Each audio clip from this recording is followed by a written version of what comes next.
But can do it here. Swinging a drive. Deep center field. Going back is Scott. And that one is gone.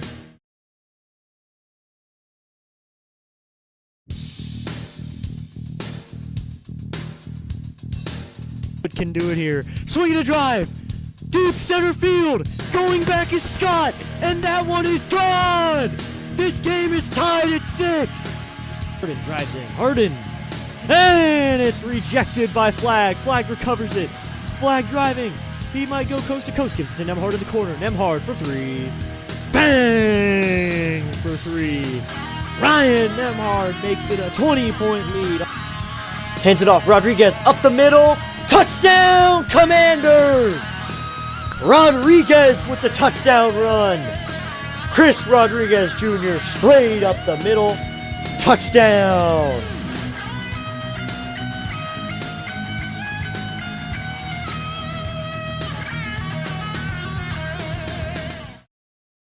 And welcome in everybody to District Nation as we are back, and this hat is really blending in with the background, so I might take it off before we get to playing time. Yeah, I'm going to take it off. I think we're going to run with a different hat tonight, everybody. Thanks for tuning in. I have to switch hats. That hat did not do well. The Washington Nationals are taking on the Seattle Mariners tonight for the first game of a 3-game series. Welcome in everybody. I hope you're all having a great day. Be sure to hit that like button, hit that subscribe button, help out the channel just slightly. So finals are over for me. I'm done with school for the year. I got summer break, so a good 10 weeks or so, and I'm going to have some time with this channel. A lot of that time will be spent working on this channel, getting better, making a whole lot of content. So this summer we have fun, and before the fall, when football starts up, we'll already have built a base as a channel. So thanks for tuning in, everybody. Thanks for tuning in a few minutes early. So it looks like they were pulling the tarp off the field a little bit ago, and they had rain delay up on the screen, but we should be getting started on time. So I think we will be. It says we're in delay, no game time just yet, but I mean the game time was 12 minutes from there anyway. So I'm going to go ahead and look at the weather delay page to see what information we have. We are going to play because it's no longer raining. Nothing too much going on, so I think we should be able to get this game in. First pitch is, it just says delayed. I mean, that was a little bit ago. It's no longer raining. The tarp is off the field, so they should be getting going soon enough. Yay, summer break. What's up, Shams? Thanks for tuning in, everybody who's here. Be sure to put your thoughts in the poll. Who do you think is going to win this game? So, yeah, I'm here. I'm going to be streaming a lot of weekday games now. I'm going to go to games as well, so I'm not going to call everyone. But I'm assuming that I'll be able to call basically every road game this summer, which is going to be really fun. So one thing real quickly, I know people have been interested in seeing it. Tonight, I'm drinking out of the Trey Turner Stolen Bases Souvenir Cup from 2019. So that's how I'm fueling my water for tonight's game. Be sure to drink water, everybody. Be sure to stay hydrated throughout the game. Thanks to everyone who stopped by early. I don't have your chats to put on the screen, but I will go through them real quickly. Mariners trying to win. Okay, we got Steven in here who's a Mariners fan. We got CH here. What's up, CH? Chom's obviously here. Oh boy, I don't want to see the tarps off. I hate that section. Those dudes are weird. I like the tarps off. I like that environment because the game gets exciting. They get rallies going. I mean, it's been proven that tarps off has somewhat of a 30-40% chance of getting a rally going. So as long as it works, I'm fine with Nationals Parks having tarps off. And I'm going to talk about it if they do because I would like them to do it. This could be a night game. We don't have a time just yet for first pitch, but I think it's going to be maybe 15 minutes later at most, 7 o'clock first pitch. Tomorrow it's good, and I'm going to the game tomorrow. So that's what I'm going to be. I'm not going to be on the mic. So just go through the stream schedule for the weekend just real quickly. We're going to call this game tonight, as we are right now, and then tomorrow I will not have a stream. We will not be streaming at all on Saturday. Sunday, we will have 3 streams. Something I've never done before. I've done 2 in a day. I've never done 3. So at noon, I'm going to be joining Pure Adrenaline Sports for his power ranking stream. I enjoy doing that with him, so I'm going to be appearing again this Sunday. I'm going to hang out, talk some baseball. And then around 1, I got the Nats game. So that's the Sunday Nationals game. Tune in for that. And then this Sunday night, we'll be covering Sunday Night Baseball for the first time this season. Sunday Night Baseball, I know everyone here probably knows about him, but Thomas Fitzpatrick, a fellow play-by-play guy, he, once again, he's fallen ill. He has fallen out of commission. So I'm going to have to pinch hit for him. Excuse me here. I'm going to have to pinch hit for him this weekend. This Sunday night, we're going to be covering Sunday Night Baseball. So tune in for that. And also to Fitzy, if you're watching, I hope you feel better, Fitzy. And I'll be covering that game. I am secondary. I mean, my secondary team is probably the Red Sox. So everyone, if they're a Red Sox fan, they can come there. I'm secondary Red Sox fan. What's up, CH? Thanks for tuning in. Excuse me, I have to clear my throat a couple times. But we already got plenty of people in the chat. Let's go. Throw your poll answers in there. Tell me your thoughts in the chat. What's going to happen in this game? And I asked this to a lot of people I know. I asked this to my parents. I asked this to my brother. I asked this to my siblings. I asked this to everybody. Who is your dinger of the day? Something I love doing. I don't know why. Dinger of the day is just so appealing to me. Who is your dinger of the day? I'm going to take James Wood because James Wood's on the tear. Tomorrow, I'm going to take Lyle, though, because Lyle gets hot on Saturdays. I don't know how to put that for you, but he gets hot on Saturdays. Yeah, Fitzy's on the aisle. Hope he feels better. Yep, I hope he gets better. He takes his time, gets better.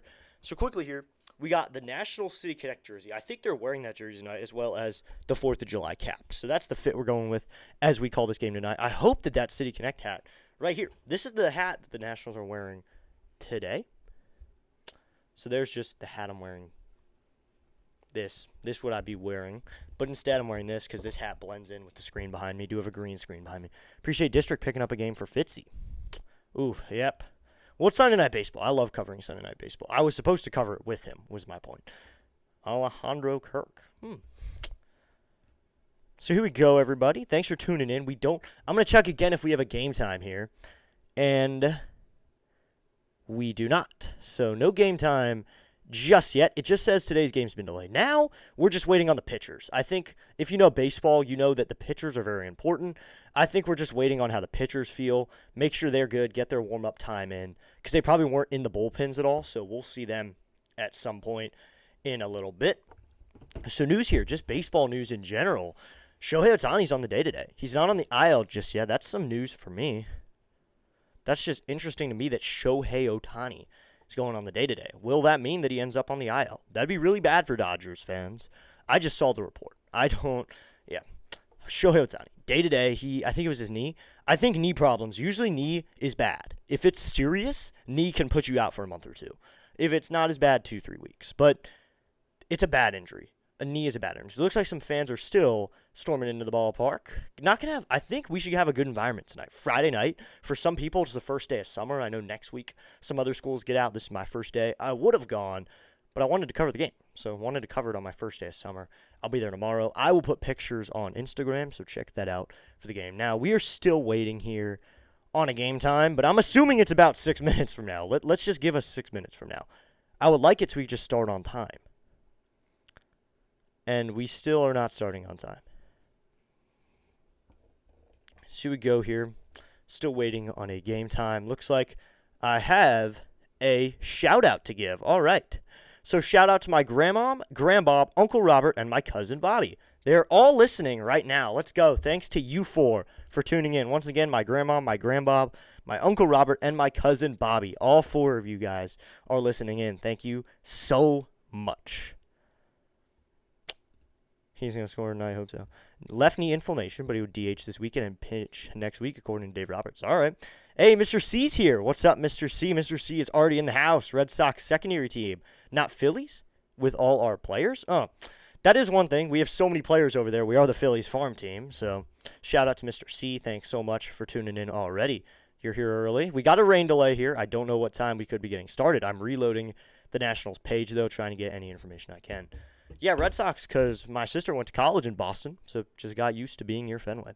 What do you think of tonight's pitcher? It is Zach Littell on the mound. The thing is, Zach Littell, if you watched at the beginning of the season, Littell did terrible to start the year. When I say terrible, I mean terrible. I think he led the league in home runs given up. That is one stat you don't want to lead in. He led in a stat that no one wants to lead in. And he ends up coming back over the last few starts and done really, really well. So, here we go some more. MRI came back clean.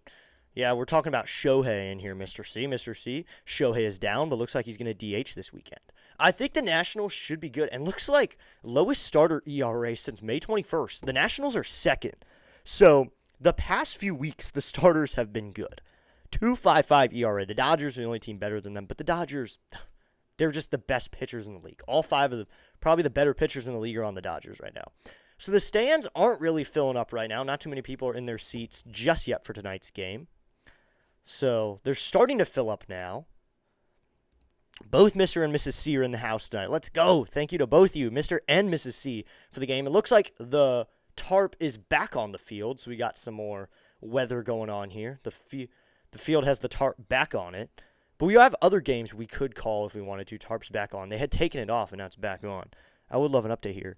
King Jaden, 76 or 67, says, hey, what's up? King Jaden, thanks for tuning in. Yeah, we're just a few minutes away from first pitch. Seattle has tough pitching, but I still think the Nats can take them. Yep, the Nationals have the best offense in the league. I think pitching is not our problem. It is not pitching, or it's not hitting that's our problem. It's our pitching. It's our bullpen. Even our starters are good. An example was last Wednesday. Foster Griffin, 6 innings of great baseball, and then Paxton Schultz and Mitchell Parker and Gus Varland blow it. Even Disney did really well in that game. Orlando did not do badly. Okay, on Red Sox. My daughter went to school in Boston. Her high school friend actually picked her university because it was closest to her favorite baseball team, the Red Sox. The problem with me doing that, Mr. C, is I would end up an American. So my favorite team is in the heart of D.C., which is not somewhere I want to be for college. Ooh, that's a good take. Nationals, if we go on a hot streak, if the Nationals realistically won a few games and had a hot streak, no reason we couldn't make the playoffs. No reason at all. We are a good team. People don't get that. It's just our pitching. If we at the deadline get one arm, and it does not need to be Tariq Skubal either. Surely the Nats are moving on from Parker no pitchy now. They still are not. They still are not. Mitchell Parker is still wearing a Nationals uniform tonight. The thing is, it's Friday. He pitched on Wednesday.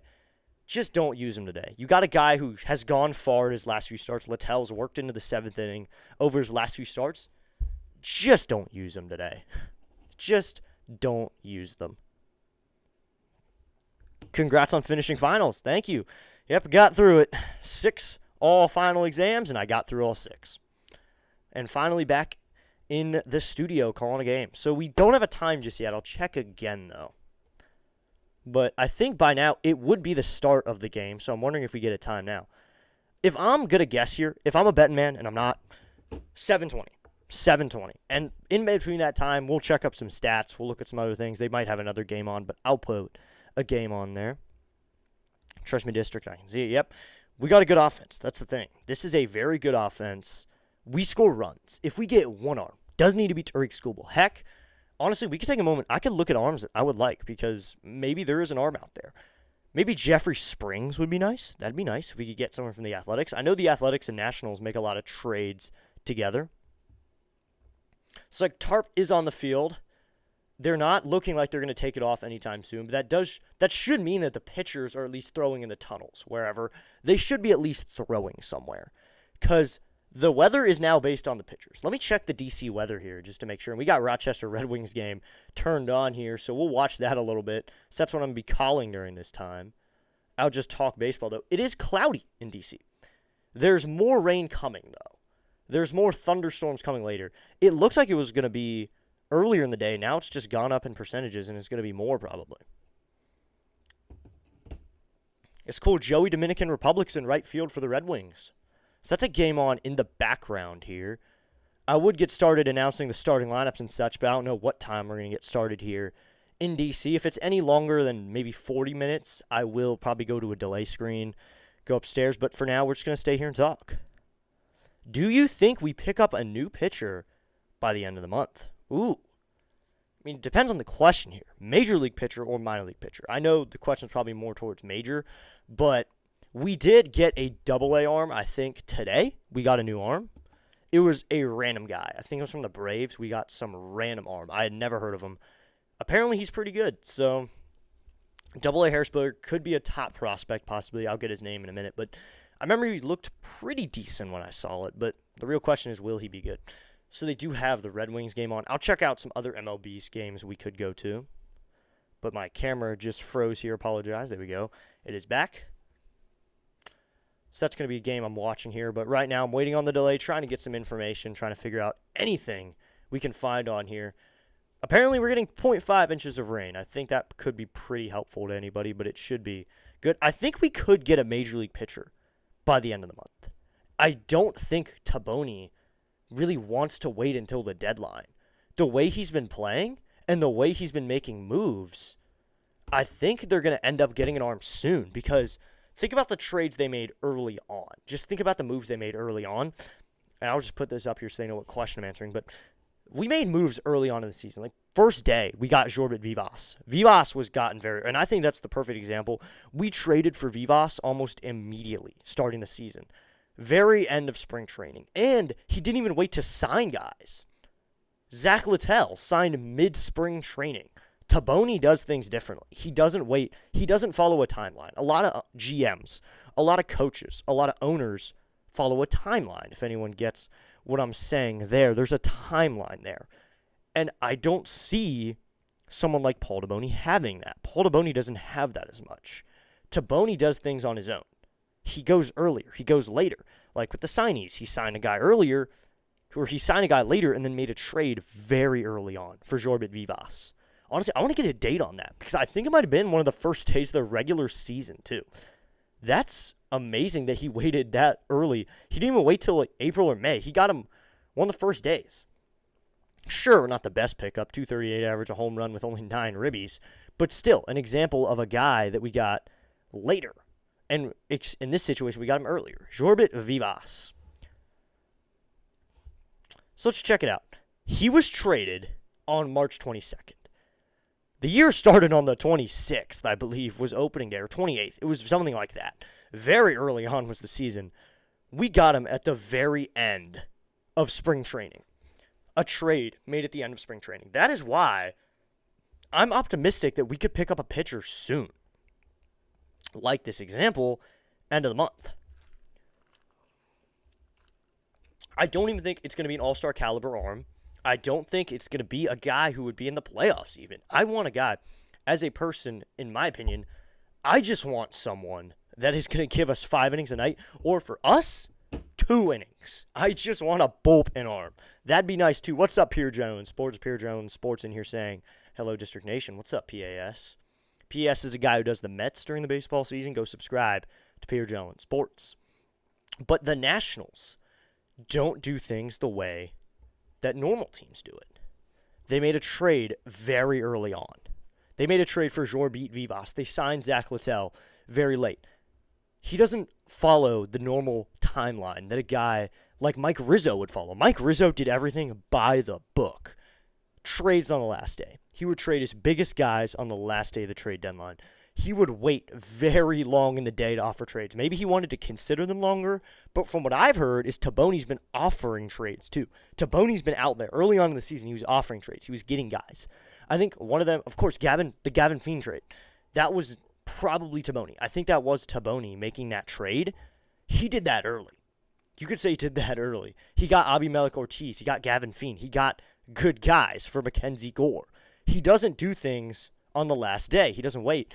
I think July 1st, we could see a brand new guy go out there and take them out. We don't know who it is. We can't get a name. That's the thing. We probably won't get a name for a little while, but there's going to be a guy that we've probably heard of before, that we've probably faced a few times, that, just an example here, what if a notification flashed on Nationals players' phones? I am not going to say this happening. I'm not going to say this because I know Red Sox fans are in here. I know guys who root for the Sox are in here. What if our phones flashed and said Brian Bellows a National, and we sent Jorbit Vivas, Cash, and Abimelec Ortiz? I think that would help the team because Jorbit Vivas is hitting 230, can't really hit in the clutch. He doesn't really hit well with runners on the base paths. They can't afford them. But what would happen if someone like Brian Bello, or Bayo, I think that's how you pronounce it, just happened to be on Nationals one day? And it wouldn't even be months from now. I'm just using an example as Bayo. Could it be someone? It could be someone that we're facing this weekend. Heck, we could trade for Miller right now, the guy we're facing right now, and we could get rid of Littell. I think that a guy like Paul DeBoney is not afraid to trade major league guys, and he's not afraid to trade prospects. He probably has the prospects guys that he likes. He probably has 30 guys, because there's top 30 prospects. He has 30, 40 prospects that are on a no-touch list. Then he has other guys that he can deal out for major league guys. Interesting idea, yeah. What if that were to happen? If we were giving away a major league guy, a minor league guy, and a prospect. A bad prospect, and then 2 guys like Abimelec Ortiz, who's in AAA Rochester, or even better, let's go Andrew Lara, because he's a almost ready pitcher. I think he's pitching in the game right now for the Red Wings. But let's just say that could happen. Okay, also, let's assume the Nats are competitive for the wild card at the end of the year. Who do you think there will be competing with us at the end? Ooh, that's a good question.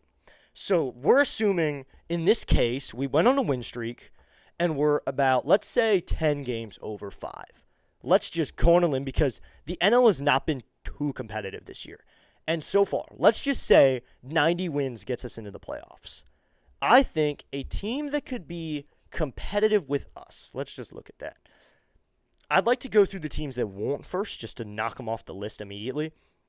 I think that the Pirates are going to fall off. Their only good pitcher really is Paul Skeens. It looks like the Red Wings just gave up, or Joey Weimer just made a catch, but that will score a run. So I think there is a 1-0 lead for the War Sox they're playing, or the Red Sox, I believe their name is. The Braves, the Dodgers, and the Brewers are the 3 leaders of the West, East, and Central. Those are our 3 leaders. The wild card teams are St. Louis, Philly, and San Diego. Chicago, Pittsburgh, and Washington, all just 1 game outside of the playoffs. They're all 1 game out of the wild card. I'm answering this question right now because I really like it. This is a very good question. I think a team competing with us would be a team like the Diamondbacks. I think the Diamondbacks could possibly be competing with us. I think the Cubs are still going to be there. I think the Pirates are going to fall off. I think the Padres will be in there. I think if we somehow made the playoffs, the wild card would be the Cardinals, the Padres, and the Nationals. That, don't take my word on that. Or let's sub out the Padres, throw in the Nationals, and keep the Phillies, because the Phillies are 6 games over 5. If we were in there 10 games over 5, they're in there too. Let's get a look at the chat here real quickly, but I'll keep answering. I'd like to answer questions like this during a rain delay. I'd also like to consider what pitchers would we have if we're doing that. We'll talk about that in a minute. So we got plenty of messages in here. Let's go. But no district, the Red Sox don't need more hitters. They can't score with runners on base anyways. Also, if they get money, Boston's not going to spend it on anyone good. I was just using a hypothetical. What's up, Snowman? Snowman in the house. Checking his side to take the night off. Get ready for a basketball doubleheader tomorrow, but I will be monitoring my first place White Sox tonight. All right. I did notice the White Sox are in first. That's a team I could see in the playoffs, just to answer your question, Mr. C. The White Sox could sneak in there. What's up, Snowman? Andres here saying, did the game get delayed? Yes, it did. The game did get delayed. We are in delay. We don't have a time just yet. I don't know if we have a game time. I don't think we do just yet. I'm going to check again, though, because usually they have a website with the updates. I'd like to see that, and I'll check on the other messages in a minute. But I do think the Red Sox would end up doing that, probably, yes. So I do have this up. Hey, CEO, let's go. Steamed host, District Nation, thank you. So we don't have a game time just yet. I don't think rain's coming down too hard. And if there's light rain, I believe they could play through it. Team like the Nats could play through it. I think it'd be hard for both the Phillies and Nats to make the wild card. I agree. 2 teams out of the NL East of all divisions too, which hasn't been that good this year. Because behind us, well, first the Braves, of course. That would mean 3 teams from the NL East are in the playoffs, because the Braves are making the playoffs. The Braves, I think, unless they go on a terrible run, like they're losing 20 games in a row run, then they'll fall out. But even if they fall out, I think the Braves would still make the wild card if the Phillies somehow overtook them. I think the Braves, are like 7, 8 games back. I don't know what the exact number is. Gina says, best to you, District Nation. What's up, Gina? Thanks for tuning in. So, yeah, that's my opinion. Is also Phillies, Nats, and Braves. That'd mean half the playoffs, for the NL side at least, is the NL East. I think the Padres, once again, the Padres is the one number I had to think about. What about the Padres? I'm just waiting here. I could go watch the College World Series here because I know that's going on. I'll check on that. I could check on the scores over there. Let's go up here, John Sports, saying hi to Miss Gina. Yeah, I think that the Nationals, to make the playoffs, would need to overtake the Phillies. They would need to take the Phillies, so the Nationals are the one team in the NL East. Oh, we got a time now. We're getting a time. Today's game, let's go. We're getting a time. They're taking a very long time to say it. I would love to see the time already. Oh, they're just saying it's been delayed. They would say it if they had a game time. So there's not a game time just yet. I think rain's coming down near me, but got a lot of people in the chat. But we're just hanging out here, waiting for the game time here, waiting for any updates. I'll give you updates as they come through. Might as well go check on another game here. Looks like I got nothing just yet. Quickly, I have to take off my headphones for a second. So it's not rain. That's just air. But here we go. I'm going to check on some other scores around the league. We'll go through the matchups happening tonight, and I'll keep talking Nationals. So the Marlins and Pirates just got underway. They're in the second inning. It's 0-0. Padres and Orioles just getting underway. They're about to get started. Same with Tigers, Guardians in warm-up mode. Rangers, Red Sox going to get underway soon. D-backs, Reds, same way. The Braves and Mets are delayed at 7:15. They're delayed right now. The Yankees and Blue Jays getting underway at 7:37. And then the Phillies and Brewers starting at 7:40. Dodgers, White Sox at 7:40. Cardinals at Twins at 8:10. At 8:10 as well, Astros, Royals at 9:38. Rays and Angels. And at 10:05 is going to be the Rockies and the Athletics. And at 10:15 is going to be the Cubs and the Giants. So there you go. Those are your matchups for tonight. We'll check on some other ones as well. Check on which one we want to watch. In the meantime, I'll look for any updates as well. Any predictions on College World Series? Honestly, Mr. C, I have not followed it close enough. I mean, I follow college baseball in a different way. I just watch the games because I think it's fun to just watch baseball. I don't really sit down and know the names of players. I think looking at the standings, I could give a guess, maybe. I know there's not too many high seeds. I think the highest seed's like a 4 seed. I know that. I think that's the only thing I really know for sure, is that the highest seed's like a 4 seed. I could check it now, though, see what we got, go through some scores. Looks like I got some thunder around me. West Virginia just beat Troy. Ole Miss, North Carolina is going to get underway at 7 p.m. Heck, we might end up watching that. Saturday, tomorrow is going to be Oklahoma, Alabama, Texas, Georgia. I'll take Texas to win it all, Mr. C. I'm going to take Texas. That's my horse in the race. Looks like the Red Wings game they're hitting now. District Nation, I might air after all for the Dodgers at White Sox. Let's go. So I can't tell who that is hitting for the Rochester Red Wings, but it looks like Nunez. But I know it's not because Nunez is hitting 8th tonight for the Nationals. Who is 12 for the Red Wings? Who would that be? I'm kind of confused here because he looks a lot like our guy Nasim Nunez. Who could that be? Maybe Nunez knew there was going to be a rain delay, so he flew out to New York just to get some playing time. I'm rooting for West Virginia. All right, let's go. Looks like there is thunder behind me. Thunder and lightning. So that's going on around me. Oh, West Virginia, because I believe it's their first time in the College World Series. Let's go. Well, it's Christian Franklin for the Red Wings. There is thunder around me, but I am fine because it's nowhere near me. So that's going to be going, everybody. Thanks to everyone who just sits through this with me. Now, looks like Christian Franklin just fouled another one off. Everybody, put your thoughts in the chat. Make sure you have answered the poll. Tell me who you think's going to win. Honestly, I'm wondering here, are we going to even get a game time? Are we going to get a game in today? I wonder if they're even going to play today. If they don't, I'll end up calling another game probably, a game that starts later, so we can still call a game. It's cool to see a guy like Christian Franklin up in the big leagues, though, a prospect who could be up in the pros in a little while, and he just got on bait. Oh, just called out. But it looks like we are good, though. No thunder as much around me. Why do I have to like both the Nationals and Phillies? It's like how I like both the Pirates and Cardinals. It's going to be tough. At least the Dodgers are the only NOS team I like. Oh, that's interesting.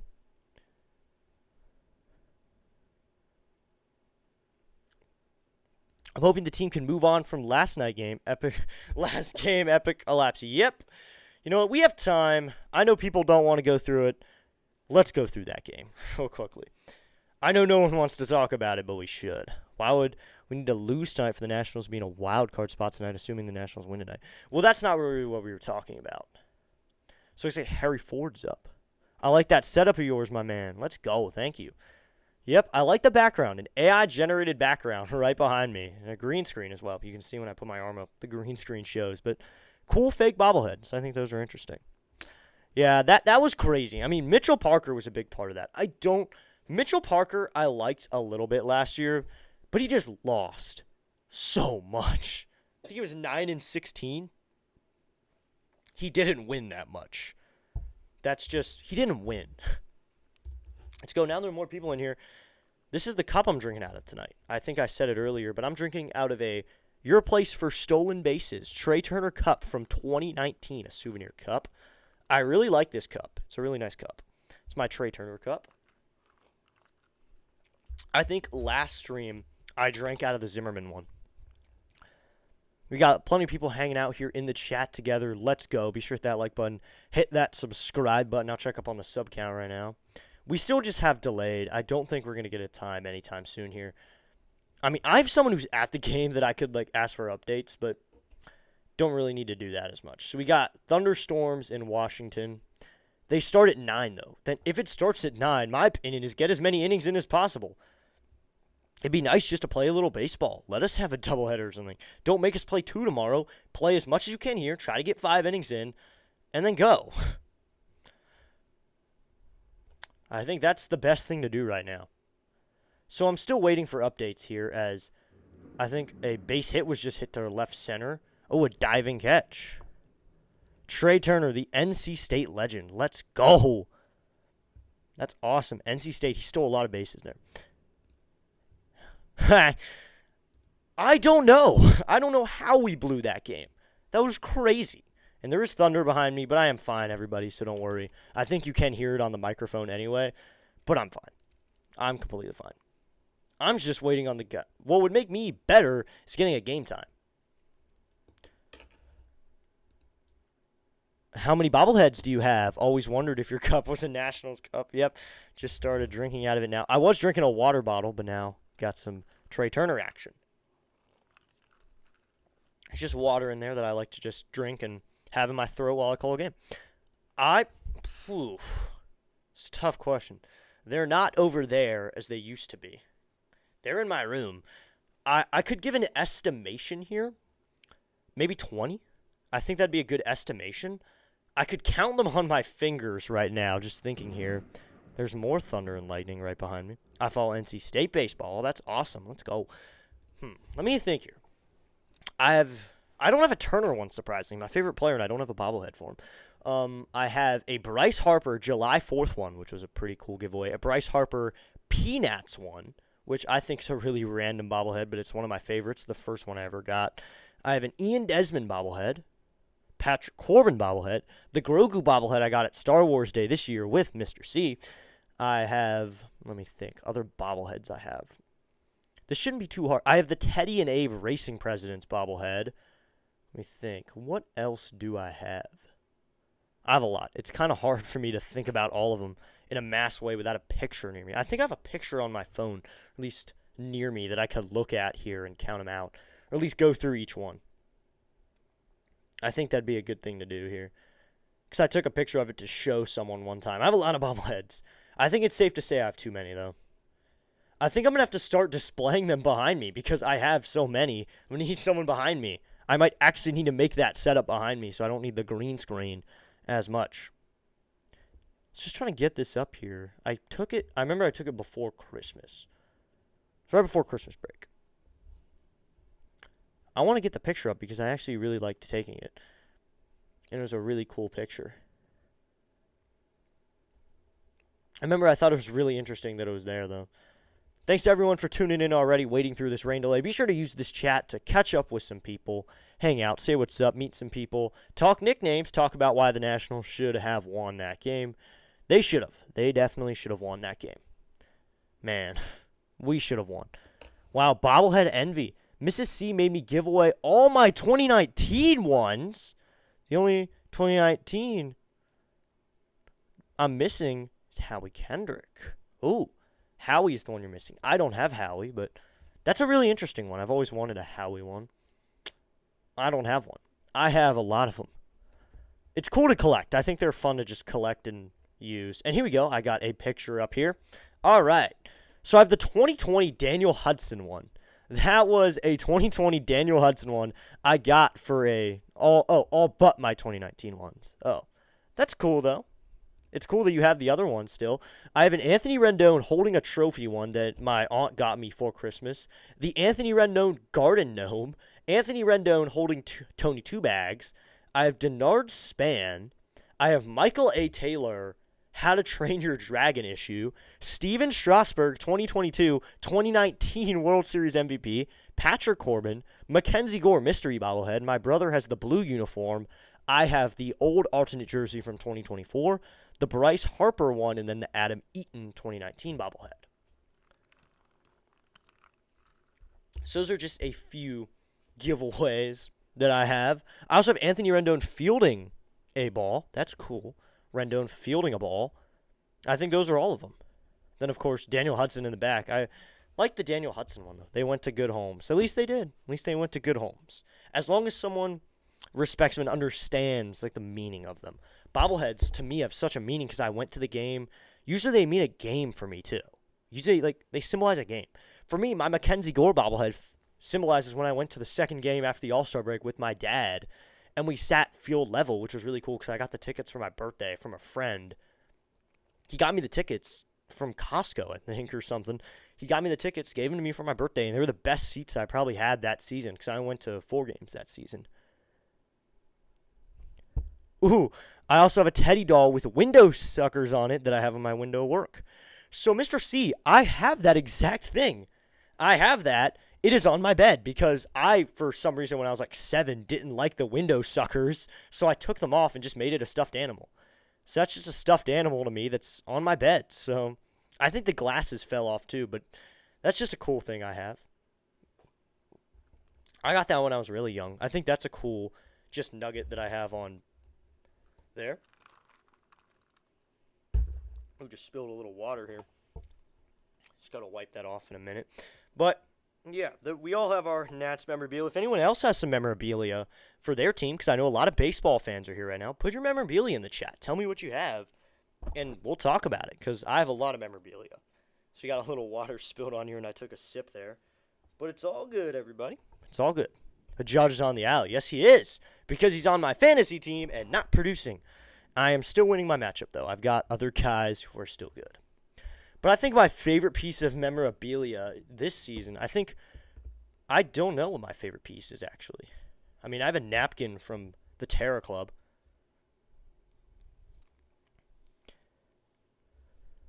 So here we go.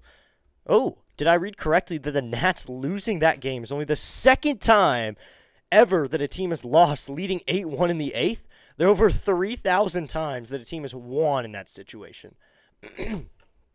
Honestly, I can't fact check you on that, but that is very believable. I'm going to believe you on that. That is something the Washington Nationals would do.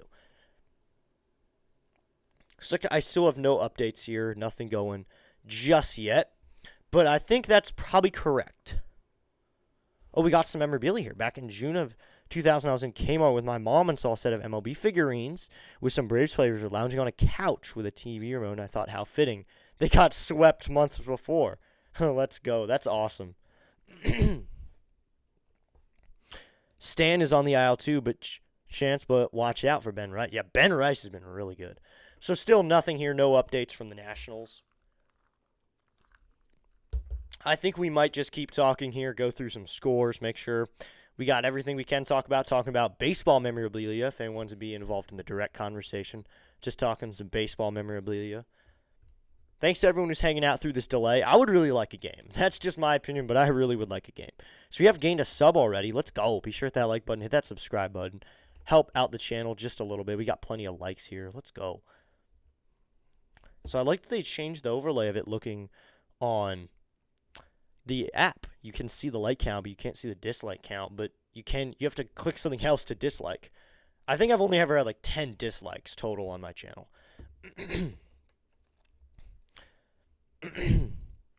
Oh, your shoes was going. I mean, So I would really like a game here. I don't know about anybody else, but if you're here, your chances are you want a baseball game.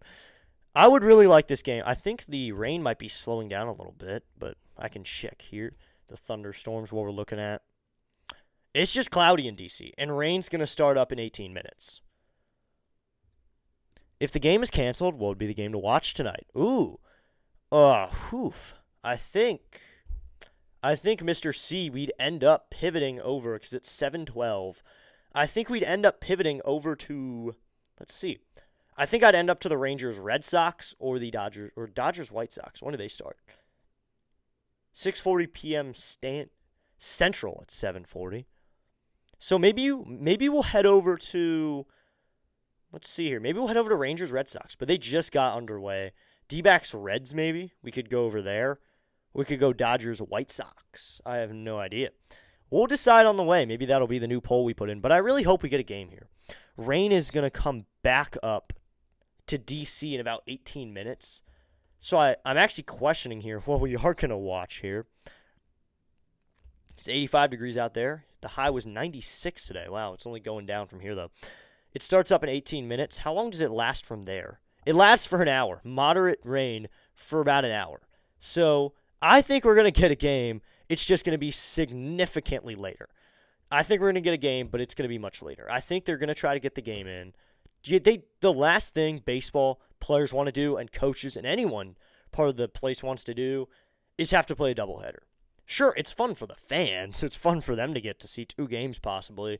And I'm going to the game on Saturday, but also just you want to see a game every day. I think that's the great thing about baseball is the fact that they play just so many games. The fact that they play 162 instead of 17 or 80. They play so many, and watching them is fun to do. So here we go. We're just going there. We might end up pivoting somewhere else. I think we'll head over to maybe Yankees, Blue Jays, Dodgers, White Sox. I know Choms will probably want to watch Yankees, Blue Jays, but Dodgers, White Sox might be a good game.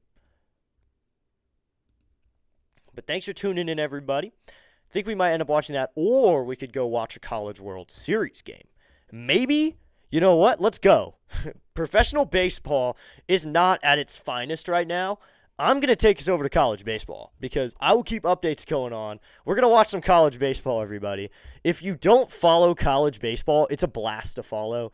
We got Ole Miss, North Carolina. So, everybody, we're going to go ahead, keep chatting, keep doing all this. We'll talk Nationals baseball as we do this. We're going to head over and watch some college baseball. So, here's the overlay I was going to use today.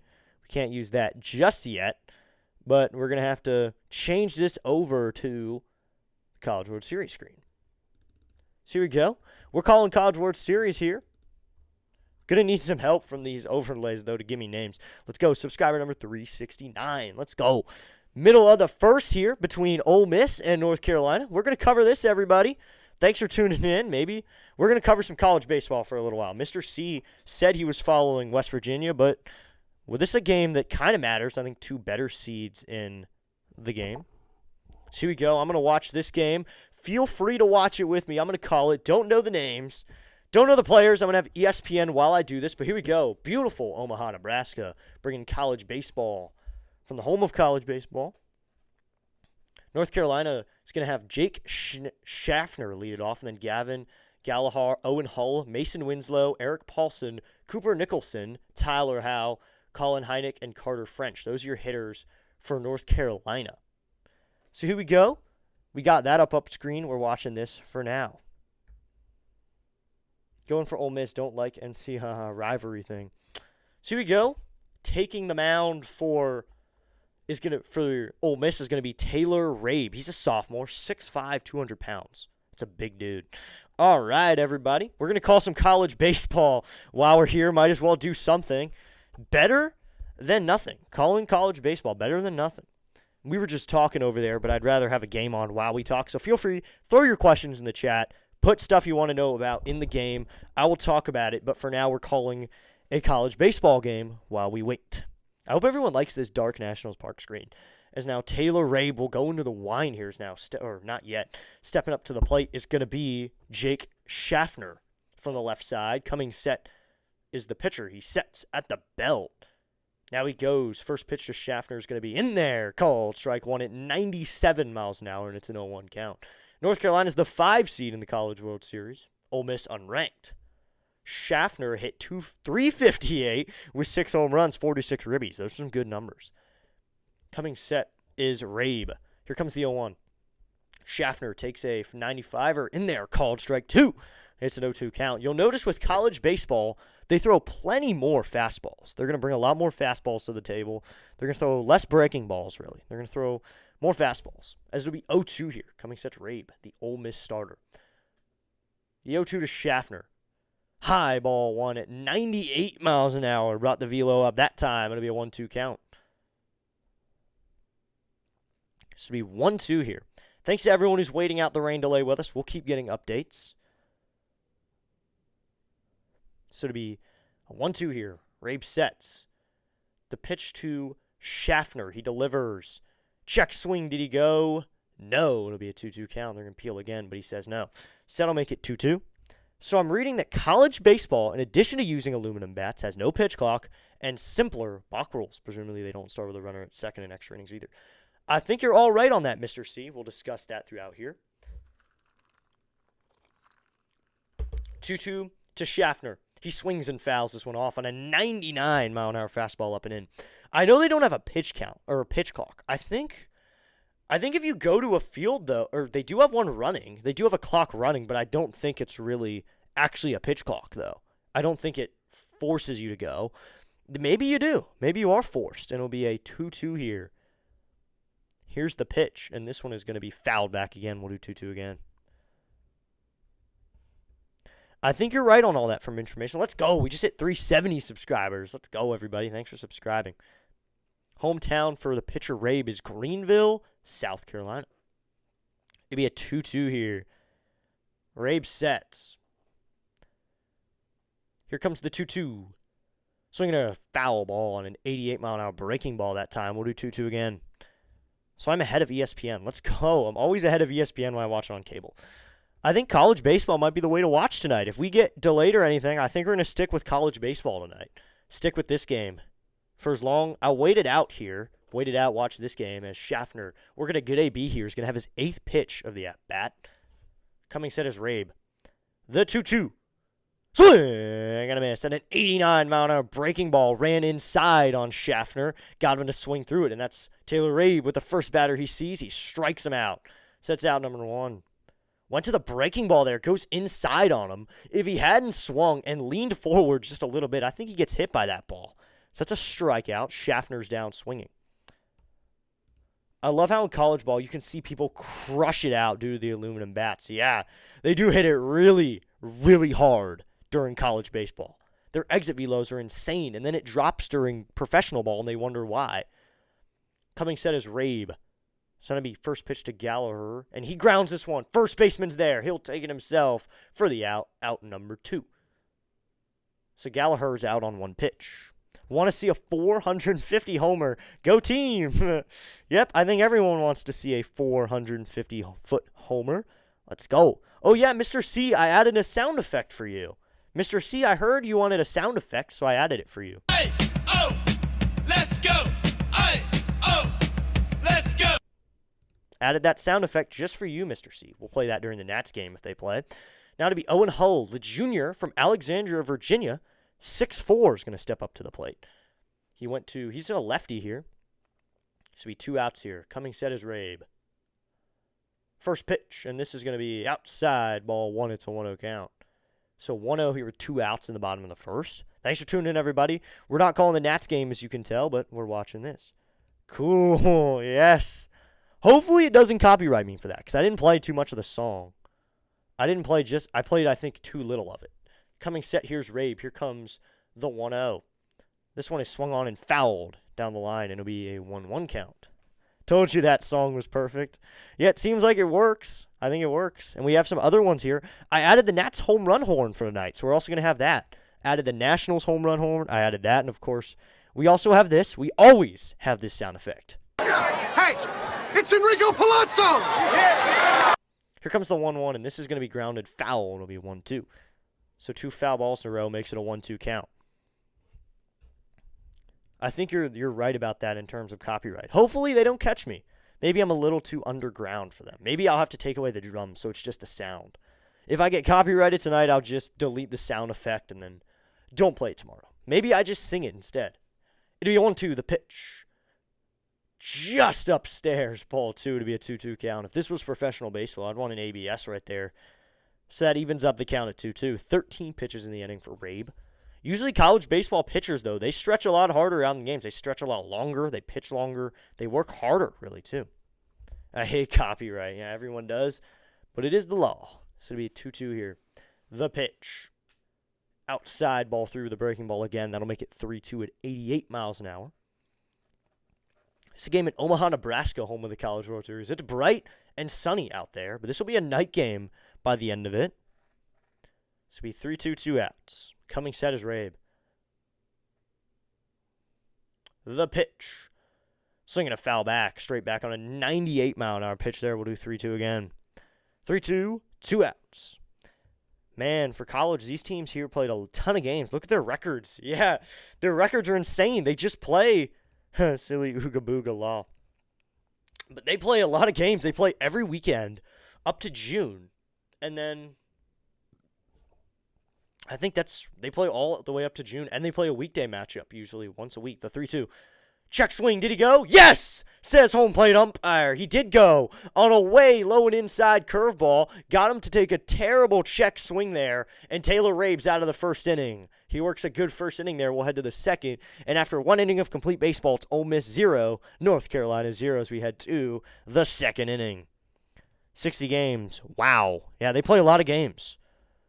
I mean, that's just crazy that they're able to do that and have college life. That's the thing. They got to also take classes. You got to factor in that. They're taking classes, doing things like that. But yet, no, they're good. They're going to keep playing. So I'm looking here. No postpone announcement yet. I'll get up the Nationals Park Instagram, see if we have anything there as well.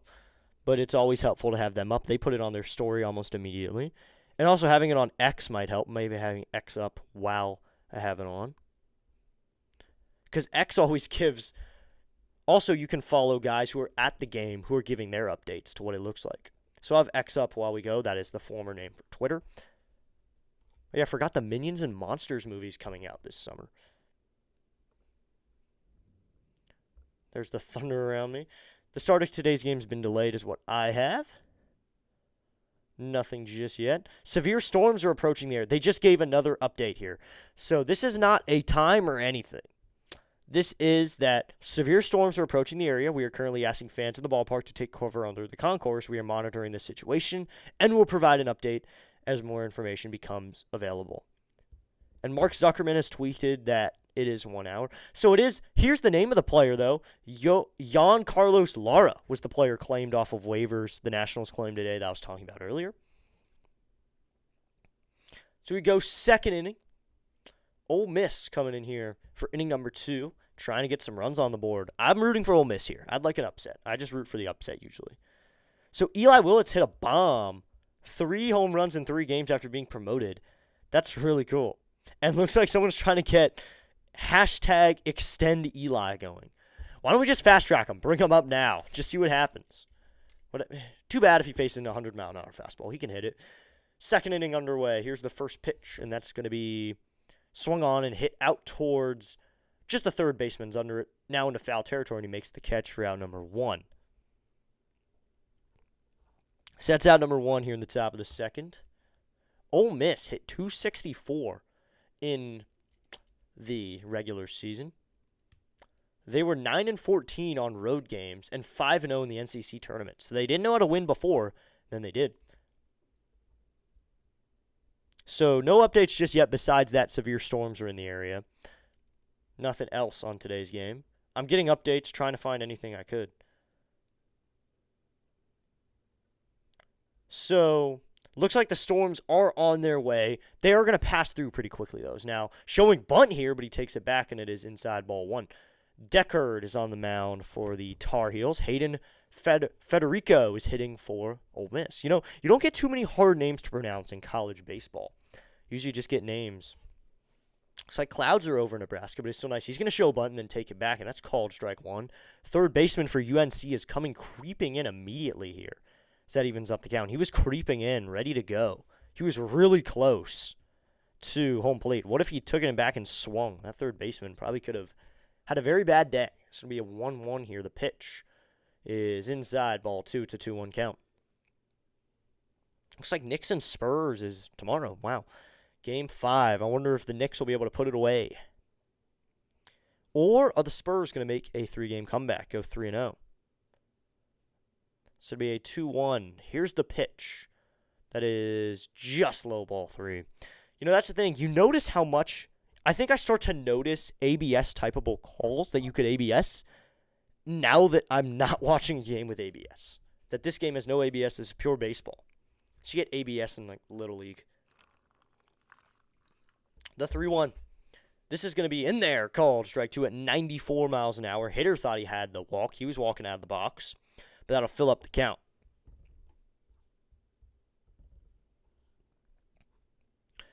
Here we go.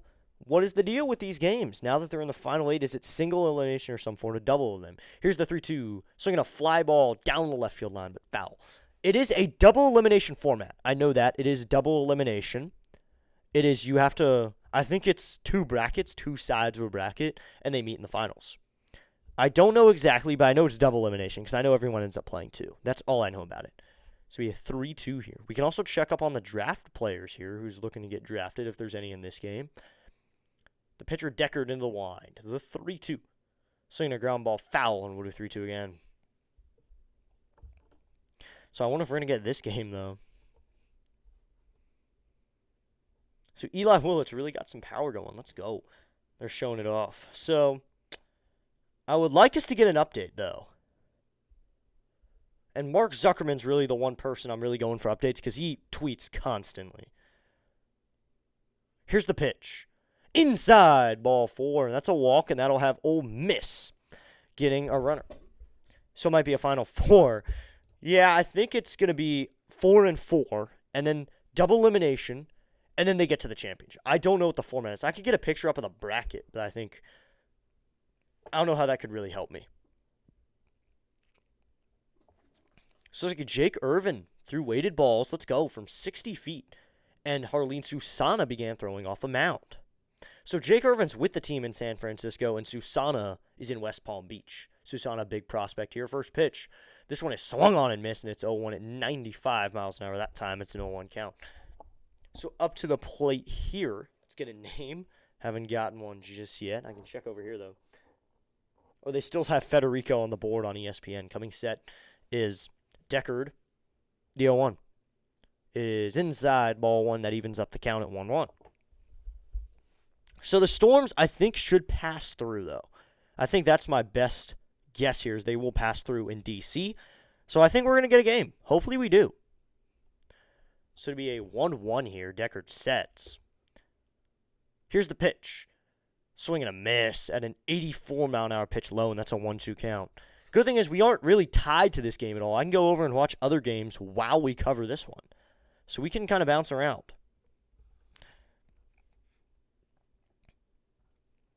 So to be a 1-2 here. Coming set's Deckard. He waits, really waiting along. Here's the 1-2, and that is going to be called. Strike 3 on a pitch outside. Looks like the player just said something to the ump. That's Jason DeCaro. That's DeCaro, not Deckard.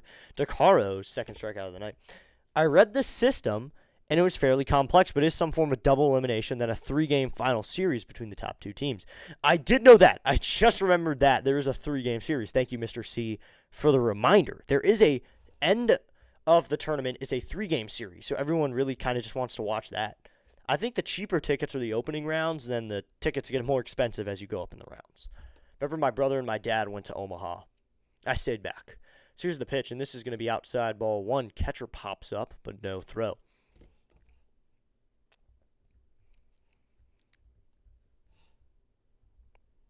So we got the poll still going for today's game.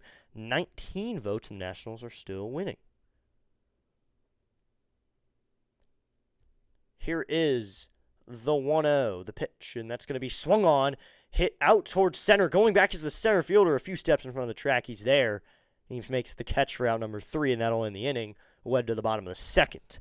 Okay, math question. What is the minimum number of games in the double elimination among the 8 teams? I think the answer is 12. You need 12 games to get the 6 of the 8 teams to have 2 losses. That makes sense. That I think the minimum would be 12, because then each team loses. Well, it's an elimination bracket, so if a winner, but a winner is always, the problem is a winner is going to have to come out of each game. So between 6 games eliminated, 6 teams need to be eliminated. I think it would need to be more than 12 maybe, because there has to be a winner of each game. That's an interesting question. I'd need a time to figure that one out. I need time to really sit down with it, let it figure it out, let myself try to figure it out. So we got some good baseball going around the league, and of course we chose college, though. Got to watch college baseball. They're in their World Series right now. Let's go. We already got 275 views. Let's go. We don't got too many people in the chat right now, but if you are here, be sure to hit that like button and that subscribe button. Help out the channel just a little bit while we wait out this rain delay. We talk some college baseball while we're at it. We'll be back this Sunday afternoon with the Nats game. The only stream I do have up is the Sunday Night Baseball one right now. I'll add more as we get closer to Sunday. But I am covering 3 different things on Sunday. That's going to be an eventful Sunday. I'm going to the game on Saturday, getting a rest, and then Sunday, 3 different, not games, but streams. So we still are in delay here. No updates just yet. That's pretty annoying. Severe storms are approaching the area. That's the next update. It's just where the storms are approaching. So that's all I have right now. Still looking for any update I can get. It's like West Virginia men's College World Series first win. I don't know when that would be. Was that earlier? So cool to see all the tents and stuff around Omaha. All the places set up everywhere, tents, places that you can do things. Omaha's a nice stadium. Never been. I'd like to go at some point. Add that to the stadium count. Even though it's not a professional one, I think you can add it. So coming set, here's the first pitch to the North Carolina hitter. This is going to be swung on, popped up on the infield. Second baseman and first baseman calling for it. It's going to be the first baseman under it to make the catch for out number 1. So 1 pitch, 1 out. That's Winslow on the pop-up for North Carolina. Rabe gets his first out of the inning here in the second. You know, I don't like it, but this jersey kind of matches UNC. It's got the same colors. I'm not rooting for UNC. I promise you, I'm not rooting for UNC. I'm really rooting for Ole Miss. In single elimination, it's always 1 fewer than the number of participants. For example, in a 64-team bracket, there are exactly 63 games. The games needed for all teams but 1 to lose. Oh, so here's the pitch, and that's going to be swung on and hit to center. Or that's just to the shortstop, not to hit too hard. That's out number 2, just a line out to short. It's Paulson on the line out. Yeah, that makes sense, having 63 games, because 36 in the first round, then 18 in the second round, then 9 in the third. Wait. 64-team bracket. 32 games in the first round, 16 in the next, then 8, then 4, then 2, then 1. I'd like to do the math here. I'm curious now. I want to fact check you, Mr. C. I want to make sure that this math is correct. So you got 32 games in the first round. And you got 16, then you got 8, then you got 4, then you got 2, and that adds up to 62. Oh, one game at the end. That is right. 62 in the first round, then 36 are played. My math is off here. 62. Wait, first round. Let me get this straight. 64 games, 32 in the first round is the pitch here, and that's 0-1 is in there. Did he go? Yes, he did, and it's 0-2.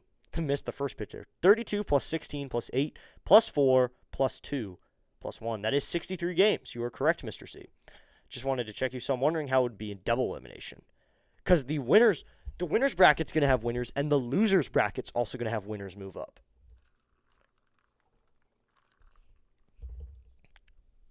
Here's the pitch, and this is going to be outside ball 1. No, seriously, think about it. It's an elegant solution. Everyone but 1 has to lose once. That taken 63 games. That actually really makes sense, Mr. C. I had never thought of it that way. Thank you so much for the enlightenment on the math. More of an English and talking person, never really dig into the math of that type of thing. The 1-2. This is going to be high ball 2, and it'll be a 2-2 count. think this Omaha thing, I think this lasts a week. I think the finals will be next weekend. It's cool that I actually had to think about that. So it's 63 games. So it looks like the thunderstorms have passed over me. Or at least they're isolated now. The rain's going to stop in 11 minutes where I am, the 2-2, and that is swung on, hit down the right field line, and foul. 371 subscribers. Let's go. We just gained another subscriber. So let's look at DC now. Cloudy. The rain is going to start in 5 minutes. So it didn't start. Wow. In 4 minutes now. The rain didn't start. How we doing? I'm doing pretty well. Thanks for asking. I'm calling college baseball here, waiting for the Nats game to get underway. So it'll be a 2-2 here, the pitch. It's going to be swung on, hit deep to left field, but that one is going to curl just foul. That was a good hit there, but he just fouls it off. Thanks for subscribing, man. Making it 371. Still raining here, and I love like 5 minutes away. So you must be near the DC area then. So chance of precipitation is really high, and it goes down almost immediately around, oh, that's not immediately, that's 10 p.m. Okay, the pitch, and this is going to be grounded foul. So the question is, are we going to get a game in today? I don't know. We have been in delay now for about an hour. I've been streaming for about an hour and have not said one word of a Nats game. ChatGPT says the minimum number on an 8-team double elimination game, assuming a single championship game, is 14. Ooh, just 2 games off then, because you had said 13. The 2-2 coming. The pitch. And this is going to be upstairs. Did he go? No, says first base umpire. Who's favored to win this game? I'll check. I can check the odds right now, on ESPN at least.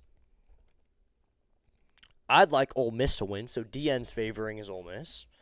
But I'm not the opinion. Coming set. This is the 9th pitch of the AB. 26 pitches for him now. The 3-2. That is low and out, ball 4, so he draws a walk. Nicholson able to draw a walk. Let me check here. I don't know where to find the favoring in a college baseball game. They have the game odds, minus 130 for UNC. I don't see any spread here or anything. I'll try to find it, Mr. C, a favoring. Tyler Howell will hit now. He's a freshman. Wow, they're letting a freshman in the starting lineup during Omaha. He probably earned his spot during the season. He's the left fielder in today's game. Coming set. It's the pitcher. He waits now. He delivers. And that's going to be swung on and fouled off his foot. And it's 0-1. Oof. That must have hurt. So I'd like Mark Zuckerman to give an update here. Julian Fernandez was just DFA'd by the Nats. So we don't have anything just yet. No updates yet. His coming set is Taylor Rabe.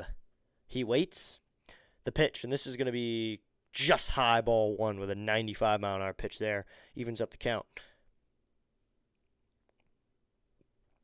I have no idea here when we're going to get anything.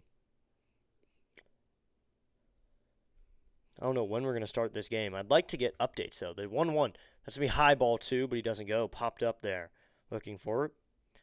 So the Washington Nationals looking for anything.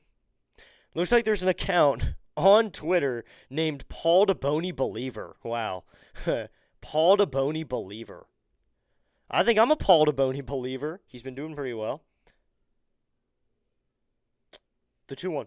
Swung on and grounded through the hole in the right field. Third base or right fielder's up with it. Runner will head to third. And now there's runners on the corners here with 2 outs. So UNC puts a run down the line, hits it down the line in a right. The freshman coming up with a ground ball to right gets UNC with a runner in scoring position. So there you go. UNC now has runners at the corners with 2 outs, threatening to try to score here. So like some comments on X are saying it should be done by 8, but I don't know what they're watching to get those updates. So it'll be 2 outs here, runners on first and third. So it'll be 2 outs here. Got to try to get out of this situation here, though. Coming set is Rabe. Looking to pitch out here. That pitch is going to be in there, called strike 1. They were looking over there at something at first, as that's a pitch that he swung at, so it's 0-1. Colin Heineck, a senior, catching in today's game. 271 with 9 bombs, so not an offensive guy, but he's probably a good defender. The pitch, and that's just outside. Ball 1 at 96. Try to paint the zone there, but he can't, so that evens up the count. So trying to find anything here, any updates. So it'd be a 1-1 here with 2 outs. Here's the pitch. Just outside, ball 2, to 2-1 count. When does the DN merch go online? Storms up in Maryland right now. Oh, live right next to Nats Park. Oh, no. I just saw lightning over Nats Park like 30 seconds ago. Oh, they're not going to start anytime soon then. DN merch. I have no idea, Mr. C. I have no idea on that timeline. I just got the first shirt, and it's coming on Monday, and this is going to be... Did he go? No, he did not, so it's a 3-1 count. I have no idea here. Mr. C, I could not tell you when the merch goes live. I have a shirt that's coming on Monday that I'm going to probably wear to the game on Tuesday, but that's it. I think that's going to be the first shirt for a while. So if you're live at a Nationals Park, L Beard, you can give some updates here, and that's called strike 2, and it's 3-2. I would love some updates, L Beard. That'd be really helpful. Thanks to you, though. That'd be really helpful here. Said the Nats are still winning in the poll. Because adoring fans want to know. Here's the 3-2. Cold! Strike 3 in the zone. Rabe escapes the situation after giving up a hit. And there you go. We're totally making everyone at work get one. Yeah, I don't know if they will. I think the price is going to be somewhere between 20 and 30. So that's what I had to get for the shirt. So that's going to be how I break even probably. But that'd be really cool. That'd be really awesome if you somehow got everyone to get a jersey. Or, excuse me, a shirt. And it says Watch It file on the back. So I think it's really cool. It has the home run call on the back. I wonder where we are in the game right now. What are we looking at game-wise? X says nothing. X is not giving me too much help today. Trying to find any updates here on social media.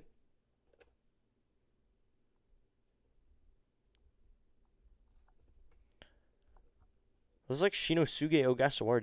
Did he leave the team? Something said he just left the team. What? Oh, wow.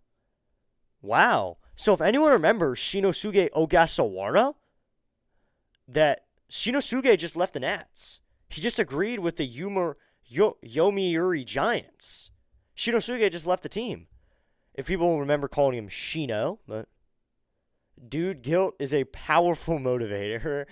Guilt is a powerful motivator. Okay, we'll see if guilt works well at work. So, Shinosuke Ogasawara. Wow. He was just reached a contract, so he's out of the Nationals. Shin is off the team. Wow. Shinosuke was never that great anyway, but he was in Double-A this season, and now he just got signed out. He's going to the NPB. Wow, that's crazy. Guilt and shame works all the time. We can call it the DN College Fund experience. What? Wow. Yeah, if you remember Shinosuke, he pitched last year for the Nationals. Had some good times. He did decent. I mean, he didn't do terrible, but, I mean, it wasn't the best pitcher. He was good for what he needed. He was a good lefty arm. I think he was a decent lefty arm, and now he's gone. He's headed to the NPB. That's great. That was our one Japanese player, and he leaves. Shinosuke Ogasawara is leaving the team. Wow. Here's the pitch, and that's going to be swung on and missed, and so on. Dakaro gets a swing and miss. Yomiuri Giants have reportedly signed Shinosuke. He returns to Japan after 2 years in the MLB and is expected to sign through 2027.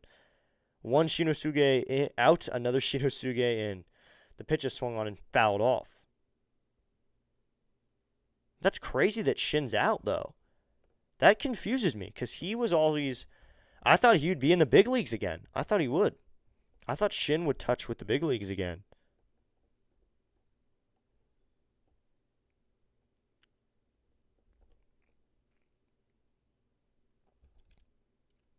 Ha! So, Shinosuke Ogasawara's tenure is over. He has signed a deal with the Yomiuri Giants in the NPB League. And someone said the man who got Mike Rizzo and Davey Martinez fired. Legend. Wow. I mean, I don't think he got him fired, generally. The pitch is going to be swung on, hit out there towards left field. Going out to the third baseman, coming into the left fielder. And that is going to fall down the line for a base hit. He'll head to second. The runner is in there safely, so that's a double here for Ole Miss with no outs. So that's a double on base.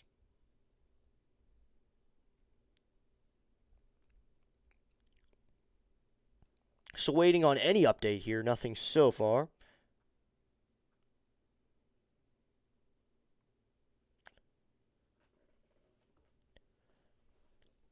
So that was a double. That was very well placed, too. So no updates just yet. Waiting on anybody. So they took the tarp off an hour ago. Then they put it back on. So I have no idea what we're going to do. Looks like Yo-Yo Morales just hit his 15th home run down there in AAA Rochester. Let's go. So coming set, here's the first pitch. This is going to be swung on and grounded to the shortstop. He makes the play, fires to first in time for the out. Sets out number one, moves the runner up to third. So now Ole Miss is threatening to score here with a runner on third with only one out. Maybe Ole Miss will find their way to get a runner in. So I'm trying to get something here.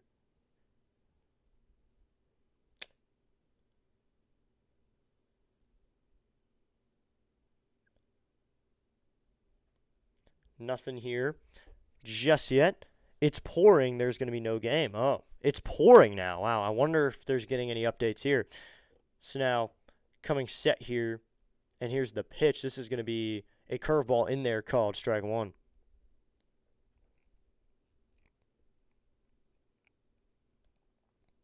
So no restart time has been announced. Just severe storms are approaching the area. So Dom Decker will hit now with a runner on third with one out. DeCaro sets the 0-1. This is going to be outside ball one. So I'm going to go ahead and watch a different game. I'm going to probably at ads switch over to whatever game's on MLB Network for me. See what game's on there. I think for me it's going to be, I'll just check here. Hopefully nothing happens in between. It's going to be New York and Toronto. Okay, looks like I'm watching New York and Toronto there. That's going to be my game. The pitch is going to be lined into left center field. That's a base hit towards the gap. Center fielder is going to cut it off, and Ole Miss is going to strike first here in the top of the third. Ole Miss, the road team in today's game. He's got himself a double here. He's in a second. Ole Miss on the board first. There you go. Mississippi on the board first. It's 1-0 here in the top of the third. DeCaro lets up a run. Ole Miss trying to knock off North Carolina, an unranked Ole Miss trying to knock off UNC, try to get going. So you know, Omaha, you get a lot of big fans, and Ole Miss fans are getting going for their guy. That's a double in the gap for Decker out there. So now to be a different hitter here with one out and a runner at second. Maybe a chance to score 2 runs. Here's the pitch, and this is going to be grounded down the line, but foul and it'll be 0-1. The clouds are dark, and there's lightning. Ooh, I really wonder, are we just going to play 2 tomorrow? If we do, I'm not going to be able to call either, though. That's the annoying part. I expected the high college game to be high scoring as this usual. Yes, it is. Very usual for college to be high scoring. Because they score a lot of runs. Of course, what you said about the bats is this an 0-1 inside, evens up the count at 1-1. What you said about the bats is important, too, that they hit a lot of home runs. They hit the ball hard, and they hit a lot of home runs. Now to be Judd Udermark to hit now with a runner at second and one out. Can't tell if that's a German name. Here comes the 1-1. Swinging a fly ball. This is going to be towards shallow center going out to second baseman, though, and he makes the catch for out number 2. Not hit too hard or too high, and that's out number 2. They usually do get a high-scoring game. So we're still hanging out here, just waiting on. By this point, we are waiting for the postponement announcement to tomorrow and seeing when our game's going to be. Because I'm going to one of the games. I'm going to whichever one they get the bobblehead. That's really what I care about, is getting the bobblehead. But I have no idea what we're going to get. So now to be Will Furnice, that was saying. Runner at second and 2 outs. Pitch going to be outside, ball 1. Just waiting on any update here. I think anything can help me right now. Just any update here.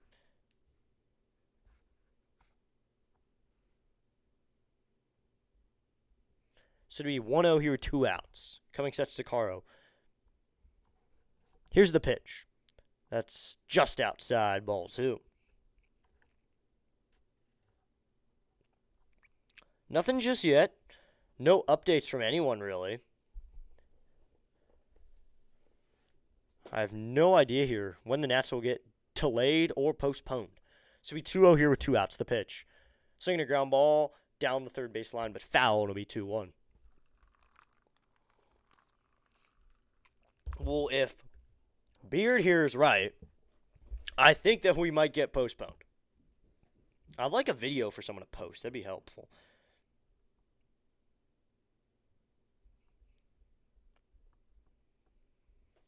I think if this comment is true, we are getting delayed, or we're getting postponed. So here we go. Here's the pitch, and this is going to be outside. I think MLB should have a longest home run competition in the All-Star game break using aluminum bats. At a minimum, you have to hit it out of the park. Wow. That would be cool. An unlimited, just a longest home run competition. That'd be fun. This will be a 2-2 here. The pitch. Swing and a miss on a 76-mile-an-hour breaking ball there. So that's out number 3. But Ole Miss strikes first here in this College World Series matchup. They're going to get on the board first. A double down the left field line. They lost it in the sun, and that'll put a run in there. It's like Schwarber hit a bomb yesterday. Okay. So nothing here. Nothing going on just yet. No updates. Nothing at least on X or any other social media platforms. So I haven't gotten really any notifications. Might just go to Mark Zuckerman's page and go there and wait.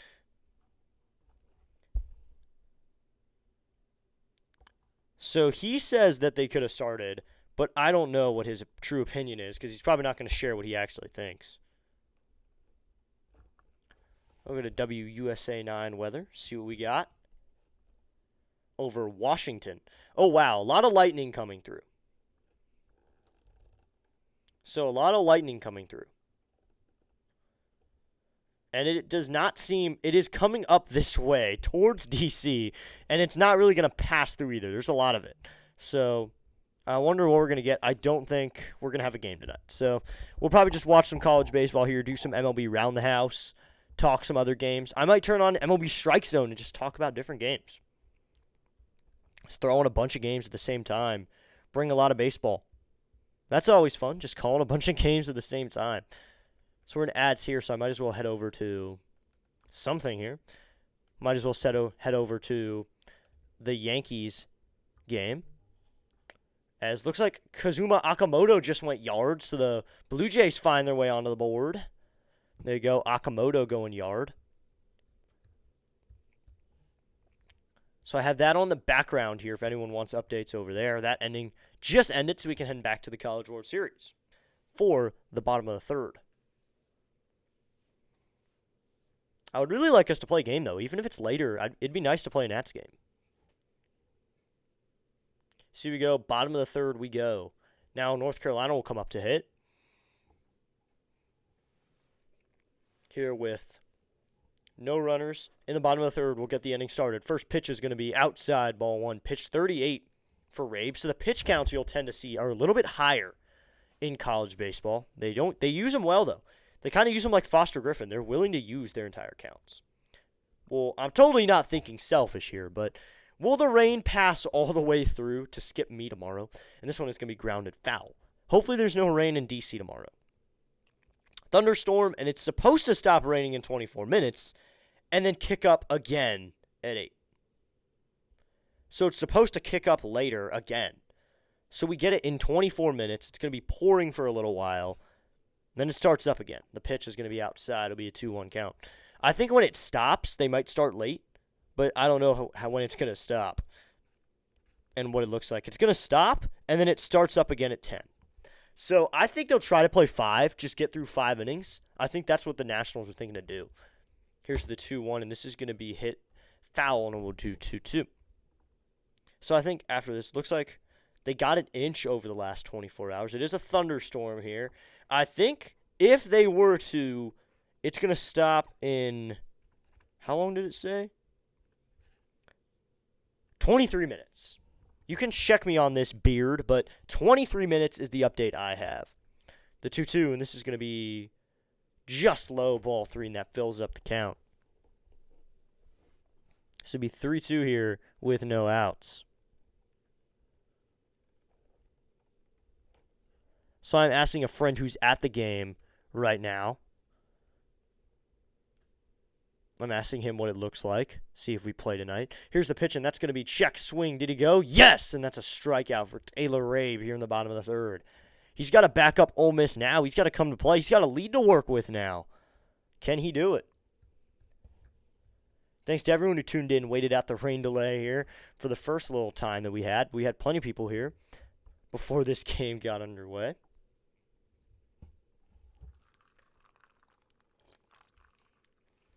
So we're still waiting here. I have no idea what we do if we get delayed, but hopefully Nationals TV gives us some good updates. So to be 1 out here, here's the pitch, and this is going to be swung on and fouled back, and it'll be 0-1 with 1 out here in the bottom of the third. And I still didn't get to do the lineups tonight. I made something really nice for the lineups tonight. So rain stopping in 22 minutes. We will wait it out, sit right here for 20 minutes, watch this game. Hopefully we play 5 at least. Hopefully the Nationals get 5 innings in. Is the field covered? I think it is. Here's the 0-1, and that's going to be outside ball 1. The field is covered. I think they got the tarp out right before it got started. So the field is covered. So the field will, chances are, be good. The field should be good, playable. Now we're just, by that point, we got to win on the pitchers. The pitchers need to get going quickly so we can get a game in. At least 5 innings in. I think now 8:30 would be a good start time. It'll be a 1-1 here. Here's the pitch, and that's going to be swung on and grounded foul, and it'll be a 1-2. Looks like the World Cup is on. I never get World Cup. I don't get watching soccer that much. I'd rather watch the main 3. Baseball, basketball, or football. And maybe once in a blue moon, hockey. So we have 1-2 here from Rabe. He comes set. Kind of calling in between of talking here. Here's the 1-2, and this is going to be just up ball 2 at 96. Almost got the call there, but can't get it there. That'll make it 2-2. I hope we get a game in. That'd be really nice. Because then I can show off the starting lineups thing I made. It'd be really nice to get the game in. So timeout called here.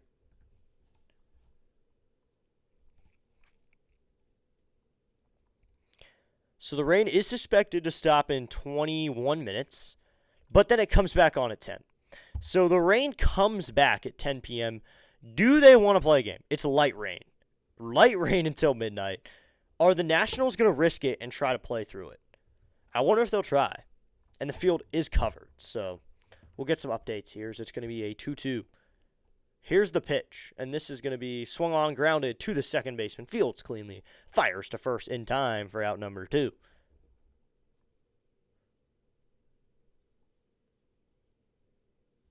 So here we go. Not any updates just yet.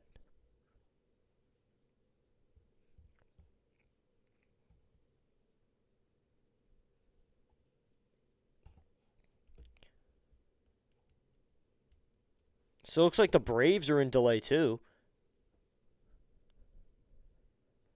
So a lot of teams are in delay here. Good thing we got Omaha baseball going as well. So to be a 2 outs here, Rabe sets. He's trying to get the out here. Here's the pitch, and this is going to be in there. Called strike 1. It's an 0-1 count. I wonder what Mark Zuckerman has to say about this. Nothing on him. And the field is covered. So he did send a picture. The field is covered. So the field is covered. That is good. That's a good update. The field's covered. It's looking good. And he just updated. Now it's pouring. Okay. Here's the pitch, and this is going to be called in there. So he just responded to his own thing and said now it's pouring. So it is pouring over there in D.C. No one is really sitting in their seats. There's got to be some savage guy still sitting in his seat. No one is. It is pouring. Just weather updates here is all we're getting. Hopefully the game plays, though. The 0-2, swinging a fly ball, hit well out to left center field, going back to center fielder to the track at the wall, and he makes the catch up against the wall for out number 3. UNC goes down 1-2-3, and that will end the inning. We'll head to the top of the 4th in just a moment. We're calling this game as we wait, trying to get updates. Mark Zuckerman says it's pouring, but now you got to think about the grass, too. If it's pouring, that could be bad. 4 blocks away. So someone commented 4 blocks away and it's not even drizzling. Summer in D.C. is weird. Yeah, could be raining one place, could be not raining somewhere else. So I'm keeping the wait updates here. So I just got a video from my friend here. Shout out to my friend because I know he's probably listening here. He's under the concourse. Let's go. Rainbow. All right. So, theirs is a rainbow. There's a rainbow above them. I can't tell how you could see that, man. So, it's supposed to be ending soon. So, it could end soon. I'm assuming he meant that it could end soon.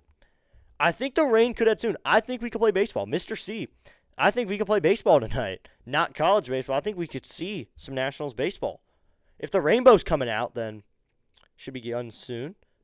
Looks like DC, we got thunderstorm still going. Rain expected to stop in 17 minutes. So we're getting closer and closer to a time here. If you haven't already, I'm going to remind you guys. I usually remind you to like, subscribe, and do all that fancy jazz. Do all that to help out the channel. I need to ask you of a new task. And this is very important.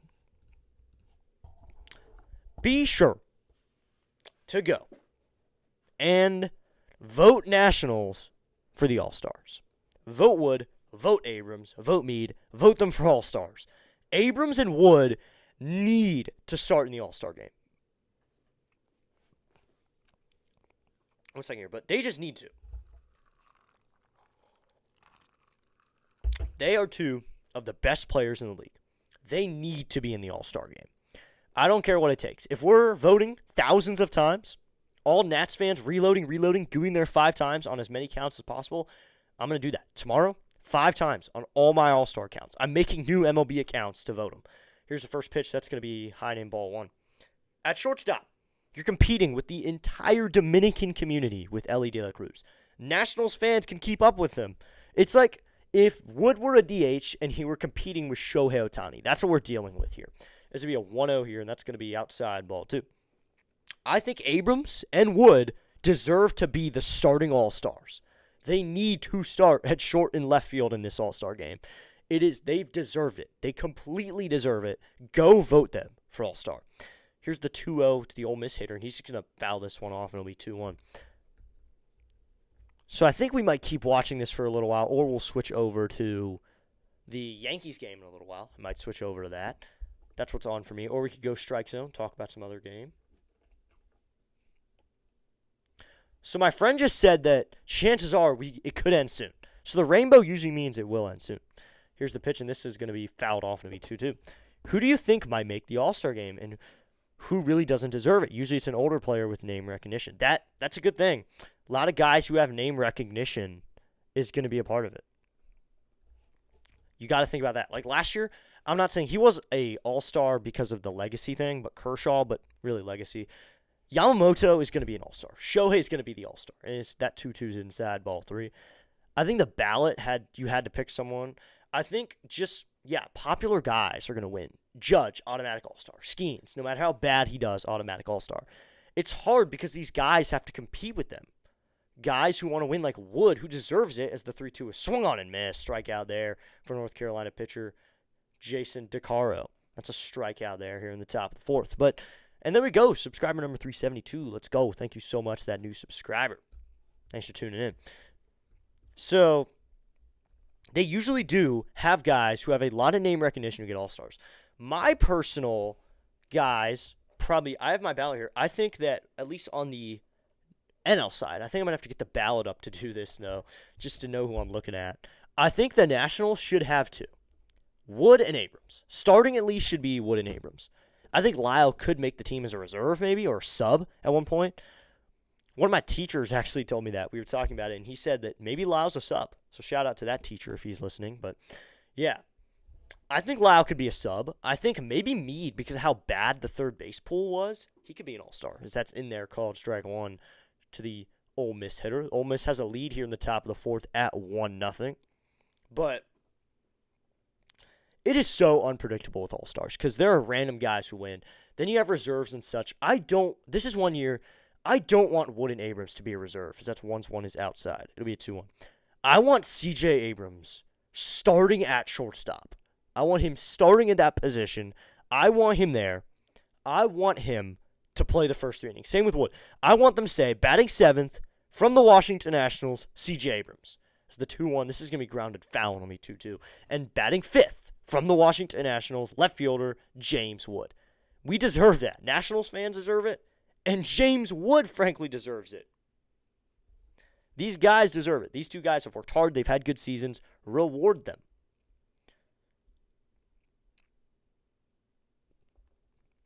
So here we're still waiting. No updates just yet. I'll check again on Mark Zuckerman's page, though. Here's the 2-2 is going to be grounded up the middle. Second baseman is shaded over there, and he's going to fire it over to first in time for out number 2. So now it's pouring is his last update. I'll check on the Nationals page here. Maybe they just have something like we're continuing to monitor it. Nothing just yet, so the Nationals don't have any updates. I would like to have anything, though. Just give an update. Be nice to just see one. Give anything. I think we could play. I think it's possible that the Nationals play tonight. It might be brief, but they will play. So the pitch is going to be in there. Called strike one. If we do go over that, we will finish this stream, though. We'll finish this half inning, maybe, if they go back to the game, maybe. That'd be really nice if they played. DC, rain expected to stop in 21 minutes now. So it's light rain here now. The pitch is in there. Called strike 2. It's a 0-2 count. So it starts back up at 10. So you only get a little time. At 8:34, the sun sets, but I'd like to see what it looks like. Does it pass over?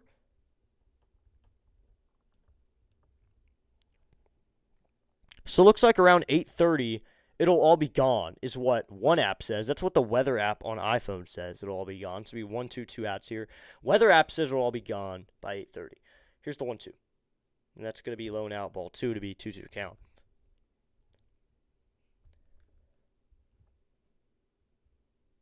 So nothing just yet. I think it's not too bad, though. I think we could play tonight. If it's gone by 8:30, at least for what one says, then we're good. Here's the 2-2, and swung on and missed. Takaro gets out of it, led to the bottom of the 4th. So I think that's the best thing we can do for now, just waiting on it.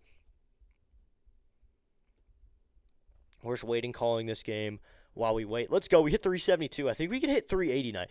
I think if we play a game, we'll hit 380. That'd be pretty cool. I think if we play a game, though, we'll probably hit 380. That'd be really cool. Get 8 subscribers tonight during the game. Just waiting here. Any updates here? Nothing just yet. Nothing on Instagram either. Of course, Red Wings updates are coming through, though.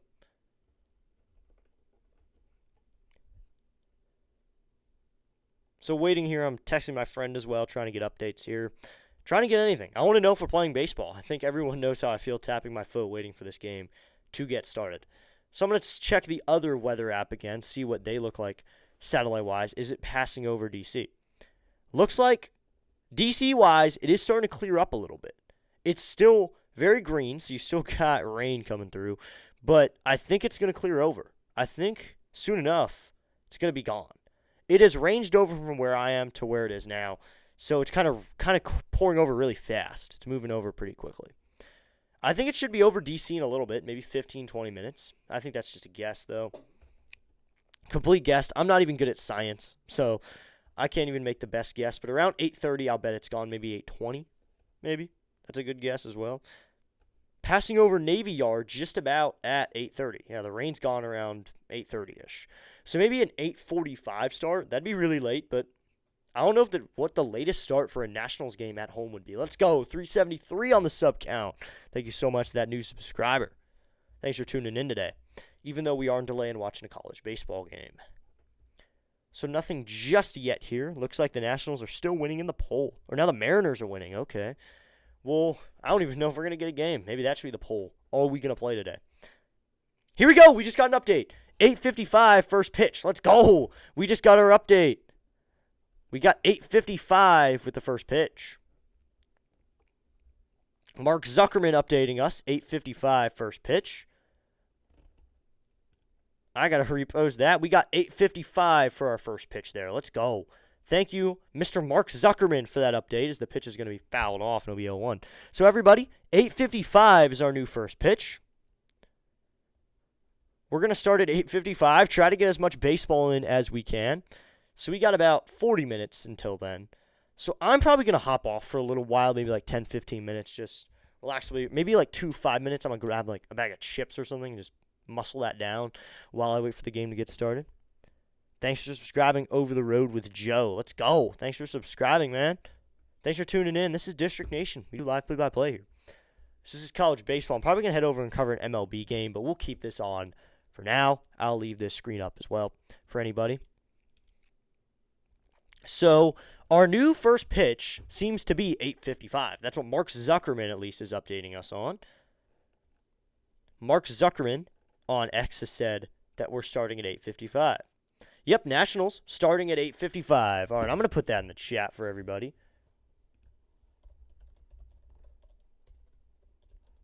As this pitch is fouled off. So I'm putting this in the chat. Good that we got a game time now. We're going to play it. So I have that on screen now. So I'm going to move this up, though, so people can see it. So there you go. Game's going to start at 8:55.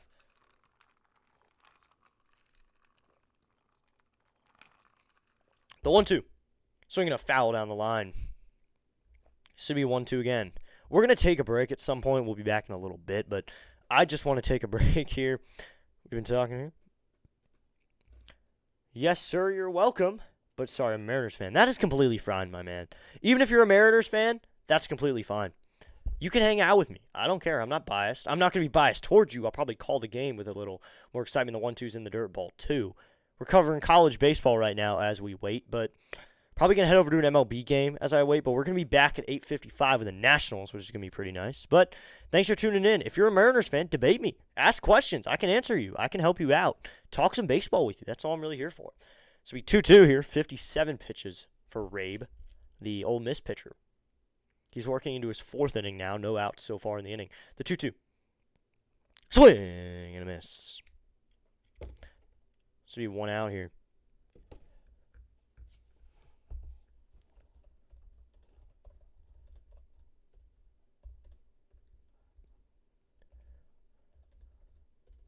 I'm setting something up here.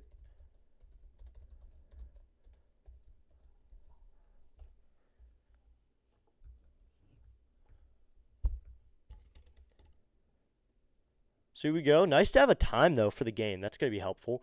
So it'll be bottom of the fourth here, 1 out, gotten by Rabe. Here's the pitch, and this is going to be outside, ball 1.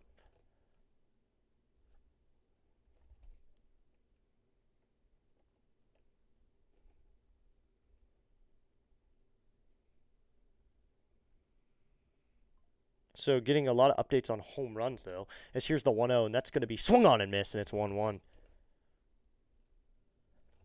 So we 1-1 here, bottom of the fourth. Thanks for tuning in, everybody.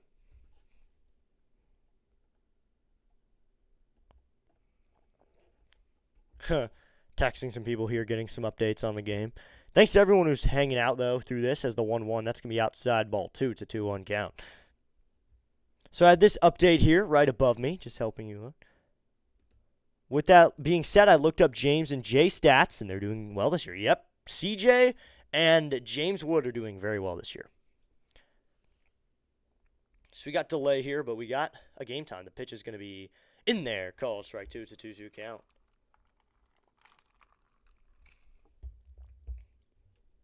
Yep, we're getting 8:55 first pitch. So after this half inning is now, we'll get a 2-2 here. Here's the pitch. Swinging a foul off, and we'll do 2-2 again. So after this, we're going to take a quick break. We're going to hop off for just a minute. I'm going to be out for a little while, maybe like 10 minutes at most. I might do that. And then I'm just going to go grab a bite, and I'll be back at 8:30 for the game. So come back for play-by-play after this half inning. It'll be 2-2. Here's the pitch, and that's going to be outside, and that makes the count 3-2. I'll leave this screen on the board for you so you can track the game, or you can find it on ESPN. But we'll be back in a little bit for everybody to come back for play-by-play. But we'll be back by that time, waiting there. And I'll be back to call the game. It's the 3-2, up high, ball 4. So a walk there. I will watch a little bit more of this game, but I'm going to go upstairs, take care of a few things as I wait. Would really like to call this game, though, and I'm happy we're getting a game in. So thanks to everyone who's waiting it out with me. You're appreciated, as we got 16 likes on the stream. Let's go. 16 likes. That's awesome numbers. That's awesome numbers. I will take it. Those are great numbers. And we've already gained a few subs. So Let's try to hit 380 tonight, everybody. We're going to have a ton of streams this weekend, so might as well hit 380 while we're at it. We haven't even started the game here. We're starting at 8:55. If we play a full game, we could be playing till midnight. Hey, midnight baseball, boys. Midnight baseball on a Friday night. So we're going to play into the West Coast games. Here's the pitch, and that's going to be outside ball. Oh, called strike one. Okay. It's a 0-1 count. So we got plenty of views on the stream, too. Let's go. Thanks to everyone who's tuned in today. Made the stream awesome. You guys are helping out.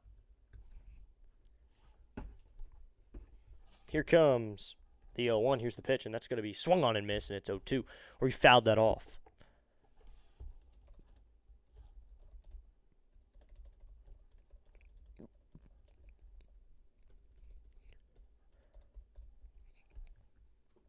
So I am going to probably leave here after this half inning and go get a bite like for 15 minutes, and we'll be back to call the game.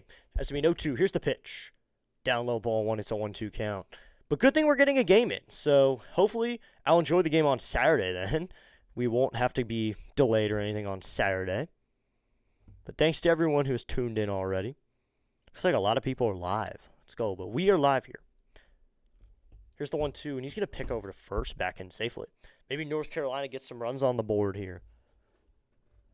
So I'll finish covering this inning, so I covered 4 innings of this game. Then I'm going to take a break. I'll be back a little bit before the game so we can talk about the game, talk a little bit, talk Nats, and then we'll be good. So the 1-2, so I'm going to foul off, and we'll do 1-2 again. So the schedule is I'm going to head out for just a little bit, 10, 15 minutes at most. I think my expected time back is 8:35 for a pregame. That's going to be what we do. I'm going to be back at a pregame. Have 20 minutes to talk about the game. We'll go through the starting lineups. We'll go through the batting orders. We'll go through the field. I'll give you some updates on some other games around the league. Talk about the farm system just a little bit. All that right around 8:35, 8:40 maybe. The 1-2 outside. That makes it a 2-2 count. We might just restart the stream, play the intro video again and everything. Will the stream still be up? Yep. It'll be left up. I'm going to just do this. Here's what I'm going to do. Mr. Knit Owlman, this is what I'm going to do. I am just going to do this with my camera.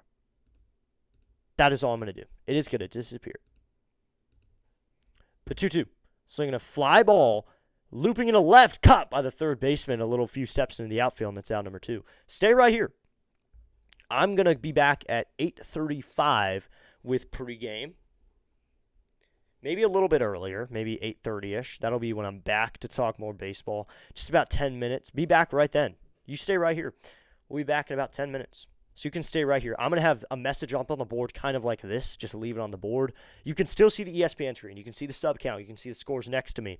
But that's really the point here is just so I can I can get a little bit of time to fill up my cup here, get everything ready to go to have a good game. The first pitch is going to be in there, called strike one. I am wearing shorts right now, so I might throw on pants because it might get a little cold. I think we're going to be here for a little while. So, everybody, I'm going to quote Rising Rhino here. Let's go. 374 subscribers. We're now 6 away from 380. Let's go. Here comes the 0-1. This is going to be outside, and that evens up the count of 1-1. Yeah, I'm going to be back here in a little while probably. Just hang out just a little while, get up, sitting food in my body. Night Owl, but it's all good. Yep, Night Owl. All right. I'm cool. I'll call you Night Owl then. Let's go. I got a name for you. So I'm going to throw something on the board and then turn off my camera, and I will head out of here for about 10 minutes, and then we'll be back. Here comes the 1-1 with 2 outs. Here's the pitch, and that's called strike 2 at 83. It's a 1-2 count. But thanks for tuning in, everybody, already. We'll be back in just about 5-10 minutes in just a moment when this inning ends. 15 minutes now. We'll be back with more pregame, more innings of baseball. Hopefully we get 5 innings in. Hopefully. Just get the game in. The 1-2 coming. He'll go back over to first, back in safely as the runner at first. I'm just happy we're getting a game in. I think everyone is too. We're just happy we're getting a game in.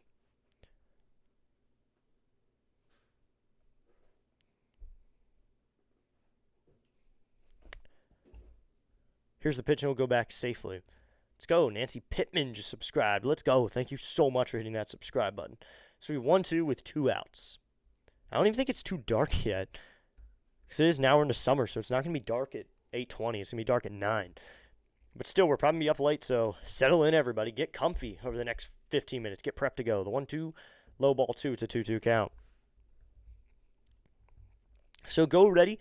go get ready, go get some comfy pajamas on, go settle in, get a nice healthy snack, maybe get a delicious snack, get a nice drink, get something, get ready to. We're going to be here for a while probably because our game hasn't even started yet.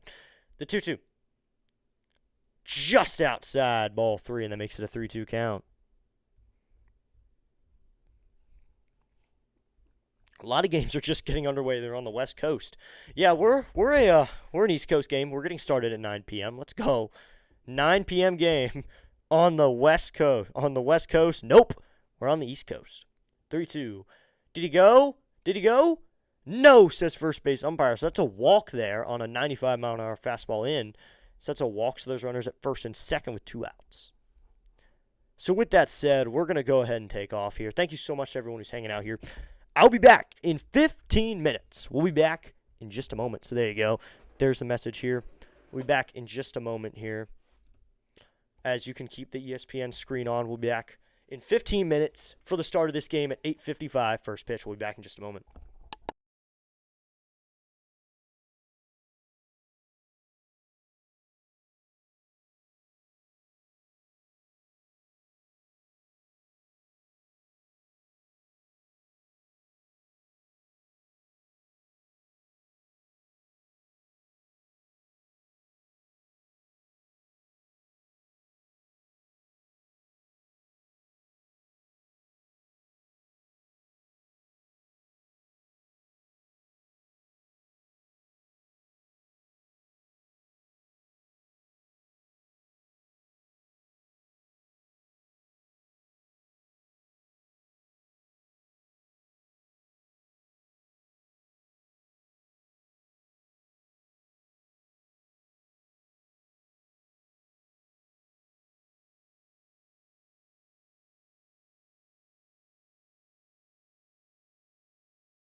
Muhammad can do it here. Swinging a drive. Deep center field. Going back is Scott. And that one is gone. This game is tied at 6. Harden drives in. Harden. And it's rejected by Flag. Flag recovers it. Flag driving. He might go coast to coast. Gives it to Nembhard in the corner. Nembhard for 3. Bang! For 3. Ryan Nembhard makes it a 20-point lead. Hands it off. Rodriguez up the middle. Touchdown, Commanders! Rodriguez with the touchdown run. Chris Rodriguez Jr. straight up the middle. Touchdown!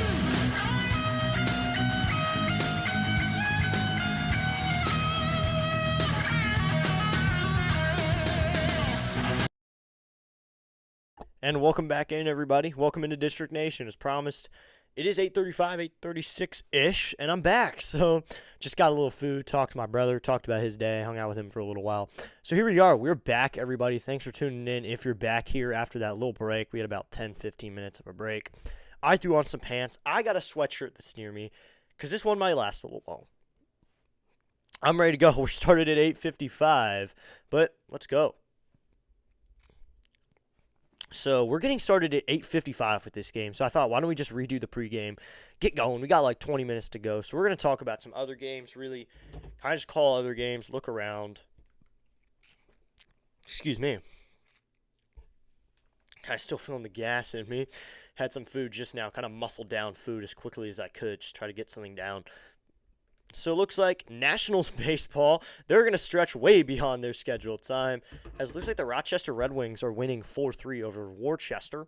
So that's good for the Red Wings. But we're going to go through all that. We're going to go through the farm system. We're going to go through all that because we got plenty of time to burn. Might as well have a nice little long pregame show right here. Thanks to everyone for tuning in already today. So let's start by, first off, I got to do something real quickly. So as you can see, this is the new starting lineup screen. I don't want to reveal too much here, but this is the new starting lineup screen. So I just got to go here, scroll all the way to the front because I don't want people to see what it looks like there. So there you go. So that's there. I just wanted to make sure that everybody would. I wanted to make sure that pregame thing looked good. I'm excited to reveal what the starting lineups look. But thanks to everyone for tuning in already who waited it out, especially in the chat. I know some people stayed here. Shout out to you guys. You stayed here throughout the entire time, and now you're here. You're getting a good pregame. So let's start by talking about this game. Zach Littell will take the mound for the Washington Nationals. Will face Miller for the Mariners. What do we got to see from this game? Wood. It's going to be a leadoff hitter. I think Wood, late in the game, it's going to be rainy. It's going to be probably crappy weather. Why not swing at the first pitch? James Wood, let loose, hack at that first pitch. Why not? Give me a reason not to swing at a first pitch. Have fun with it. That'd be really fun, just for him to swing at the first pitch and hit a tank. Doesn't even need to be a home run necessarily. Just a bomb. Something really, really far. Something really, really good. Swing at the first pitch. We are not starting at the plate, though. We're going to have to start in the field. That's the one thing. We're starting in the field. Excuse me, FedEcho. Let's go. We got 9 people in the chat right now because we did take that little break. We got 19 likes. Let's go. So everyone coming in, anyone new here, anyone just coming in for the game, be sure to hit that like button, hit that subscribe button. Help out the channel just a little bit by doing those little free things. We're going to have a lot of likes and such on this stream and views and such because it's been so long. I've been live for 2 hours, and we haven't even called a minute of baseball for the Nationals yet. That is the fun of streaming. This is the first day of summer, and this is the best way to spend it. Sitting here, living life, 19 likes on the stream. Let's go. Of course, I'm going to start by updating you guys on the stream schedule this weekend because I got a lot coming up. So today, we got the Washington Nationals and the Mariners as we speak. As we call this game. That's the game we're calling. And then tomorrow, I'm going to the game, so I can't stream anything. I think maybe, just maybe, tiniest little chance I come home, watch the Knicks and Spurs game on here. I may call that game because I do enjoy basketball. Might go and watch that game, try to watch Game 5 or at least a piece of it. It's going to be later, so it's going to be the start of maybe this game. It's going to be kind of like the start of this game. But, yeah, that's just a snapshot of what we're doing maybe on Saturday. But Sunday, we got 3 streams. I talked about this earlier if you were here, but 3 streams coming up. We got this game, at 1. But at noon, I'm joining Pure Adrenaline Sports for his Power Rankings, which I'm really excited to do. I enjoy talking Power Rankings with Pure Adrenaline Sports, something I enjoy doing. So I'm going to hop on for that stream for a little while, just hang out with him, talk baseball, talk sports, talking Power Rankings. And I think it's really fun to talk Power Rankings. We'll talk about that in a minute because that's something we can talk about. And then at 1:35, I believe, is the Nationals game on Sunday. You got on the mound Miles Michaelis for the Nationals, so it'll be fun to watch him. That's the Sunday stream, and then Sunday Night Baseball this Sunday, our first issue of it. So excited for you guys to join me this Sunday night. Tune in. Red Sox playing. A weird sky tonight up here in Maryland. I wonder if it's the ballpark area as well. I think it is. Thanks, Mr. C, for waiting out the rain delay. We're back with a pregame here. I think it is as well because I think the rain is coming back around 10. So they're probably just trying to get as much baseball as possible, see what they have to do. At least get this game started. It's going to be at 8:55 first pitch. That's our scheduled time. 8:55 is when we're going to get underway. Excited to see it happen. So I have the Red Wings game up here because it's on Nats TV for me right now, but I don't care. Enjoy watching some minor league baseball. So let's talk about, also I already talked about, we got our stream in. This Sunday, we got noon Power Rankings. Then we got game 1:35 and Sunday Night Baseball this Sunday night. Those are the 3 streams. Then we have another on Monday. It's going to be our next stream. We got a lot of baseball coming up. So everybody, Power Rankings. That's something I do every Sunday usually with Pure Jones Sports. I like doing it because it really gives you a snapshot of what the league looks like from a different angle. Because with our snapshot, and also this comment, I'm assuming it is. I did see my friend sent me a picture. There was a rainbow in the sky somehow. So it wasn't too dark out there either. It wasn't completely dark. I think looking at the window around me, just looking at the outdoor area, it's not too dark yet. So it's not completely dark. I think we're going to get a game. We're going to get a few innings. We may not finish it. There may be an inning or two tomorrow. Maybe, since I'm going to the games, maybe I see 2 or something. Maybe I do something interesting. I don't know. But to everyone, just an update here, because I know some people weren't in here. The Trey Turner Cup, if you're new here, this is what I drink water out of, my Trey Turner souvenir cup. That's my cup for tonight. Sunday, maybe I'll put out a poll. What cup do you want me to drink out of? I have the World Series cup. I have a lot of World Series ones. I got a Harper one, I believe. I got a Cubs one from a Cubs game. I think I may have a Yankees one somewhere. Got a lot of them. They're really cool. I think collecting cups is fun. Collecting bobbleheads is fun. Things like that. Just little trinkets like that are fun to collect in baseball. We were talking about it earlier. That's almost hard to believe that was almost 2 hours ago. So let's look at the NL East standings a little while. Let's look at the national standings in general. This is game 70 for us. Wow. Game 70. We're 11 games away from the halfway point. Is anyone ready for that? I mean, I'm not ready for that. I want more baseball. I'm not ready to be at the halfway point. 70 games. They're 35 and 34. I mean, if you went onto the street on March 28th, 2026, walked up to a man, shook his hand, or a woman walked up to someone and said, hey, in Navy Yard, it's got to be Navy Yard. You walked up to them and said, hey, in June, this team is going to be 1 game over 500. They're going to be solid 1 game over 500. And they're not going to be up and down. They're going to be at 500 or 1 or 2 games above. What would they say? What would they say? First off, they'd probably be pretty surprised that Paul DeBoni and Blake Butera have pulled that off. Good job to you two, Paul DeBoni and Blake Butera. Butera has not been afraid to be unconventional with his spot as manager. What was really cool is I went back and watched one of my pregame shows from a little while ago. I watched it. It was for a Cardinals-Nationals games I called during my spring break. It was really interesting because I had a little amount of faith in Blake Butera. I was still questioning the interesting lineups, and that has become the norm for this team over the past 2 months. Since that game, we have gotten used to Abrams in the 4-hole. I don't think he was in the 4-hole at that point, but still. We've gotten used to Wood in the leadoff spot. I think Wood's hit leadoff for most games this season. I don't think we've seen anyone else in the leadoff spot.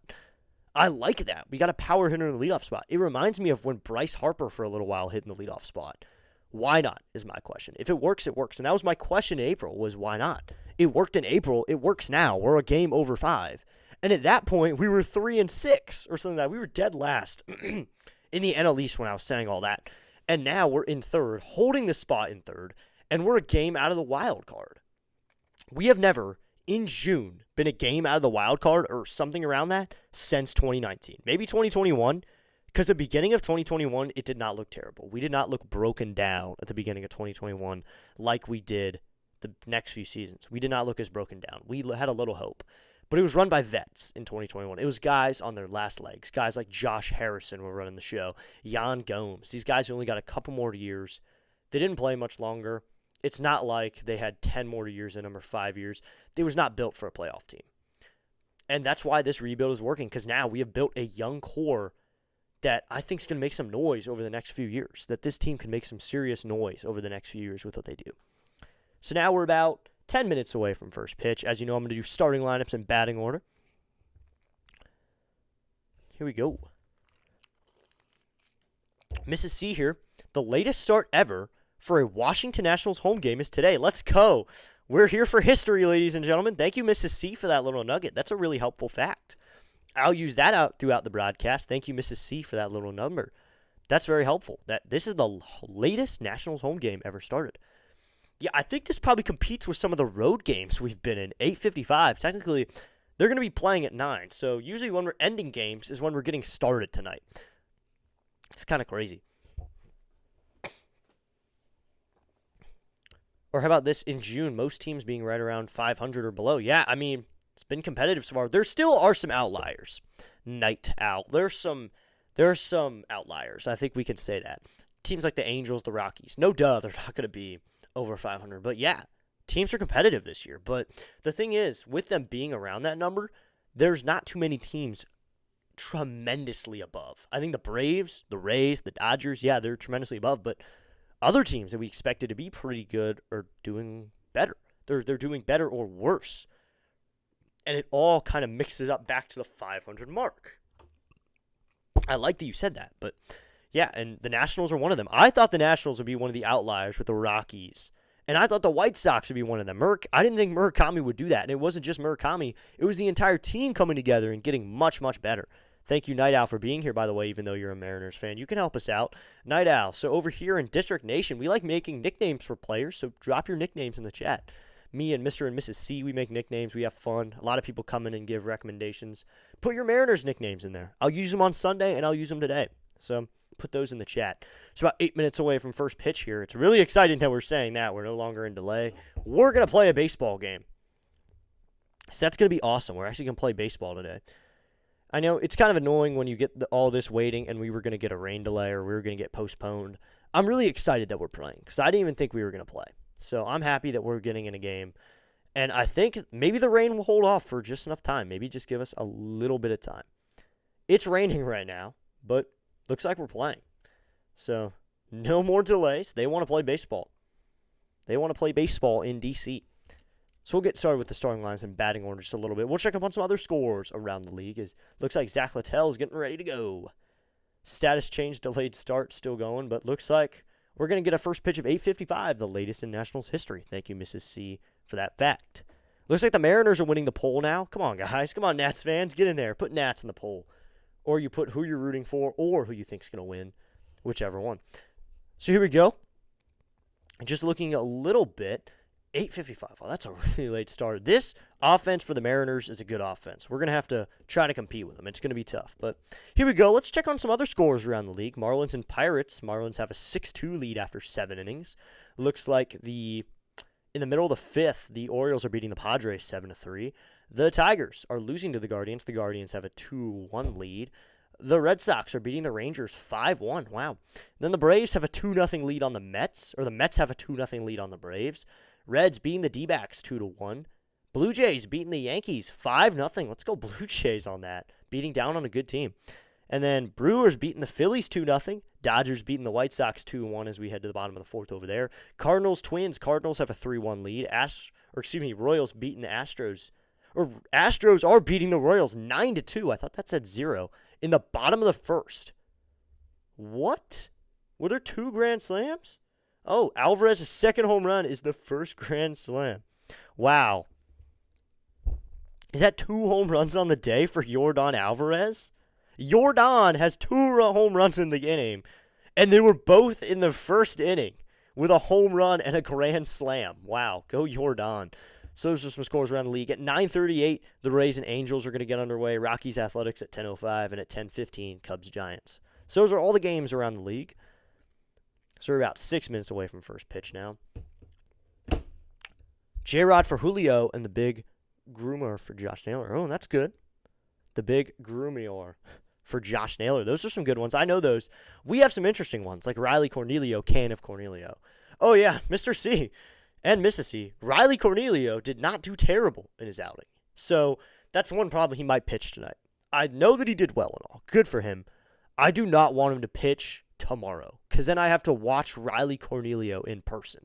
Please pitch tonight or Sunday, just not on Saturday. Please, Riley Can of Cornelio, do not pitch on Saturday. Looks like Ali Malik Ortiz just went out to deep left. Ami Malik Martiz just went yard for the Rochester Red Wings. Ami Malik continuing to have a power showcase. Or excuse me, who is it? That's Tres Barrera. Wow, Tres Barrera. The Nat who played in 2022 is back in the minor leagues for the Nationals, and he's making some time. So we're about 5 minutes away from first pitch. Let's get going with the starting lineups now, ladies and gentlemen, as we're getting ready for this game. We're going to get started 2 hours and 10 minutes late right here on District Nation. Thanks for tuning in. But let's get started with the starting lineups and batting order for today's game. Do we have a lineup? Yes, we're going to get going with a lineup right here. Leading it off for the Seattle Mariners, who are 36 and 34. They're first in the AL West. Leading it off is going to be Cole Young, the second baseman. Batting second is going to be the center fielder, Julio Rodriguez. Batting third, the first baseman, Josh Naylor. Batting fourth is going to be Randy Arozarena. He's a left fielder in today's game. Batting fifth is Luke Raley, the right fielder. Batting sixth is going to be Dominic Canzone, the designated hitter. Batting seventh is going to be the third baseman, Miles Mastroboni. Batting eighth is going to be the catcher in today's game. His name is going to be Yanni Pereira. Yanni, spelled J-H. And then batting ninth is going to be Colt Emerson, the shortstop. And on the mound for the Seattle Mariners is going to be Bryce Miller. He's 2-0 and 133 in his limited amount of starts this season with only 27 innings worked. Once again for the Mariners, that is Young, Rodriguez, Naylor, Arozarena, Raley, Canzone, Mastroboni, Pereira, Emerson with Miller on the mound. Hey, Cana Corleone may be actually better than Parker No Pitchy. Yeah, I think so. He might be better. Gumper, autocorrect. Oh, thank you for that correct. Leading at 36 and 34, I take as the AOS is the worst division in MLB. Yes, they are. They host the Angels. They have the Rangers. They have the Astros. They're not a good division. That's just my take on it, though. And now, the starting lineup for your Washington Nationals, made by manager Blake Butera for your Washington Nationals. Leading it off, the left fielder, number 29, James Wood. Batting second, the first baseman, number 2, Luis Garcia Jr. Batting third, the third baseman, number 45, Curtis Mead. Batting fourth, the shortstop, number 5, CJ Abrams. Batting fifth, the right fielder, number 3, Dylan Cruz. Batting sixth, the designated hitter, number 4, Dalen Lyle. Batting seventh, the center fielder, number 30, Jacob Young. Batting eighth, the second baseman, Batting eighth, the second baseman, Jorbit Vivas. And batting ninth, the catcher, number 20, Caber Ruiz. And on the mound for your Washington Nationals, number 18, Zach Littell. And that's the starting lineup for your Washington Nationals. Excuse me, I had a mistake in there. Jorbit Vivas is the starter over there at second base. It is very dark. The Nationals are going to be wearing their alternate blue uniforms tonight. Littell's coming out of the bullpen. We're going to get underway here 2 hours and 10 minutes late at 8:55 with first pitch. Stadium still got plenty of fans there as the lights are getting dark. Let's hit some home runs tonight, boys. Get the light show going. So this picture is actually very accurate now. So here we go, everybody. Thanks for tuning in. Thanks for tuning in, everybody. And thanks for coming in for those starting lineups. Enjoyed doing that. So here we go. Yep. Worst division in MLB probably is the AL West. And there is your starting lineups. So there is a mistake. Vivas is at second base today.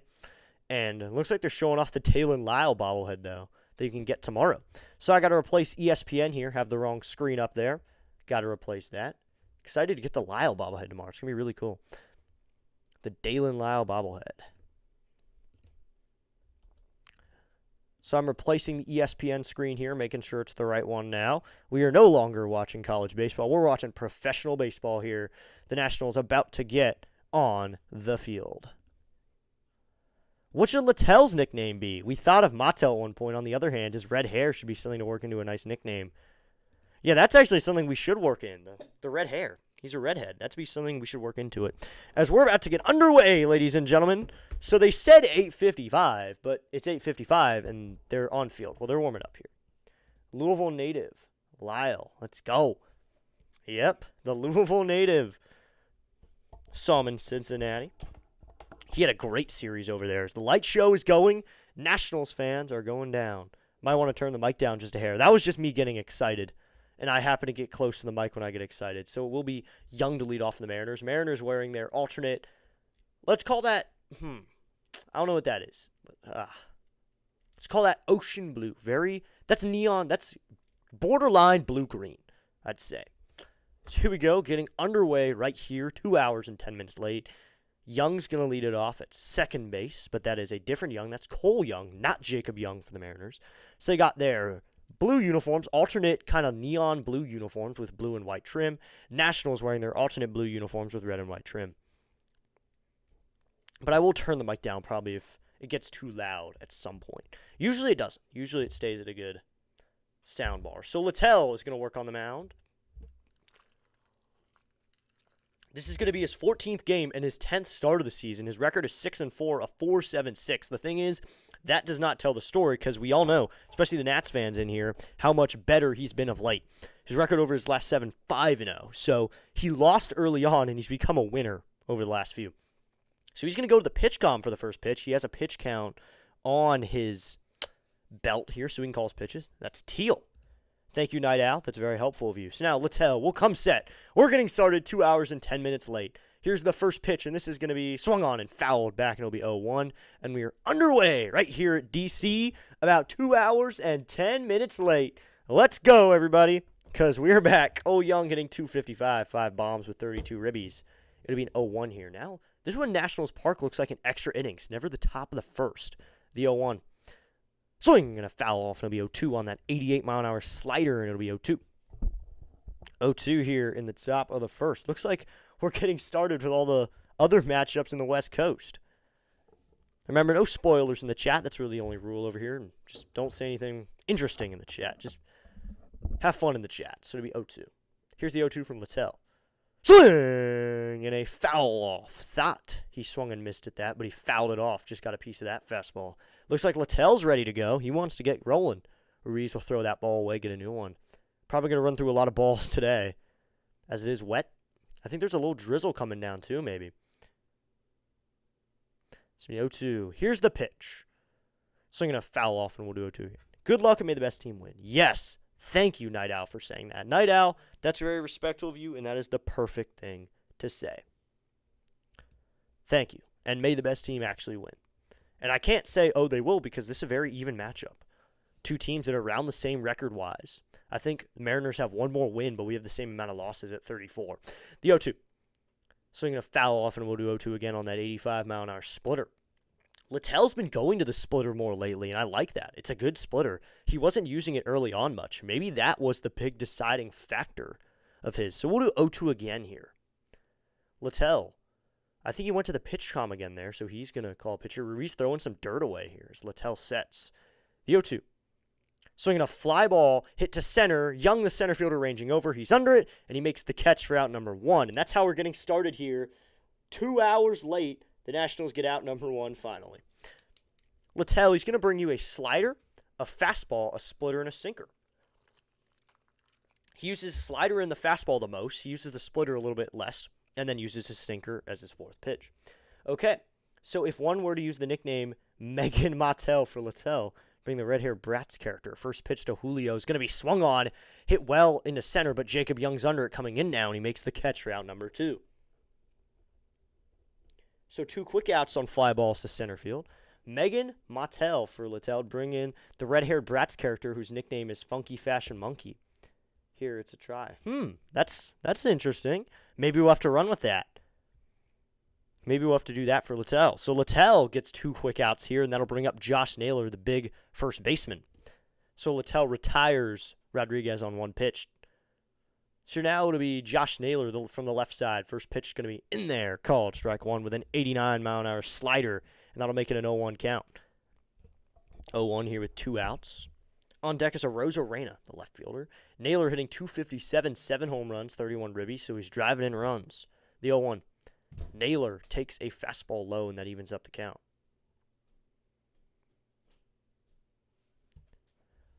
It's a work in progress, I think, in terms of nicknames. Yeah, I think we're going to have to work hard to get one for Littell because not many Nats fans are trying to come up with it. Here's the 1-1.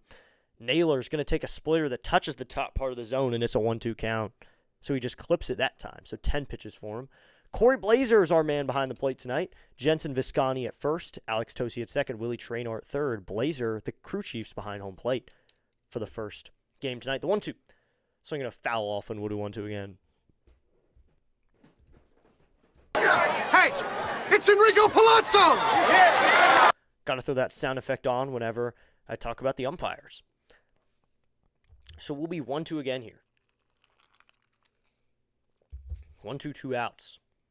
Littell really seems to pitch to contact more, but he still gets outs, and I think that's really good. Not too many guys or fans in the upper steps as the 1-2 is fouled off again. Naylor took a big hack at that one. Naylor takes a lot of big hacks, and he kind of leans back when he swings, too. He wears a C-flap from the left side as he steps back up to the plate.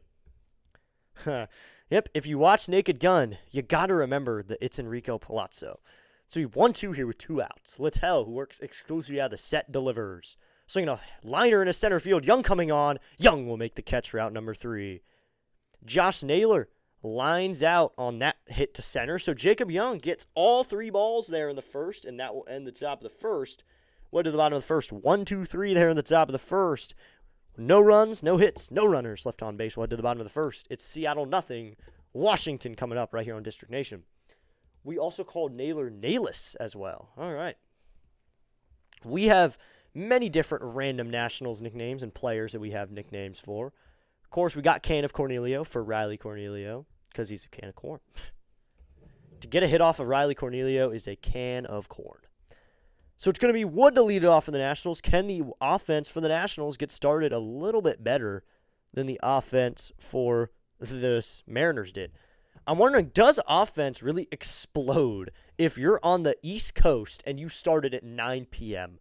How does that feel for a team? How does that drain you? You were sitting in a dugout for 2 hours. You were probably sitting in a clubhouse for 2 hours, probably playing cards, stretching, playing on your phone, scrolling. What does that do to you? Are you ready? Are you warm? Are you warming up in that time? How does that affect your play? I'm actually wondering here.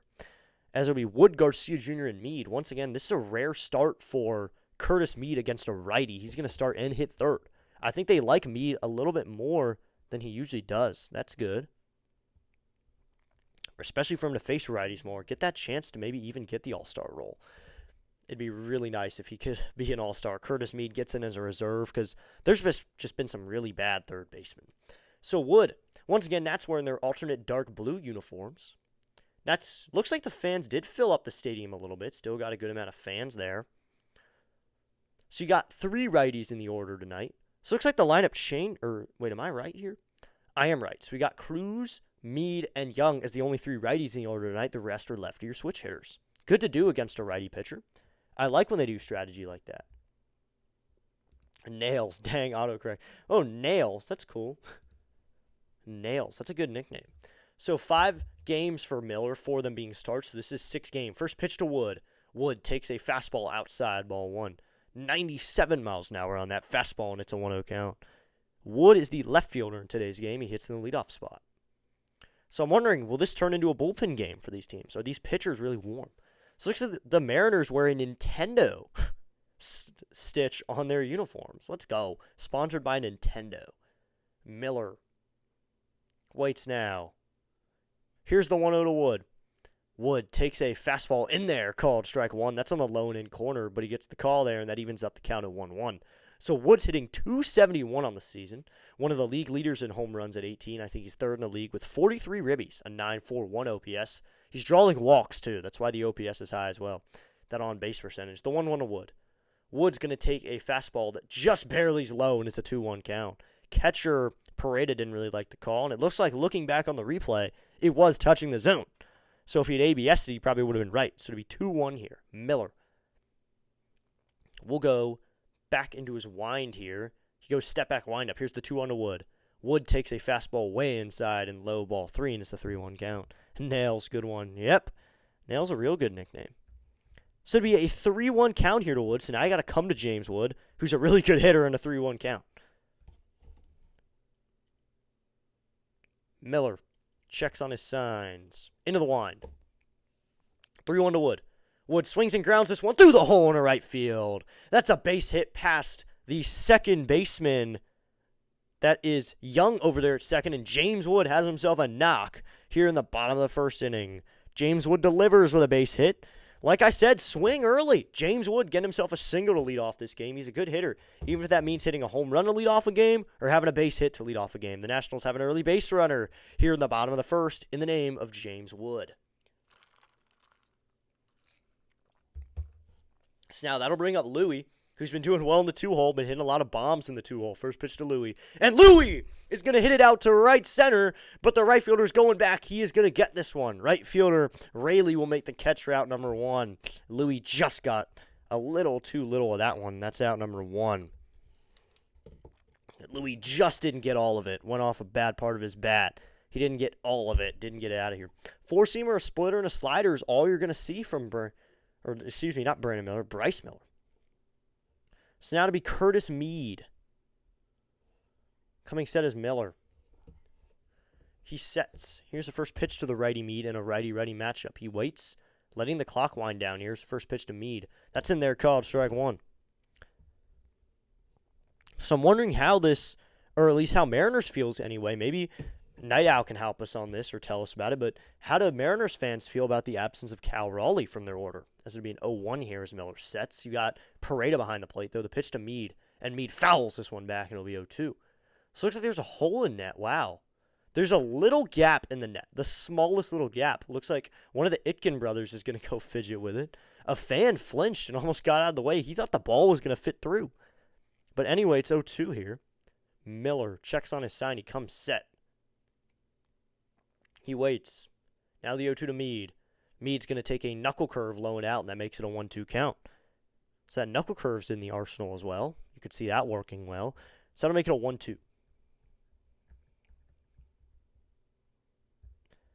Nothing seems to come to mind from Littell's background. Drafted out of high school from a small town in North Carolina. High school mascot, the Eagles, and the Nats are the 5th MLB team Littell's pitched for. Wow. Should be a 1-2. Here's the pitch to Mead. Mead swings and grounds this one up the middle. Second baseman tags the bag, goes to first. And that's in time for a double play. There you go. Mead grounds into a double play to end the inning.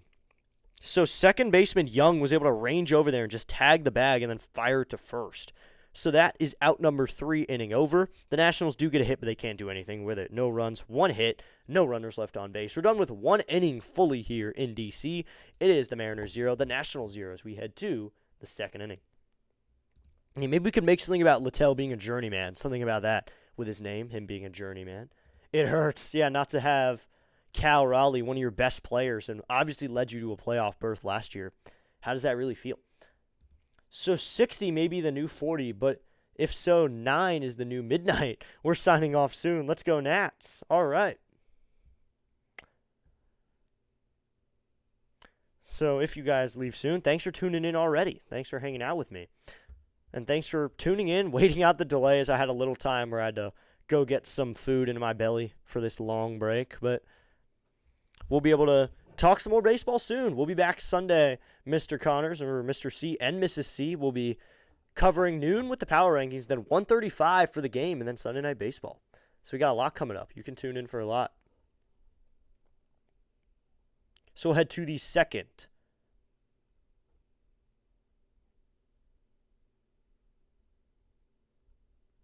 So to the second inning for the Nationals today. We're going to have Arozarena, Rayleigh, and Canzone.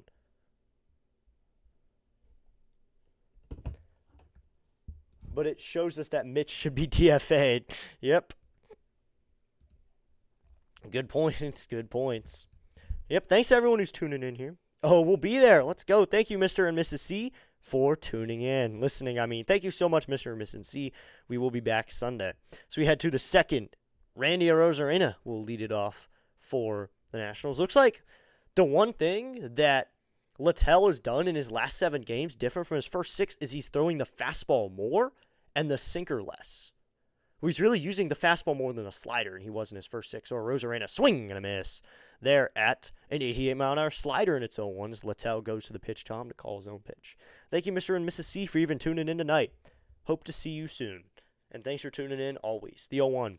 The Arozarena swings and fouls this one off, and it'll be 0-2 on that 85-mile-an-hour splitter. Thanks for tuning in anyway. Mr. and Mrs. C, shout out to both of you. This will be 0-2 here. No outs in the top of the second. Coming sets Littell. The 0-2 to Arozarena. Outside, ball 1 of the sweeper, way outside that time with 79 miles an hour.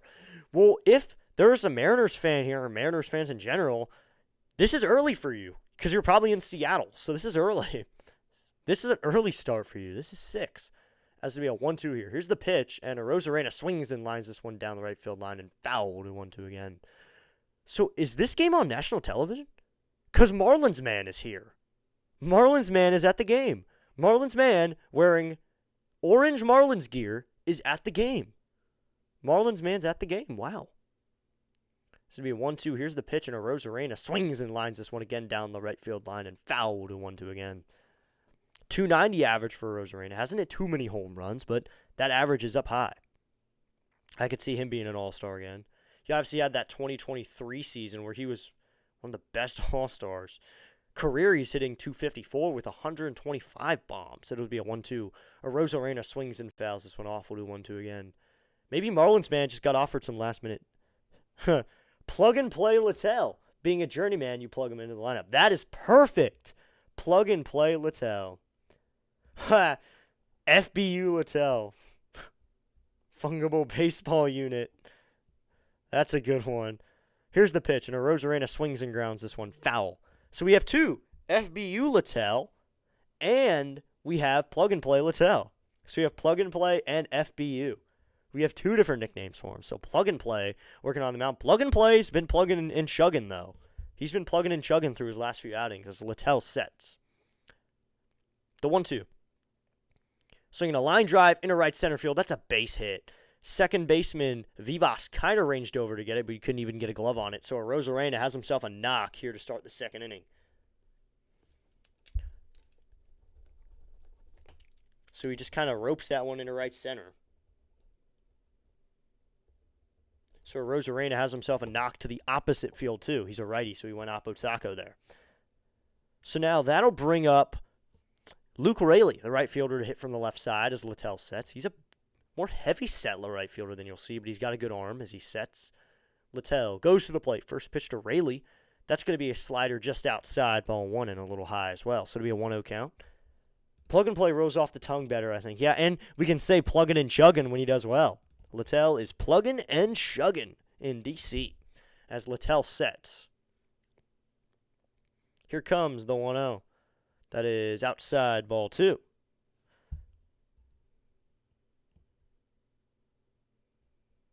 Works for most of us here in Washington State because most of us just got off work. Oh, that's awesome. Let's go. So you just got off work and you're listening to the game, even though it rained here. This will be a 2-0 here. Littell sets. He goes. Swing and a miss at a splitter, and it's 2-1. Very true. Yes. Plugging and chugging. Littell at 24 pitches here in the second inning. Littell doesn't even check on Arozarena, but Arozarena is getting momentum here. He does not go the pitch. The 2-1, and this one is slapped out to left field, ranging over his wood, now into foul ground, and he makes the catch, and oh, and it's off his glove. Whoa. A Mariners fan just yelled at him as he went off his glove, and now he flips it to him. Why would you flip it to the guy who was heckling you? Would flipped it away, but wow. That Mariners fan just started heckling him as soon as he missed it.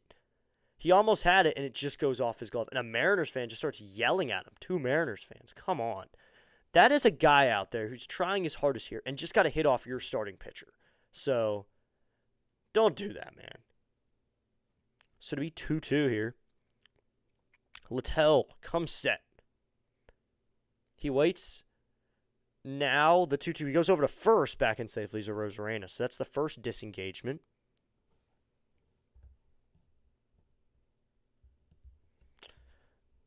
Hey, Mariners fans. Join the DN to listen to some awesome National League games. You can listen to our night games as you drive home from work. Thank you, Mr. and Mrs. C, for that plug.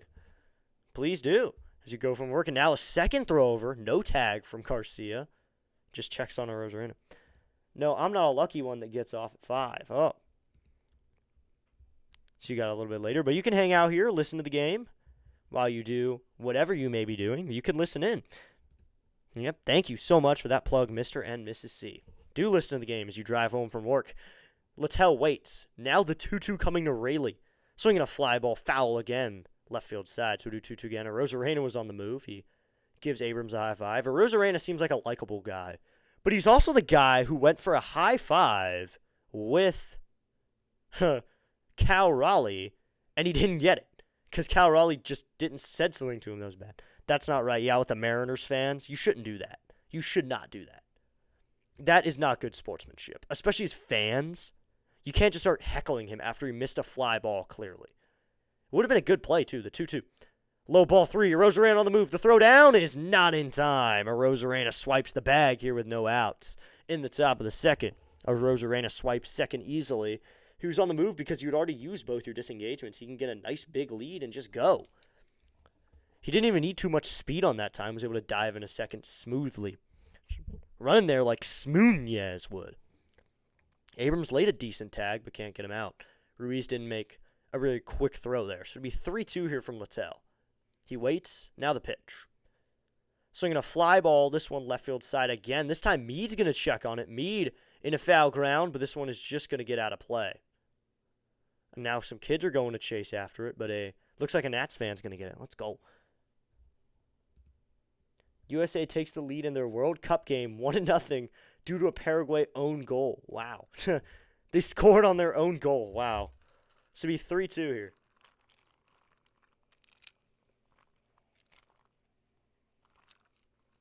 Here in the top of the second. Littell sets the pitch.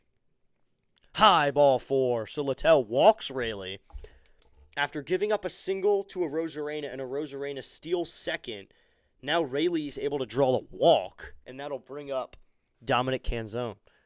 So NL ranks since May 1st. Zach Littell's tied for first with wins at 6.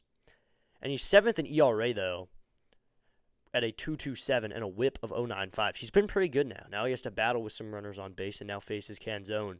First pitch from Littell. This is going to be a slider that dunks in there, called strike 1 at 88 miles an hour, finds its way back into the zone, and it's an 0-1 count.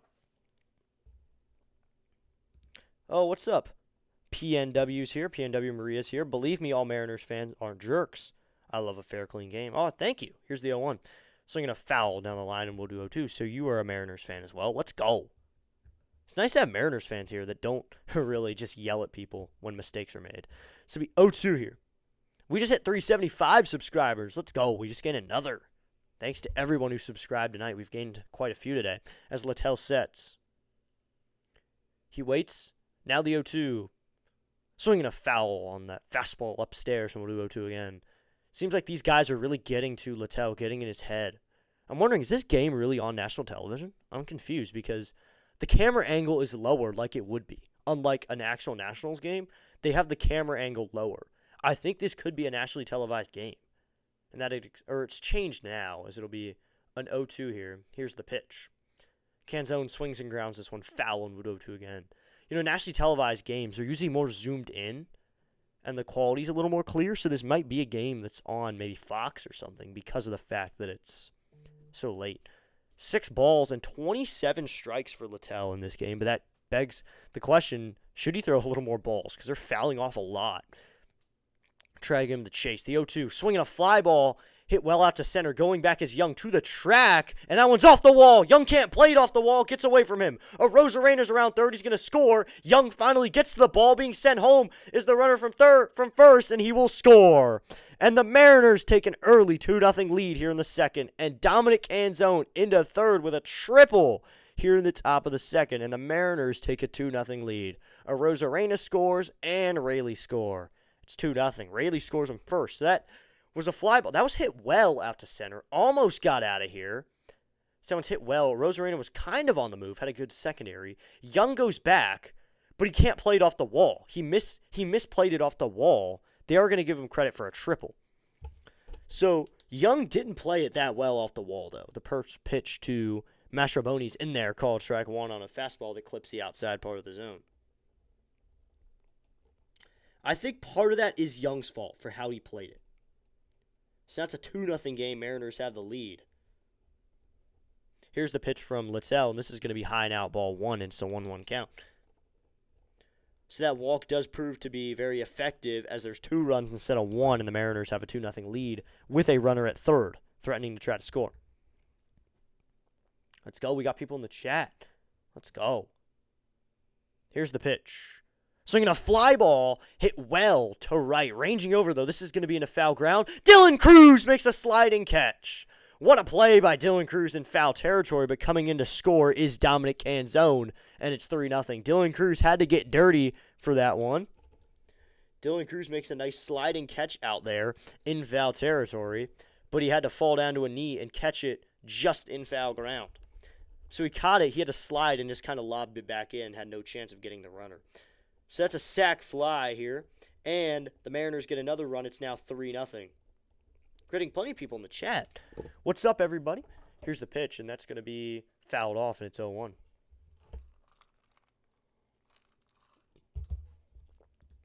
I like your commentary and the way you deliver the play-by-play action. Thank you. Thank you. Great job. Can Littell get 3 strikeouts? I think he can. Triple play coming up. Let's go. Okay, not a triple play. Hey, I was close. The pitch to Paredes outside. It'll be 1-1.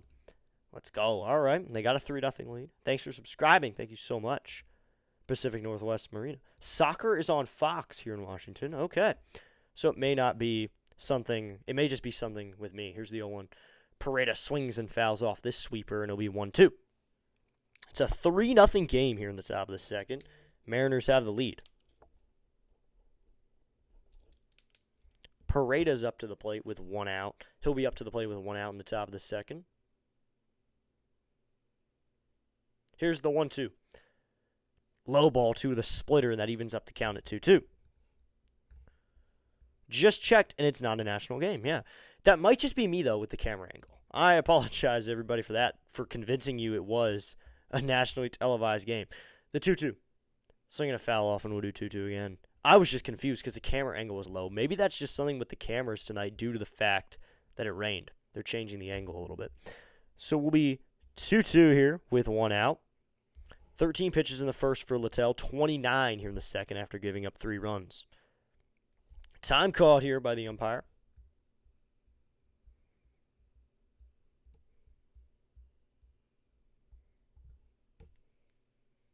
Looks like a lot of games are later in their games, and the Nationals are just getting started here. Littell now at 42 pitches. I believe this may be a bullpen game then. The 2-2. Swinging a line drive down the right field line, but this one is foul and will get out of play. We'll do 2-2 again. A guy had a glove there, and he just missed it. Now it's tipped away to a Mariners fan. Man, we can't win the game. We can't really win the seats, but we can't even get the balls. Come on, guys. Nationals fans, get the balls at least. So it'll be 2-2 here. 2-2 with 1 out. Coming sets Littell. Here's the pitch. Littell swings and that's Paredes swings and fouls this one off. So I'm assuming the Mariners fans, Paredes just a fill-in for Cal Raleigh. I'm assuming that's what they see him as. He's in the A-hole tonight. Behind him only is Emerson. Colt Emerson's the only guy behind him. Coming set is Littell. He's now at 44 pitches. The 2-2.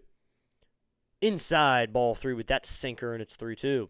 So 3-2, 1 out here in the top of the second. Mariners hold a 3-0 lead. Thanks to everyone who's tuned in. Especially now we got all the people on the Northwest tuning in. Let's go. Dr. Delay with the redirect. Let's go.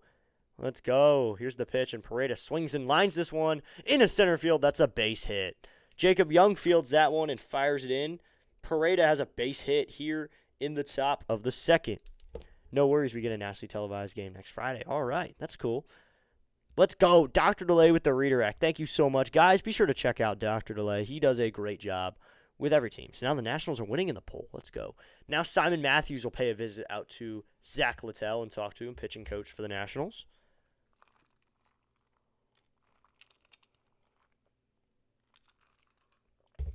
Hey, Denny's here. What's up, DN? He says, DN. What's up, Denny? Hope you're having a great day. Thanks for tuning in, Denny. And Dr. Lay with that redirect. Guys, check out Dr. Lay. He does MLB. He's a big guy on football. One of the best guys on the platform. Go check him out. He should be the new backup. All right. He's pretty good. Pareto, he's not bad. I mean, he was hitting 280 or 286, I think the number was. So it just went up because he got a base hit. So the stats look decent. So maybe he should hit in the backup spot to Cal Raleigh. Littell will step back onto the rubber. Now to be Emerson, the shortstop here, Colt Emerson. First pitch from Littell, and that's going to be a low ball one with a slider, and it's a 1-0 count. So now you got to get a long man up here. This is not what you wanted from game one. The Nationals taking this, especially the late start maybe. This affects them a little bit, the late start. But now you get the late start and a bad start from Littell. Maybe you can bounce back the pitch. Swinging a foul back, and we'll do 1-1. Good luck with the stream, man. Got to catch the World Cup. All right. Good luck, Dr. Lay. I'm not going to follow the World Cup much at all. Not a big soccer fan. More of a baseball guy. Would rather stay up and watch a baseball game. Littell sets the 1-1. Swing and a miss at a sinker up in the zone, and it's 1-2. But enjoy that, Dr. Lay. I hope you enjoy the World Cup. I know that's a big thing around YouTube as well. Great night of baseball with District Nation for this historic late start. The C's are signing off, and enjoy the game, everyone. Thank you, Mr. and Mrs. C, for tuning in. As it'll be a 1-2 here. Here's the pitch. Swinging a fly ball, hit out to center, going back to the track at the wall, and that one is gone. Colt Emerson goes yard with a 2-run bomb, and the Mariners now have put a 5 spot on the board here in the top of the second. Wowza. Colt Emerson goes yard to right center field, and it's 5-0 here in the second inning. Mariners putting up big numbers in, once again, as Mr. C said, a historic late start. So it is now 5-0 in just the second inning. Littell having some trouble here. 5 runs given up. Better than Mitch. I like you guys talking about it so I can learn about other guys. But thank you, Mr. and Mrs. C, for tuning in. I hope to see you soon on the other streams this Sunday. As Littell sets first pitch to Young. It's going to be lined down the right field line, but foul, and will be a 1. The ball girl will go chase after that. Looks like Colt Emerson's going to hold the trident for a little while.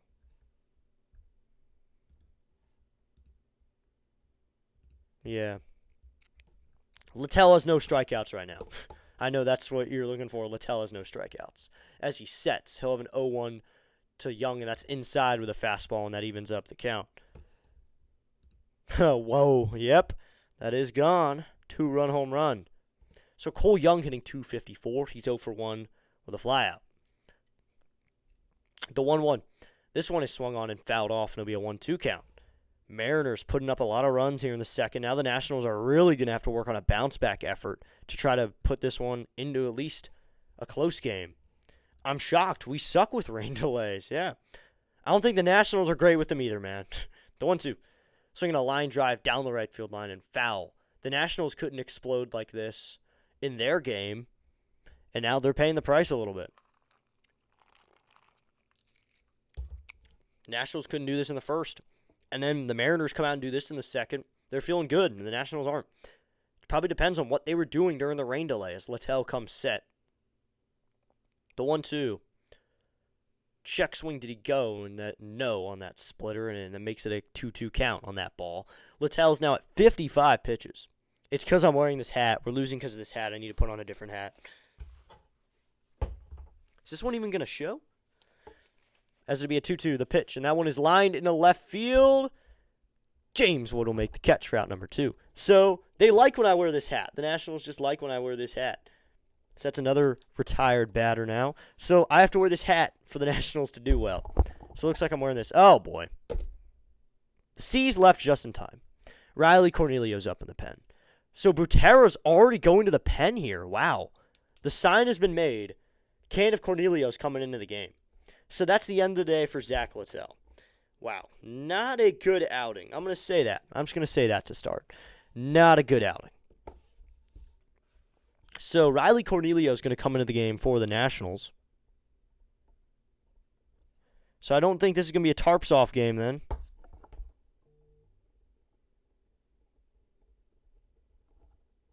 Cornelio is going to come in the second inning, just immediately. He's going to come in the second. I'm surprised, too. I heard the Mariners were very bad during rain delays. I'm really shocked. Yeah, I'm shocked, too. The Nationals just gave up 5 runs. Littell just gave up 5 runs. He goes 1 2/3. He gives up only 3 hits. 3 hits only, but just one of them happened to be a home run. 5 runs, all 5 are earned. 1 walk, no strikeouts. So now the Nationals go to can of Cornelio. Since most of you guys in here are not Nationals fans, I think we got some Mariners fans in here, maybe some Nats. Can of Cornelio is my nickname for Riley Cornelio. He is a can of corn to get a hit off of. That is why he is can of Cornelio. It is a can of corn to get a hit off this guy. So there you go. That's the nickname explained. Was that Cole Clutch Young? Cole Young, yep, he just flew out. Second time in a row. So he's down twice. So that is Cole Clutch Young is 0 for 2. Maybe he just doesn't feel the clutch right now. So they like it when I wear the hat, but this hat doesn't look good on stream. It glitches in and out.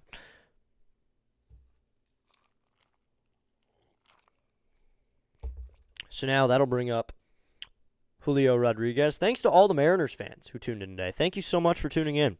I know you guys usually like other play-by-play guys. You want a Mariners favored one, but thanks for tuning in with me tonight. And you obviously got a 5-0 lead, so you guys should be feeling pretty good. So to be Riley Cornelio, 2 games, he's 0-1, no holds with a 6.75 ERA. By this point, I'm going to say one thing. Anything is better than Mitchell Parker. Anything is better than Mitchell Parker. That is my 1 point here. So now that'll bring up Julio Rodriguez here. Cornelio will work out of the wind. First pitch to Rodriguez, and that's going to be a curveball, or that's a slider, low ball, 1 and it's a 1-0 count. So in fact, did not wear the City Connect jerseys. They instead wore the blue unis for the Friday night, as it'll be a 1-0 here. Cornelio into the wind. The pitch. That's going to be a slider that bends into the zone, and it's called strike 1. So Cornelio settled into a roll a little bit. His last outing out of the pen wasn't terrible, so maybe he's working his way out of the nickname. Cornelio into the wind, the 1-1. Swinging a foul off, and we'll do 1-2 on that 95-mile-an-hour fastball. Dots the low and outside corner. I think some Nats fans will start walking out now. They're going to realize it isn't worth it. But if you're a true fan, this is worth it. Just being at the stadium is worth it. So it'll be a 1-2. Cornelio now going to step off here, get a new sign, and now go back to work. Cornelio waits here. He now goes in the wind. Now he's going to take his time. Now he goes in the wind. The 1-2. Swinging a chopper to the second baseman, Vivas. He fields cleanly, fires to first in time, and Riley Cornelio retires a batter. So Rodriguez is down on the ground out. Riley Cornelio sets him down. We will now head to the bottom of the second, but the Mariners put up a 5 spot. 5 runs in the inning. 5 runs on 4 hits. Wait, so 1, 2, 3, 4. So I got it wrong. It was 4 hits given up by Littell and 5 runs. 4 hits, 5 runs. So 5 runs on 4 hits, no errors, and no runners left on base. We will head to the bottom of the second. The Nationals have some work to do because it's 5-0 Mariners. We head to bottom 2. Thanks for tuning in, everybody, for whatever team you're rooting for. Maybe you're rooting for the Nats. Maybe you're rooting for the Mariners. I personally am rooting for anyone. Look at his stats. I read the message, but it's fine. I just won't show it.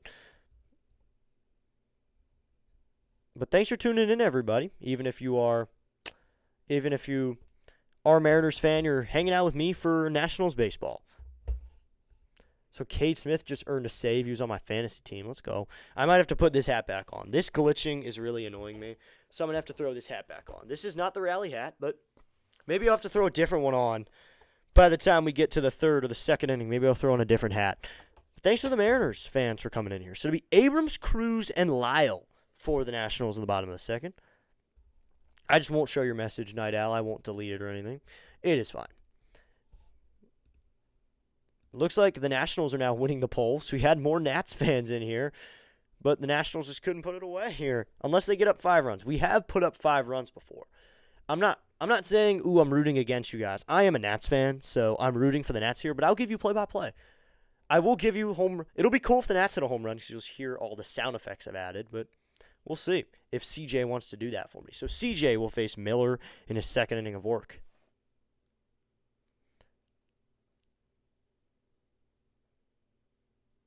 Miller will go into the line. First pitch to CJ. Abrams swings and misses at a 96-mile-an-hour fastball, and it's an 0-1 count. So 0-1 here in the bottom of the second. 11 pitches for Miller now, so he's working pretty efficiently. 287 for Abrams. I think Abrams should be the NL starting shortstop. As it'll be an 0-1 here, the pitch to Abrams. Abrams swings and misses at another fastball in the zone, and it's 0-2. So now he's probably not going to get another one in the zone like that because he just swung and missed through 2. Or he goes back to the fastball here and tries to put him away with it. Abrams is good at barreling fastballs, but will he do it here as he's seen too high up in the zone? Miller into the wind. The 0-2 to Abrams. Abrams swings and fouls this one off. That's a fastball that was inside, but still staying in that higher area of the zone, trying to work Abrams upstairs. So do 0-2 again here.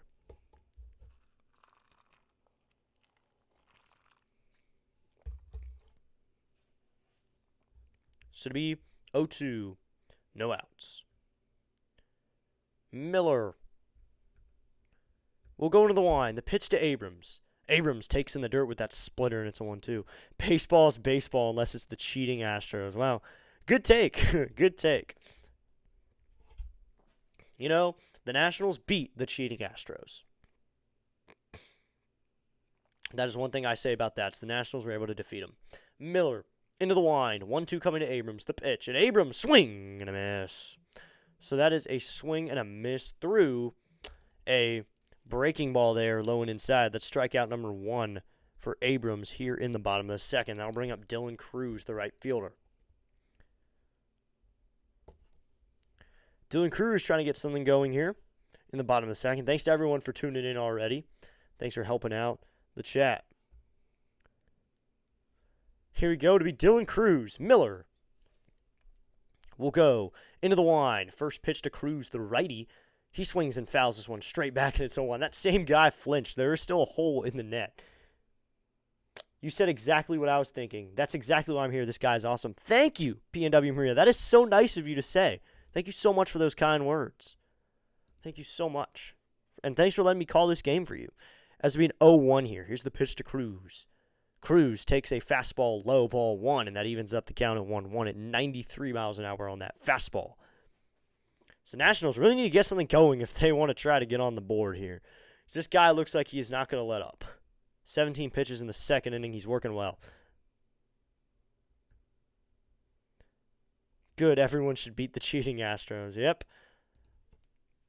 I don't know really how much of the cheating scandals were true and weren't. That's what I was questioning. The 1-1 to Cruz. Cruz hits this one out to right field, but under it is the right fielder, Rayleigh. He's there watching it, and he makes the catch for out number 2 for the bottom of the second inning. So now they'll bring up Dalen Lyle here with 2 outs. Dalen Lyle up to the plate. The Louisville native, Dalen Lyle, had a great series in Cincinnati. Had all those home runs. It was really cool to see that. Lyle hitting .266 with 8 home runs, 35 RBIs. On deck, it's Young, the other righty in the order. That's the third righty you'll see. Here's the pitch to Lyle. Lyle swings and lines this one down the right field line, but foul. Just barely foul. A Mariners fan touched it and was scared because he thought it was fair for a second. But it was foul. Lyle got a good piece of it, but it went foul just a day early. Or not even a day, more like a minute early. I heard that there was years ago that the Astros cheated. How long are you going to make the Astros pay for their sins? Do they even have the same roster now? The funny part is their roster is still pretty similar. Yordan Alvarez, Carlos Correa, oh, Jose Altuve is still over there. I'm not too big on so much cheating as the 0-1 to Lyle. He's going to take a splitter in low and in ball 1. I don't think they cheated too much. That's my thing, is I don't think they cheated like really badly. I don't think they did buzzers. I think they were banging trash cans. There is proof they were banging trash cans. That is very believable. But it is same core with the roster as the 1-1 to Lyle, the pitch. Lyle takes a fastball that clips the bottom part of the zone, and it's 1-2. Not the best call there by home plate umpire Blazer. That looked a little bit low. Haven't seen a replay yet. Hey, it's Enrico Palazzo! So we 1-2 here with 2 outs. Miller will go into his wind here. Here comes the 1-2 to Lyle, the pitch. Called! Strike 3 on a splitter. Stays in the zone just high enough, and Dalen Lyle goes down looking. Strikeout number 2 for Miller, and that'll end the inning. And no runs, no hits, no runners left on base. 2 strikeouts in the inning, and a fly out is all the Nationals can get. We'll head to the third. It is the Mariners 5, the Nationals 0 as we head to the third. It'll be Naylor, Arozarena, and Rayleigh for the Mariners in the third. Going to drink plenty of water tonight because going to have to stay hydrated through this game tonight. It's going to be a long one probably. Hopefully we don't get rained out. Maybe we get a good amount of baseball tonight. Thanks to all the fans here hanging out with me for the other team even if you're a fan of a different team, you're a Mariners fan especially. Thanks for hanging out with me today. We got plenty of sound effects too that we can play at different points in the game. So we head to the third. It'll probably be Cornelio back out there for the third after facing only one batter in the second inning. He'll probably come out for a third inning of work to face Rodriguez, or that's just Naylor, Arozarena, and Rayleigh.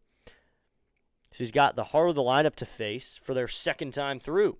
Even though this team already has 5 runs, they're only second time through the order in the third inning. I mean, that seems about right. I feel like that'd be about right.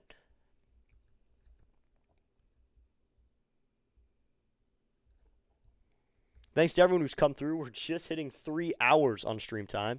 So we had to the top of the third. We're going to be awake for a while, probably, everybody. For you guys, it's early. But for me, it's very late because I'm on the D.C. side of the country. We got plenty of reason to be here. We got plenty of good baseball.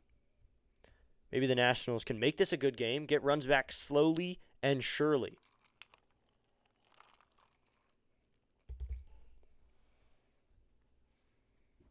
So thanks to everyone for tuning in. Cornelio back out for a 2/3, his second inning of work, but he only worked a third of an inning back in the second. So he's going to come out for his second inning of work, this first pitch to Naylor. That's going to be a fastball, clips the outside part of the zone. It's 0-1, low and out part. Can of Cornelio is pitching out a different can tonight. He wants to go to work. Maybe he'll end up being a long man for this team as he goes into the wind. The 0-1. Swinging a fly ball. This one is down the left field line. Meade chasing after into foul ground.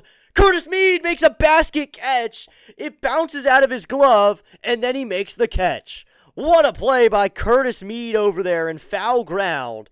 He makes a Savannah Banana type play. He had to cradle the ball, popped out of his glove, and then he nabs it in foul territory. What a catch by Curtis Meade out there. In foul ground, too. Running backwards. Or he was running, and he had to see it backwards, and he still makes a great catch.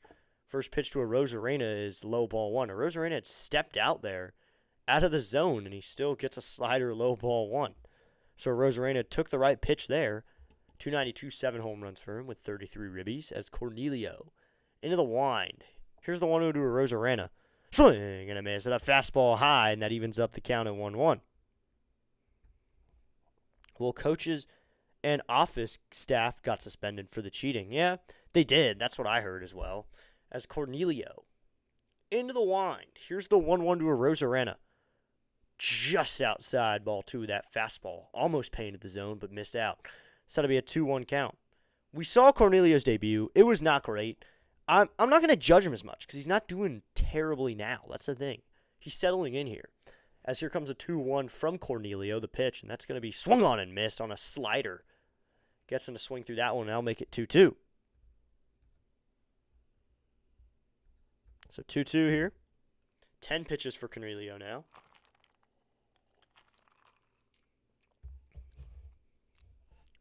2-2, 1 out. Cornelio to the wind. The 2-2. Arozarena takes upstairs, ball 3, and that fills up the count to 3-2. Cornelio did have a walking problem his debut. Will he have it tonight? Will he stay in the zone here? So to be a 3-2, here's the pitch to Arozarena. Swinging a ground ball, this is going to be at the third baseman Meade, who has to range over. Fires to first, in time for out number 2. Now Arozarena is hobbling. Oh no. Randy Arozarena is hobbling after that play, after landing on the bag. Hopefully he's okay. But he kind of ran over there really hard. Now he's hobbling. That was hit towards the hole. Meade had to range over to make that, and then fires it to first with only a millisecond to spare. Garcia had to lunge to make the play. Ooh, this one is not close. Did Arozarena land awkwardly? Oof, he might have landed awkwardly on the bag. Now he's hobbling. So we might get an injury timeout here. We will. So Eric Young Jr., former Nationals first base coach, now the Mariners first base coach, will come out and talk to him. Meade just made a nice play, though. So Meade's made 2 nice plays in the inning. First time making that nice catch in foul territory, and then that play just now. So this is Arozarena. He's got his manager, a trainer, and EYJ around him just to make sure he's okay. I was trying to see here, which leg was it? Was it his left? It was how he's landed on the bag then. So it's something with his left foot, I think. He landed on the bag awkwardly. So now some Nats players will come over and check on him. Hopefully he's okay, though. Just for the Mariners' sake. I mean, star player, and for baseball's sake. He's a star. Oh, wow. Jacob Mizorowski threw a shutout. Wow. 7 years ago, 2 players left on the roster, Jose and Lance. I'll be watching them closer now. Thanks for the heads up. It is nice. They still got guys on the roster who are like that. So I'm wondering, will Arozarena stay in the game? Oh, they're showing Cal Raleigh's start of his injury, I think, too, on May 13th when he looked a little bit hobbled. Did he get hit? Oh, he just landed on his oof. That's the Cal Raleigh play. Kind of landed on his foot awkwardly, and it started hurting. He still had 60 home runs last season, though. 9th all-time. For catchers, at least, I believe. Or previous records for catchers were Ken Griffey Jr. for Mariners, 56. Switch hitters, Mickey Mantle with 54. And catchers, Perez with 48. So he shattered a lot of records. The pitch to Raley swung on and missed on a slider, and it's 0-1. Raley walked in his first plate appearance. He later scored in that second inning where the Mariners were able to put up a lot of runs. As it will be an 0-1 here. The pitch from Cornelio. This is going to be swung on and missed on a slider low and in, and it's 0-2. Cornelio going to work here. Let's go, can of Cornelio. He is pitching out of a different can tonight. Maybe he works better when it's night games. As to be an 0-2. The pitch. Swinging a fly ball, hit well to right field. Going back is Cruz, though, and he's there. A few steps in front of the track. He will make the catch for out number 3. Riley Cornelio works a scoreless third. Good job, Riley Cornelio, with a 1-2-3 inning in the top of the third. No runs, no hits, no runners left on base. We will head to the bottom of the third. It is still the Mariners 5, Nationals nothing, as we head to the bottom of the third for this night baseball game. Night edition of baseball right here on District Nation. Thanks for tuning in. Hope everyone is having a great night. No matter where you are, if you're on the West Coast, East Coast, Central, wherever you are, whichever team you're rooting for, whatever your reason to being here is, thanks for tuning in. And hit that like button, hit that subscribe button. It really helps out the channel. So help out the channel just a little bit. 6, we'll check on some other scores around. It looks like Mizzy went shutout. Let's go. Good job, Jacob Mizorowski. That's good. He goes shutout game. I have him in fantasy, so that's good.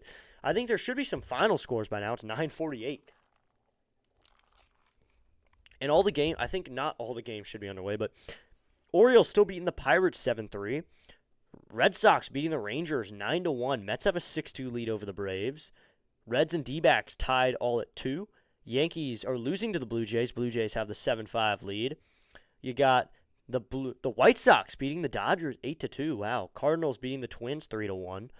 Astros beating the Royals 9-5. And then the Rays and Angels just underway. Rockies Athletics are about to get underway. Cubs Giants at 10:15. Some finals. Marlins beat the Pirates 8-3. Tigers beat the Guardians 3-2. And the Brewers shut out the Phillies 6-0. Jacob Mizorowski throws a shutout. Wow. Good job, Mizorowski. 9 innings of work, and he shuts out 1 hit, 15 strikeouts. That's amazing. Mizorowski could be the Cy Young winner this year. In his first full season, Mizorowski could win the Cy Young. As now, bottom of the third we go. Here we go. It'll be Jacob Young here from the right side, the final righty in the order. First pitch from Miller. Young takes a fastball in there, called strike one at 96 miles an hour, and it's 0-1. I'm scooting out to the sports pub. Everyone have a great night. Thank you. Well, thank you for tuning in, and thanks you for letting me call some baseball for you today. Have a great night. It's like Eli Willits has been doing really well. It's a .524 on-base percentage at High A Wilmington. The pitch to Young. Young swings and oof, it's off his foot. It goes down the line, but Jacob Young hit that one off his foot really hard. So Young's hobbling around now. Hopefully he's okay. That's 0-2. He hit that one so hard off of the front part of his shin that it went down the first base or the third base line, and Young immediately dropped his bat in pain, hobbling around. 376 subscribers. Let's go. We just gained another one. Let's go. Another subscriber. Hey, oh, let's go. Hey, oh, let's go. So it's like Victor Robles is now into the game in right field. Rayleigh moves over to left. Arozarena is out of the game. So Rayleigh moving over to left once again. Luke Rayleigh headed over to left. Robles into right. Let's go. Former Nat Victor Robles is now to be Young on 0-2. The pitch. Young swings and grounds this one foul. That one not off his foot. So it'll be 0-2 again.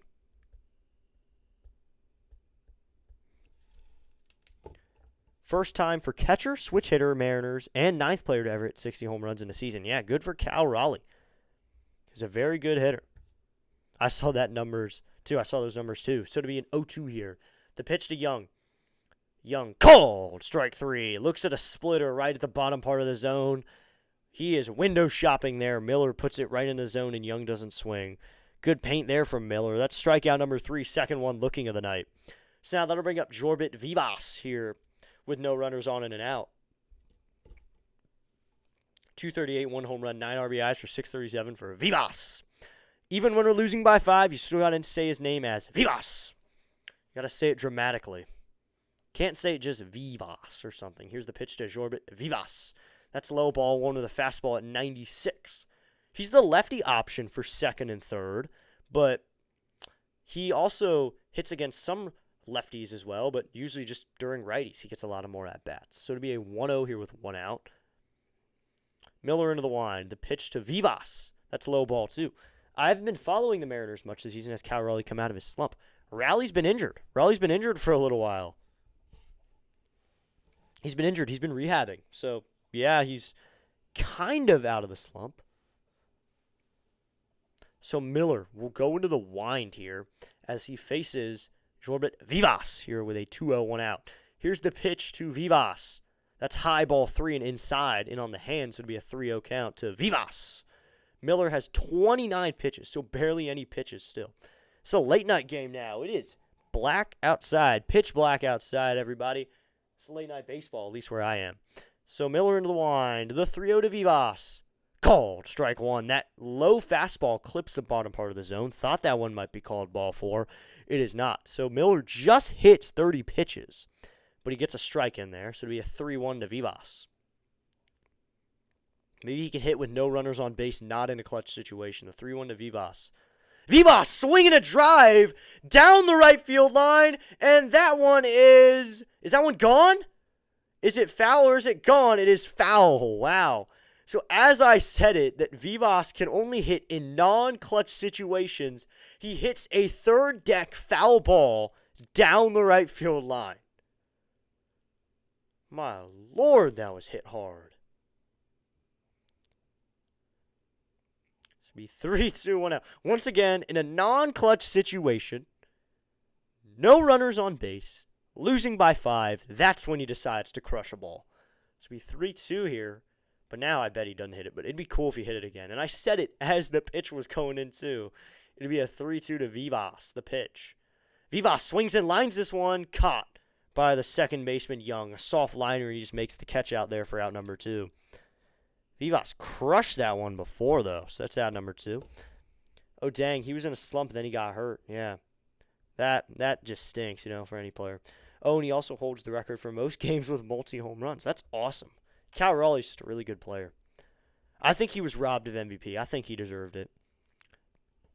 It's now to be K-Barrett Ruiz here with 2 outs and no runners on. Ruiz has been on a pretty good stretch, catching-wise and offensively. The pitch to Ruiz, and he swings and hits this one out to right field, going back to the right fielder, Robles, to the track. And he leaps, and Victor Robles makes the catch on the track for out number 3. He leaps into the wall and makes a nice catch. Gotta love Robles for that. Robles, the former Nat, makes a nice catch into the wall for out number 3. So 2 almost home runs in the inning, but the Nationals go down 1-2-3. First time through the order, they go 1 for 9 with a single, and that's all. Cannot get anything going. So after 3 innings, it is still Seattle 5, Washington nothing as we head to the 4th. No runs, no hits. No runners left on base with a strikeout. Looking in the 3rd, what to the 4th. It is the Mariners 5, the Nationals nothing. Tori Tipton is here saying, can the Nats come back? I don't know. I mean, we're good at coming back. We're good at scoring runs. I don't know what we're going to do in this situation, though. Do they want to come back is my question. Do they have the desire? Because when the Nationals put their minds to it, and when they really try, there's not many teams that can beat them offensively. That's good. That's just something they do a lot. Judge is a bum. He did not deserve that MVP. Stat pads, home runs, and garbage time in the shallowest outfield at Yankee Stadium, whereas Raleigh was a positive player while hitting 60 home runs. I mean, that's a good take. That is a really good take. That's probably one of the better takes you'll hear. I think, Yin Yang, you could spread that, man. I think you could spread that. Honestly, if you really talked about it, I think that'd be a good take. Don't be afraid to give that take because you think it's hot. That's not even a hot take. That is very understandable. So we head to the 4th. It'd be Canzone, Mastroboni, and Pareda for the Mariners in the 4th. All we know, he was robbed. Yep. I think he was robbed too. Let's go. Another subscriber. Now at 377. I think we can hit 380 tonight. Let's go. We just need 3 more subs. So head to the 4th. It'd be Canzone, Mastroboni, Pareda.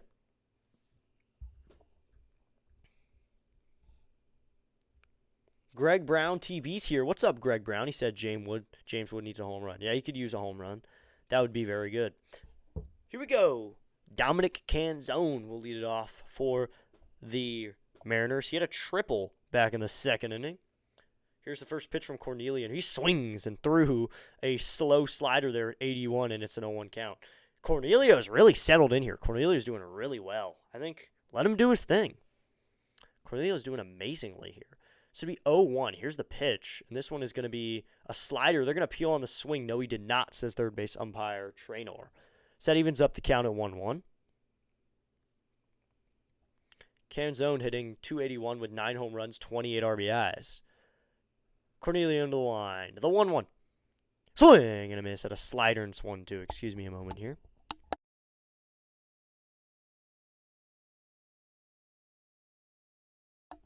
Excuse me, I had to go off camera there for a second. Got him to swing through that one. So it'll be a 1-2 here. Cornelius working well out there. 18 pitches, too, in his 4th inning. Here's the 1-2. Low ball to the slider. That one in the dirt, and that evens up the count to 2-2. Thanks for tuning in. We got a few Nats fans in here now, and maybe people just have a bet. Maybe this guy just has a bet that Wood will hit a home run. But if I could bet, that'd be something good to bet on here. Here's the 2-2. Swinging a fly ball down the left field line. Wood chasing in. Now he stops a little bit. He's under it, and he makes the catch. James Wood puts away Dominic Canzone for out number 1. So I don't know if maybe he's just starting to do it, but Riley Cornelius is making me like him a little bit. So happens when you retire all 7 or the 5 batters you face so far. Let's go. Let's go, Cornelio. Do your thing. That'll bring up Mastroboni. He had a sac fly for an RBI back in the 2nd to drive in Canzone after that triple, the pitch. He's going to swing and foul this one off at 96 on that fastball, and it's 0-1. So this question again, coming back to this, Tipton, I think they can. If they really were to start scoring runs, as here comes the 0-1, this one is going to be a slider that stays upstairs into 1-1 count. That slider at 81 Well, that's good because in the second inning, Cornelio's slider was about 79 miles an hour, and he just threw that one about 84. So he's looking better with that slider as Cornelio got his sign he wants. He'll go into the wind. Here is the 1-1. Called. Strike two. The slider clips the part of the zone, and it's 1-2. Cornelio going to work. So he got the 1-2 in the zone. So now 1-2, 1 out. Into the wind. The 1-2. Swinging a ground ball. This is going to be through the hole in the left center field. That's a base hit. Young will chase after it. Wood will cut it off and now fire it in quickly. Headed for second is Canzone. And he's out. Or that's Mastroboni headed for second. And he's out. Trying to stretch it into a double. James Wood guns him down. Wow. Mastroboni wanted to take it for an extra bag, but he cannot. He tries to go to second on the play, but James Wood says, no sirree. Guns down Mastroboni here. Fired it over to Vivas over at second for out number 2. So even though it's a hit, Cornelio just retired another batter. So Cornelio's cruising out there. Let's go Riley Cornelio. You're doing well, can of Cornelio. Might as well stay up here. Nice throw by Wood. And I like the communication between Young and Wood. So first pitch to Parade is inside, ball 1. There wasn't too much communication. That's the thing. Young just kind of looked at Wood as he saw him going 2. Wood picks it up and fires it over. And gets the out. Wood with a cannon. Here's the 1-0. This is going to be swung on and missed on a slider low part of the zone. Evens up the count at 1-1. So 1-1 here with 2 outs. Cornelio checks his signs. He now will go into the wind. Here's the 1-1 to Pareda. Just low ball 2. It's a 2-1 count. So 2-1 here in the top of the 4th. 2-1, 2 outs. As long as Cornelio can give Butera maybe a 5th and 6th inning, they should be good. Here's the 2-1. Called! Strike 2 on a slider. That one swept out of the zone. Cornelio got a call there. That one was off the plate by a lot with that 84-mile-an-hour slider. That one was most definitely not a strike, and he manages to get the call. So it'll be 2-2 now. Cornelio will go into the wind. Here's the 2-2. Swing and a miss at a fastball at 96 in the zone, and Riley Cornelio sets down Pareda, and he gives up 1 hit in the inning. First strikeout of the game for Cornelio. Good job there. He's faced 7 batters, and all 7 are out. So good job, Cornelio. He gives up a hit in that inning, but J-Dub, James Wood is the one who helps him out, fires out the runner trying for 2. So James Wood helps out his man, Can of Cornelio. Let's go. 378 subscribers. Let's go. We're now 2 away from 380. Let's go. Thank you so much to that new subscriber. Say what's up in the chat. No runs, no hit, or 1 hit in the inning. No one left on bases. James Wood guns him down, trying to stretch a single into a double. Cornelio's working pretty well. Might as well do your thing. 2 1/3. He's a converted starter from AAA Rochester. After that bad outing against Chicago, he was sent down back to AAA where he got more starts on the mound. So when he came back, sure, he was ready to take up a bullpen role. Now he can work long. He can help Brad Lord with these games where he needs to take up a lot of innings. He can help him out a little bit. Let's go. Let him help out. So it's now 10 o'clock where I am, Eastern Standard Time. Here we go. In the chat, we got plenty of people. Be sure to hit that like button, hit that subscribe button. Help out the channel just a little bit. The channel is growing. We're getting close to 400 subscribers. I think this will be the quickest 100 we've gained because our first 100 was really hard. And then 100 to 200, I think that took me maybe NBA season to beginning of regular season. And then 200 to 300 was actually pretty quick. 200 to 300 was like 2 weeks, 3 weeks. But I think 300 to 400, I think, would be faster. We got a lot bigger audience as well for these streams. So we're at bottom 4. It's going to be the top of the order for the Nats. So it'll be Wood, Garcia Jr., and Meade for the Nationals in the bottom of the 4th. Come on, Nats. We got to get some offense going, boys. Wood up to the plate. He's 1 for 1 with a single, but then was out on the Curtis Meade double play. Miller steps back up to the mound. He will work a 4th inning of work, and his pitch count's looking good, only at 33. He goes into the wind. First pitch to James Wood. Wood, check swing. Did he go? No, says third base umpire Traynor, and that's ball 1. That one was up in the zone. It's a 1-0 count. 274, 18 home runs, 43 ribbies with a 9.45 OPS for Wood. Could use another one right here. Make it 19. Get the offense started. Miller Into the line. The 1-0 to Wood. Wood swing and a miss at a cutter low, and that evens up the count at 1-1. Miller threw a cutter in there at 88. Gets Wood to swing through it. So that evens up the count.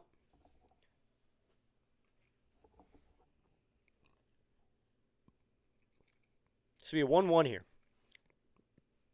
Pitch to Wood is low ball 2 with a splitter, and that's a 2-1 count.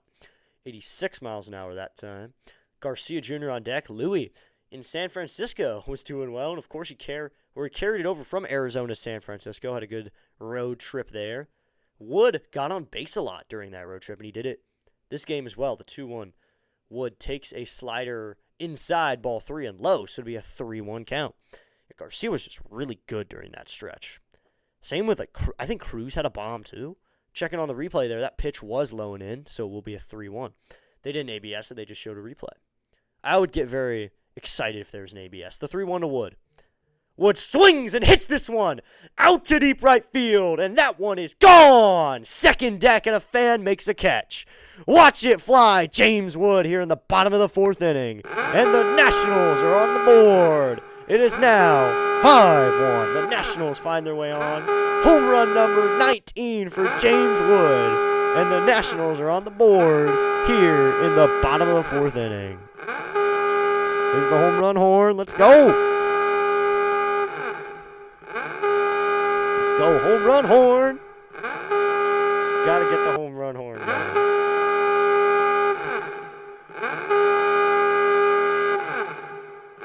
So there you go. The Nationals get a home run here in the bottom of the 4th inning, and James Wood goes yards. That'll be Louis here. The pitch to Louis, that's going to be in there with a cutter. It's 0-1. N-A-T-S. Nats, Nats, Nats. Woo! James Wood goes a yard here in the bottom of the 4th. Home run number 19. Let's go. Come on, Louis. Let's add on. The 0-1 to Louis. And Louis swings and hits this one out to center. Center fielder going back, but he makes the catch on the run. That's Rodriguez with a nice running catch for out number 1. Had to chase back and grab that one. James Wood.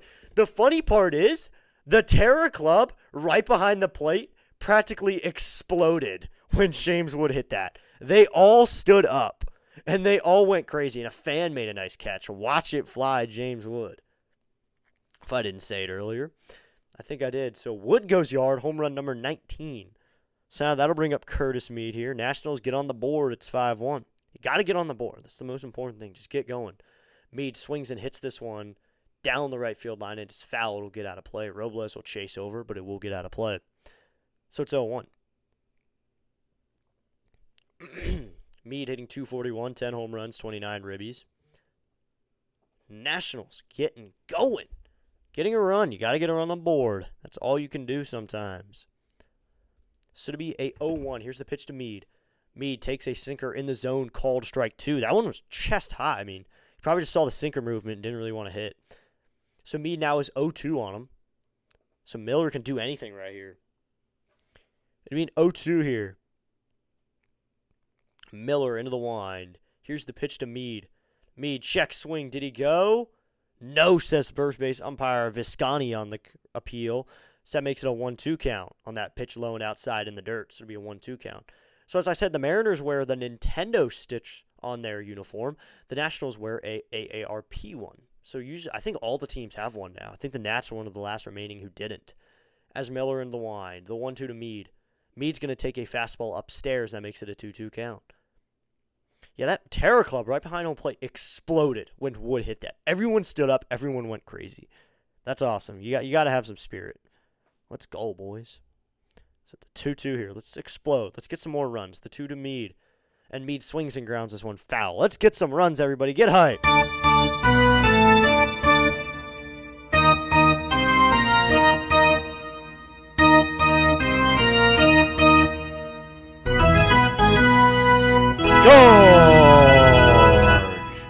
As Miller will go into the wind here now on a 2-2 to Mead. Into the wind. Here's the pitch to Mead. Mead swings and grounds this one to the third baseman. Fields cleanly. He'll fire to first. The throw is picked out of the dirt by Josh Naylor, who falls over as he picks it, but still manages to hold on to it. Third baseman Mastroboni fired it over, and Naylor had to pick it out of the ground for out number 2. So Mead's down on the ground out. Mastroboni makes a nice Smooth play and then throws a pickable ball over, and then Naylor kind of falls over as he picks it. He had too much momentum going to one side, and he falls over. So now it'll bring up CJ Abrams, who struck out back in the second inning. Nationals have one guy with 2 hits in the game, and it's James Wood, a single and a bomb. It's Miller. We'll go into the wind to CJ. He's into his wind. Here's the first pitch to Abrams. Abrams takes a slider low and in ball 1. It'll be 1-0. 88-mile-an-hour slider there, and it's a 1-0 count. I was right. It was Wood. See, we're right. Yep. James Wood hits the home run. James Wood, home run number 19. Sorry I didn't get your message earlier. The 1-0 to Abrams, and Abrams swings and fouls this one off. I could be right, too. Maybe everyone hits a home run tonight, and we win 9-5. So the 1-1, 2 outs here as Abrams fouled that one off. Abrams struck out back in the second, swinging. On deck's the one of 3 righties in the order in Dylan Cruz. So you got Meade, Cruz, and Young from the right side. The 1-1, and Abrams swings and misses at a splitter, and it's a 1-2 count. 1-2 here with 2 outs. It's cool. I got that notification from Anytime Home Runs, a server I'm in on Discord, that told me that Wood hit a bomb. So one of my fantasy teams is doing well because I have him in a couple teams. As here comes the 1-2. Abrams swings and fouls this one back. Wood 1-2 again.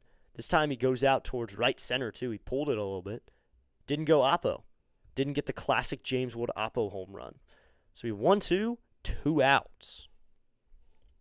16 balls, 34 strikes for Miller in this game. 50 pitches exactly. So he's set up to go deep in this game. Unless he gives up maybe another bomb. That'd be nice. Or just give up a hit. Get it going slowly. The 1-2. Abrams is going to take a slider inside and low, and that evens up the count at 2-2. 2-2, 2 outs here. Thanks to everyone for tuning in already. You're seeing Nationals slowly coming back. I like how accurate this background behind me is now because it is that dark at the game right now. The 2-2 to Abrams. And Abrams swings and grounds this one to the first baseman, Naylor. He will take it himself to the bag for out number 3. Had to range over a little bit, but ends up making the play for out number 3, inning over. But James Wood hits one to right center. The Terror Club practically exploded, as I said. But the Nationals get one more, and it is now 5-1. They get one on the board. Run on 1 hit. It was a James Wood home run. No runners left on base. Went to the 5th. It's now the Seattle Mariners 5, Nationals 1. They get 1 run on the board.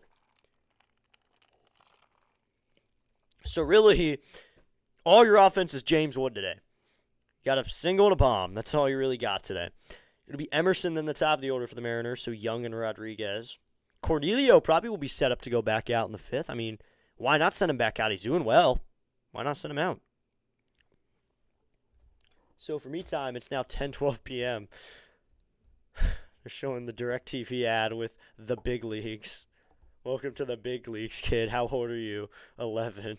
One of the best ads. One of my favorite ads on TV right now. Let's go. Let's get 2 subscribers right about now so we can hit 380 today. That was really the only goal today. 380 subs.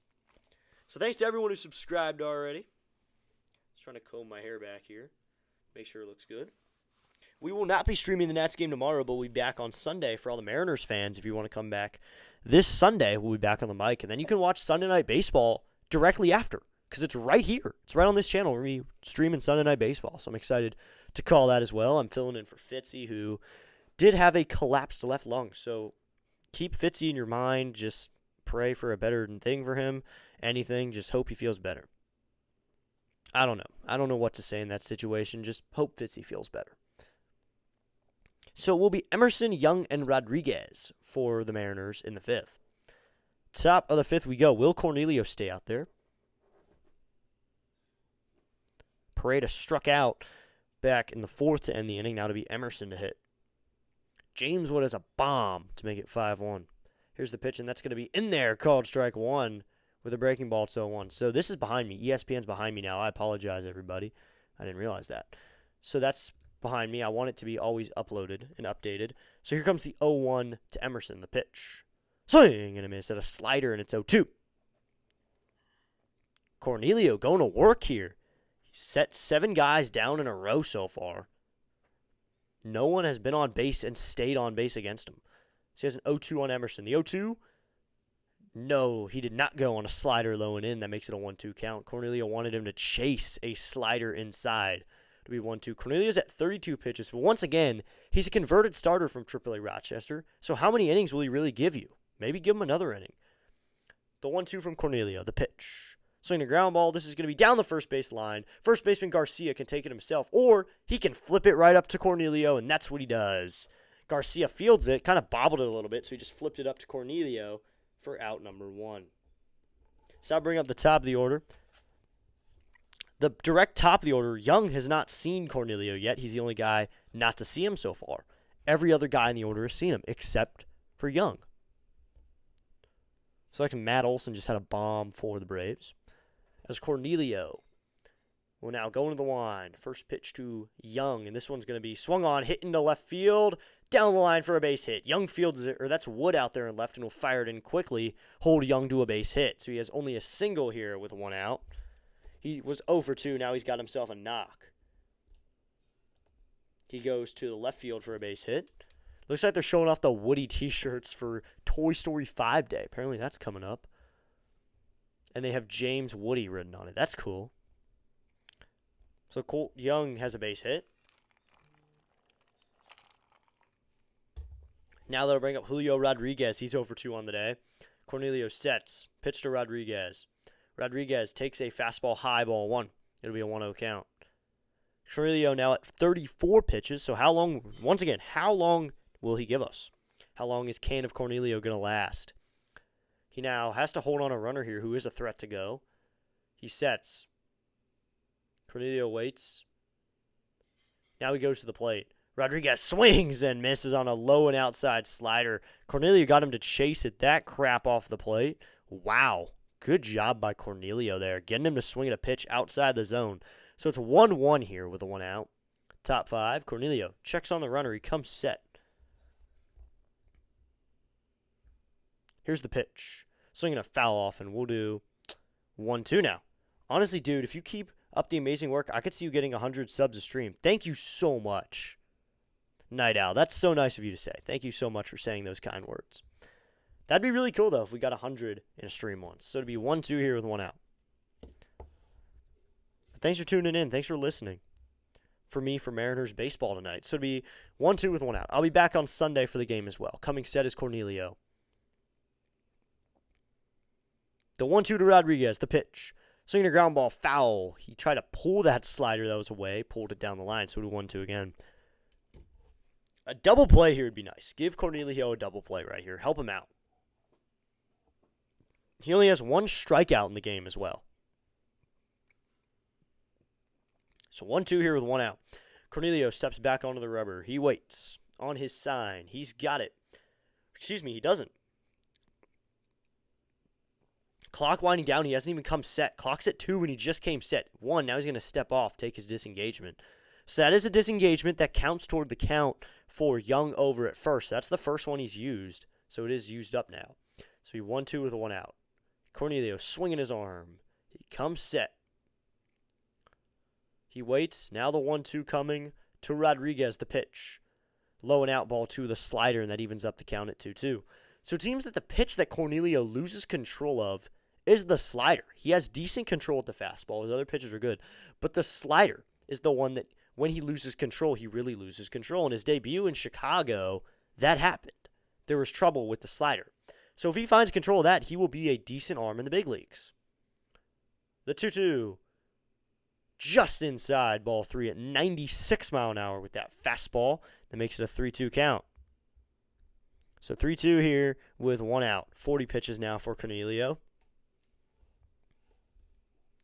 Cornelio swinging his arm, waiting to throw this pitch. He comes set. He waits. 3-2 coming. Low and out, ball 4. Gets away from the catcher Ruiz, but he's only going to move up 1 bag. Rodriguez will only go to first, so Young's only going to move to second here. That's a walk. So that's the first walk issued by Riley Cornelio. So maybe he's getting tired here, giving up his first walk of the day. Maybe that's a signal. So now to be Josh Naylor, runners on first and second here with 1 out. Cornelio had a good stretch, so he worked 2 innings. Now into his 3rd inning of full work, he just gets an out and then Gets a single from Young, and then Rodriguez able to draw a walk. So coming set is Cornelio. He could really use a double play now. Naylor swings and pops this one up on the infield. We're going to get infield fly rule, but Abrams is under it. He makes the catch for out number 2 here, top 5. I always write infield fly in my scorebook just to make sure people know and I can remind people. But if you are keeping score, maybe you're into keeping score of baseball and you're keeping score right now, maybe write IF. That's what I wrote. So now 2 outs. That's the infield fly rule. Abrams still made the catch, though. So now that'll be Randy Arozarena. A single and a ground. Now Robles is going to hit now in a Arozarena spot, the pitch. Robles takes a pitch outside. Throw down to first on a back pick, but he's back in safely. Garcia liked the play. Ruiz liked it, too. We're going to get an appeal here? People want a challenge on that. The fans are tapping their heads. I don't think Butera wants the challenge, though. So it's a ball anyway. It's ball 1. Robles hitting in the spot of Arozarena. He came into the field in the 3rd. Filled in for Arozarena after the injury on grounding out. So Robles has been in the game for a little while, but hasn't hit yet. The 1-0. Robles takes a fastball outside, ball 2 to 2-0 count. Robles not a home run hitter, but he's a good average hitter. He hits for average 294 this season. He just kind of gets on base. He draws walks, he hits singles, bunts. That's a good role he's for. 2019, though, he had like 17 home runs, so he did well in 2019. As here comes the 2-0 to Robles. Robles takes a fastball upstairs, ball 3 at 95 miles an hour. He signed as an international free agent in 2013, 8 seasons with the Nats, 2017 to 2024, 311 on base, 120 extra base hits, and he stole 70 bases over that time. So good for Robles. He had some good times with us, as it would be a 3-0 here. Here's the pitch. Robles takes low, ball 4, and Cornelio's walked a second batter here in the 5th. So once we see the new Cornelio come into the game, we see an old Cornelio, as we saw in Chicago. 2 walks in the inning. Man, something is familiar about this. Cornelio walking 2 batters in an inning. Something's familiar. Now Simon Matthews will come out, pay a visit to Cornelio, make sure he's okay. So he's earned back the name Can of Cornelio then. Loaded the bases with 2 outs. For Luke Raley here, who drew a walk. A walk here drives in a run, so you can't walk him. You got to throw strikes here. You got to find a way to throw strikes. Once again, everyone, since we're in a mound visit, thank you so much for tuning in today. I'll just go to this screen for a second. Thank you so much for tuning in today. It's now 10:20 where I am. Maybe you're on the West Coast and it's 7:20, but thank you so much for tuning in. We got a good game for you. It is 5-1 here in the top of the 5th. Cornelio's trying to go to work. The Mariners have a lead, but the Nationals trying to find a way to get a comeback started by getting this inning done now. It's going to be Luke Raley, 247 average. Bullpen's quiet up there in the DC bullpen. The right field side. 2 outs. Cornelio swinging his arm. He comes set. Here's the first pitch to Cornelio, and that is inside, ball 1. I was going to ask if this was a starting pitcher or relief pitcher.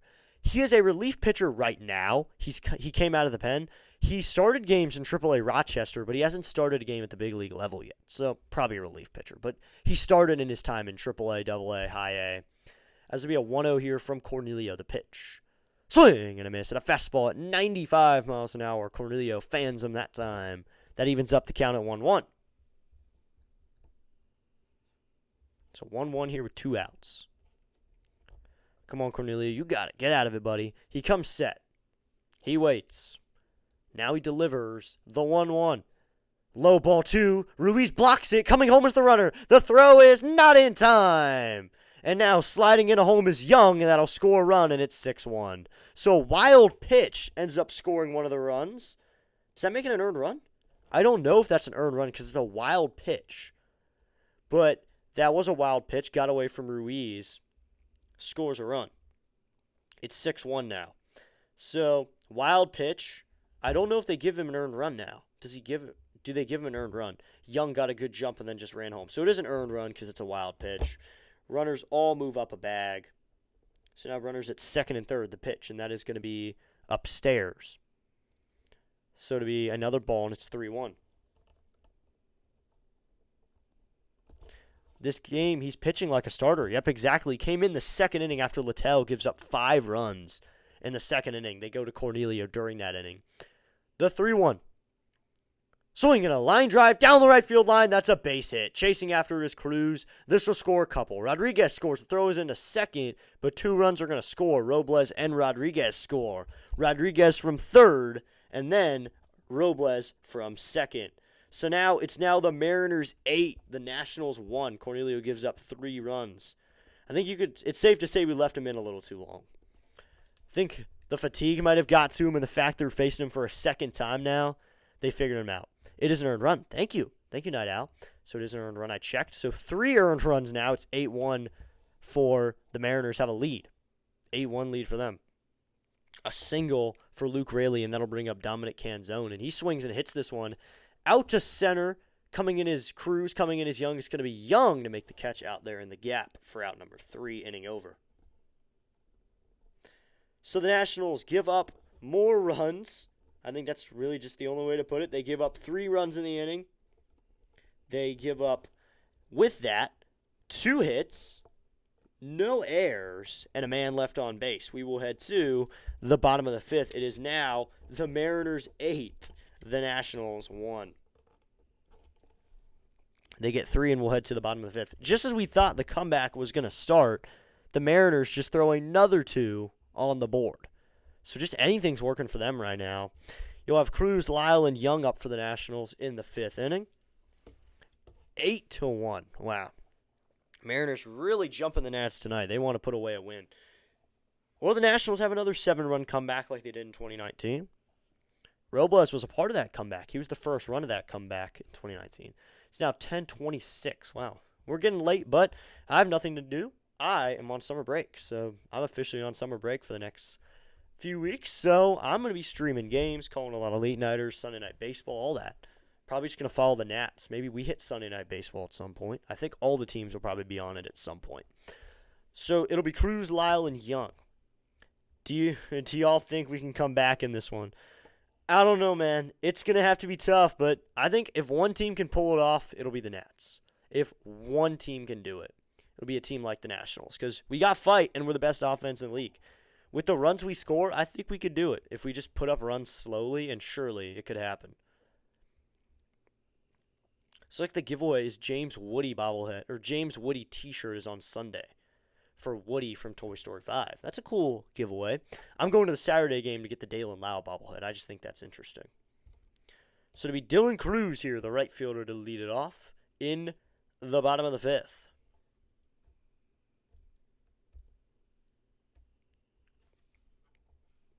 Dylan Cruz wearing his blue uniform.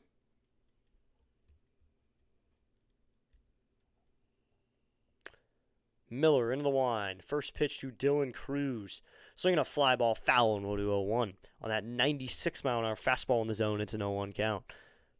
Thanks for tuning in, Andres. I know you were here before the game started because you were there with me during the rain delay, but now you're back for the actual game. So Miller will now go into his wind. Here comes the 0-1.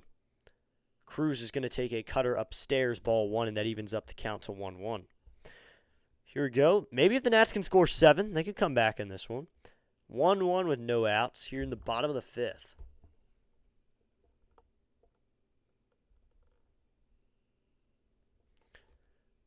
This would be a 1-1 here. Miller at 54 pitches. He's doing really well here. Here comes the 1-1 to Cruz. Cruz swings and fouls this one off. It'll be 1-2. Cruz had started this season in AAA Rochester. I think they wanted him to figure out the batting average a little bit. It must have helped a little bit. I mean, it's been higher than last season. He's playing a little more consistently now. But Butera is also using him in a situation where he's facing righties as well, not just lefties. That might be a him thing, or it could be another guy thing. It would be hard to come back. Yep, it would be. Night Owl would be very hard to come back. This will be a 1-2 here. Miller into the wind, the pitch to Cruz. Cruz swings and hits this one out to left field. This one might fall in between, and that one's going to be caught by the left fielder, Raley, coming in to make the catch for out number 1. He ran in and made that catch for out number 1. Running out was the shortstop, but there you go. He flies out. So that is out number 1. So now that'll bring up Dalen Lau, 0 for 1 with a strikeout looking. Well, I think the only teams outside if the Nationals can come back from this is Dodgers. Yep, and maybe the O's. Yeah, just 3 good offense teams. So now to be Dalen Lau here with 1 out, who saw mostly fastballs.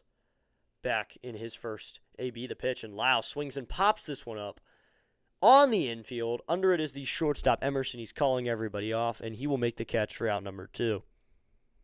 Sets 2 quick outs by Miller, and now that'll bring up Jacob Young, who struck out looking as well.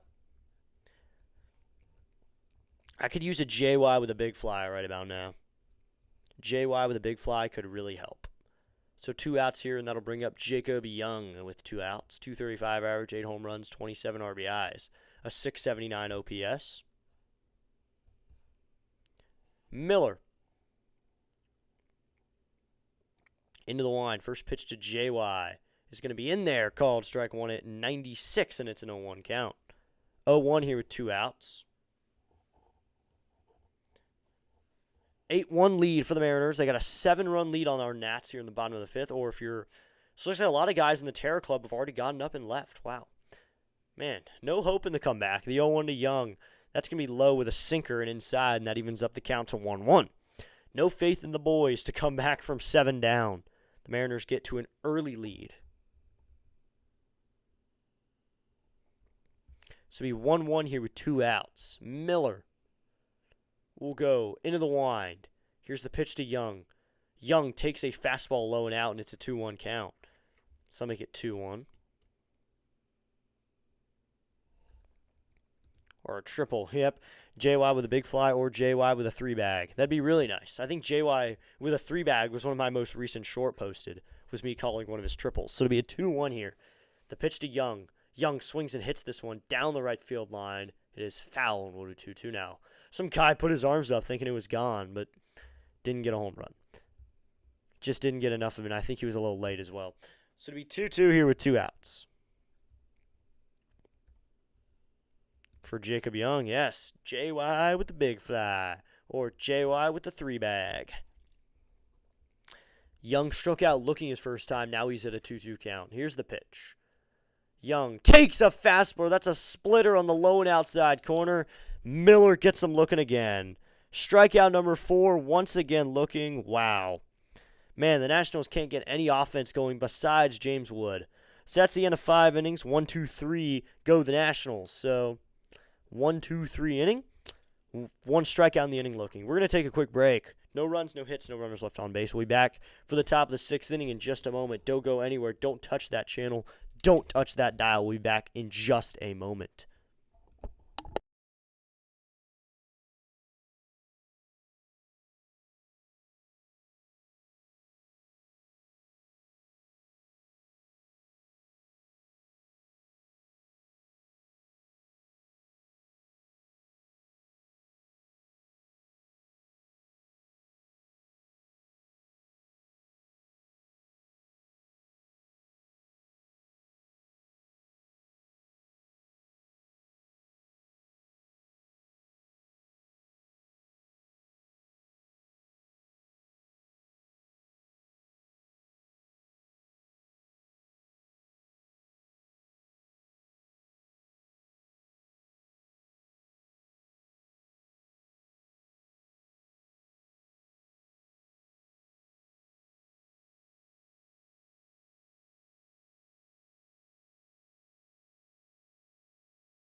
So first pitch from Cornelio is going to be called strike on the outside corner with a slider, and it's an 0-1 count. Sorry, got back a little late, but it's called strike, so it'll be 0-1.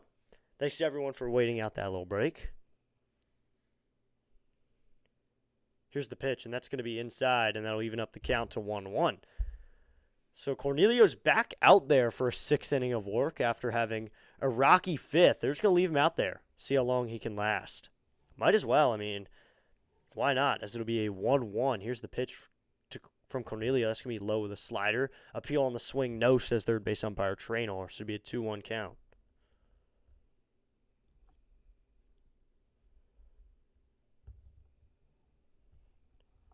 So it'll be 2-1 here. Here's the pitch, and this is going to be swung on, hit high out there to right center. Cruz ranging over, so is Young. Young's going to be under it, and Jacob Young will be the one to make the catch for out number 1. So he gets under that one and makes a nice catch. So Jacob Young's the one to range over. So Cornelio's back out there for another inning of work. Trying to work hard here.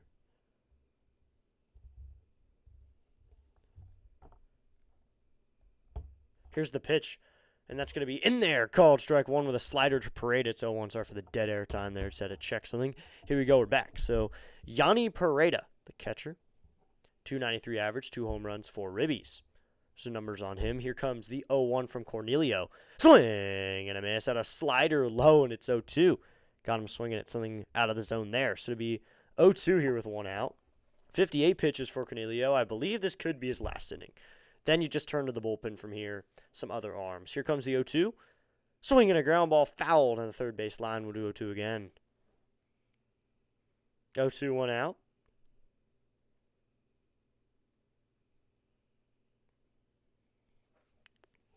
Cornelio working hard out there, though. About to reach pitch 60, and he's worked pretty efficiently. You got to admit that.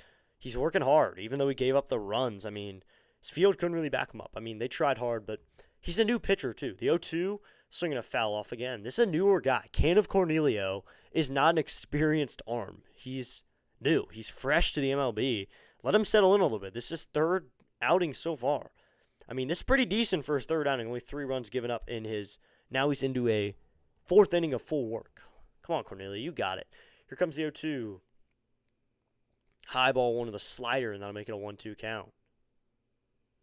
So 1-2 here with 1 out. Top of the 6th. Cornelio working hard. He waits. Now he goes into the wind. Here comes the 1-2. Outside ball 2, the fastball, and that'll make it a 2-2 count.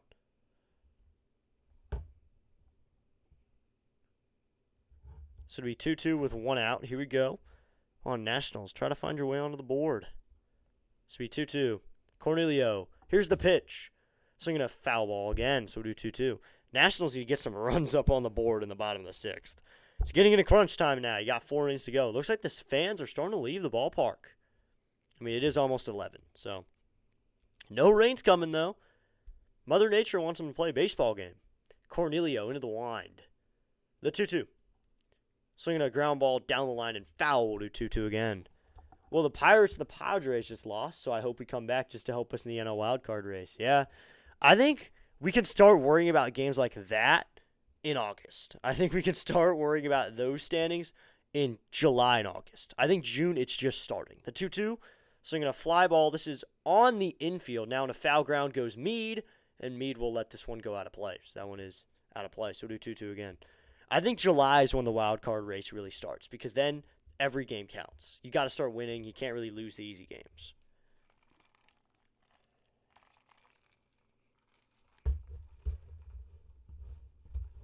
So to be 2-2 here with 1 out. Cornelio into the wind. The 2-2. Swinging a foul off. That was the 95-mile-an-hour fastball. Went to the bread and butter there. Can't put him away. He just fouled it off. So do 2-2 again. 2-2, no outs. Or 1 out, excuse me. First 5 pitches of this AB were sliders, and then 2 fastballs, then 2 sliders, then a 4-seamer. It's pitch 11. So another 2-2 to Pareda, the pitch. Swinging a foul ball again. So this time it's a slider. So he goes back to the slider. You've really only seen the fastball and the slider. I think that's all Cornelio's really been throwing today. It's just the fastball and the slider. Top of the 6th. Thanks to everyone for tuning in already. Got plenty of views on the stream. We've been here for a while. We've been here for a long time. It'll be a 2-2. Cornelio waits on his sign. Now time called by the hitter Pareda. It's going to be a long stream for people to go back and watch. So it'll be 2-2, 1 out. We're already at 4 hours. I think last time we barely broke 4. I think it's like 430. I think we're going to end up at 5s this time. So Cornelio now at 67 pitches. The pitch. High ball through with a slider, and the count is full. You don't want to lose him here. You don't want to walk. You just want to get the runner out. Get the batter out. On deck is Cole Emerson.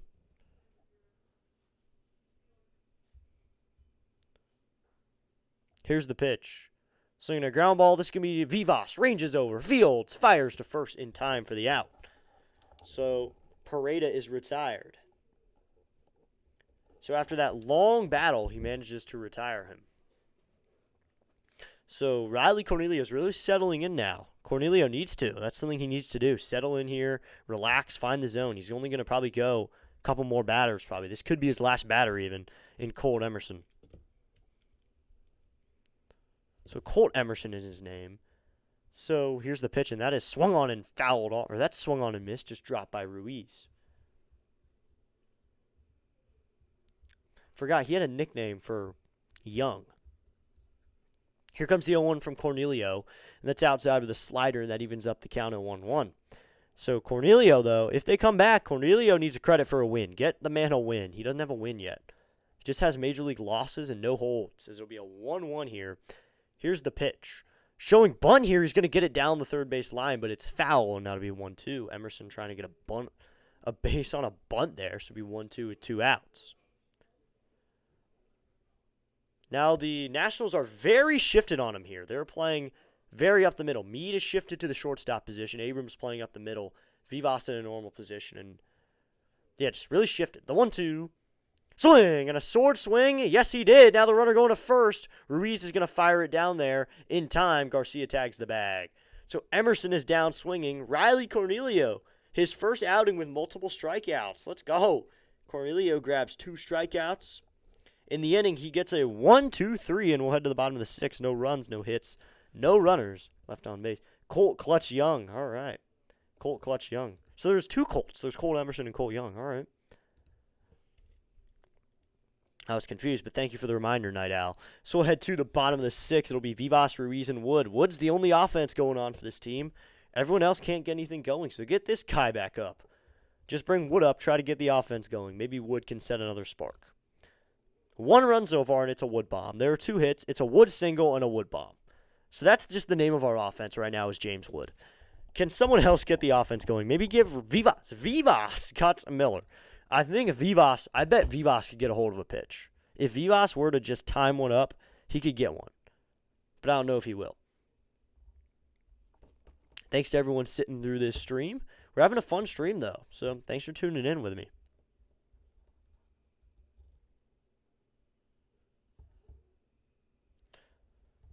Tomorrow, the Nationals will pin Cade Cavalli onto the mound. Will the offense be able to get behind Cavalli? Usually they don't. Cavalli's 3-4. I talked about this on the series preview video. You can check that out on my channel. I actually make series preview videos for every National series. Before the series, I like to give my thoughts. I predict it, give you hot takes, insights, everything you need to know. Yeah, I said that the offense just can't get behind Cavalli, and I don't think they can. I would really like for tomorrow the offense to just get behind Cavalli and us win the game. Now I'm thinking we got to win on Sunday, too. Excuse me. Had to yawn there. It's getting late for me, but got to call the game. We're now at 4 hours and 15 minutes. Let's go. So bottom of the 6th, 8-1 lead for the Mariners. Let's see if we can get a 7-run comeback. It starts here, boys. It starts here. It'll be Jorbit Vivas to get the rally going. Jorbit Vivas. You got to say it with the very inning accent. Miller only has 2 hits, 1 run it is earned, no walks, 4 strikeouts. That's his numbers for today. He's been doing well. It's now to be Vivas here. Let's go, Vivas. Miller will go into the wind here in his 6th inning of work. He's only at 62 pitches in his 6th inning of work, the pitch. Vivas checks swing. Did he go? Yes, he did, and it's 0-1. Traynor, the third base umpire, says he went that time. He definitely went, so good call, Mr. Blue. Hey, it's Enrico Palazzo! Yeah. So it'll be 0-1 here with no outs, bottom of the 6th. Looks like that's the score right next to me on this screen right here. So it'll be 0-1. Here's the pitch to Vivas. Vivas swings and grounds this one foul on a slider, and it's 0-2. Vivas lined out softly to second in his first AB. He only has one AB here in the bottom of the 6th, though. That's pretty sad. Hasn't gotten too much time to do anything else. So Miller steps back onto the rubber. He has 0-2 on Vivas immediately. Here comes the 0-2 to Vivas. Swinging a line drive into right field. That's a base hit. Robles will field it. Jorbit. Vivas is going to get the offense going here. Gives a high five from Corey Ray, the first base coach. And Jorbit Vivas here with a base hit here in the bottom of the 6th. Nationals did not hear a bell yet. Nationals are going to try to get something going. So now to be K-Barrett. K-Barrett Ruiz will hit. He's 0 for 1 with a fly ball to the deepest part of right. Victor Robles made a nice catch up against the fence. So let's go. Up against the wall, he made a catch. So Vivas could be a threat to go. Miller will step onto the rubber. Ruiz from the left side. He's a switch hitter. I bet he could get a hold of one. Miller sets. The pitch coming to Ruiz. He delivers. Ruiz swings and lines this one, and the caught by the second baseman back to first. It's a double play. Wow. Wow.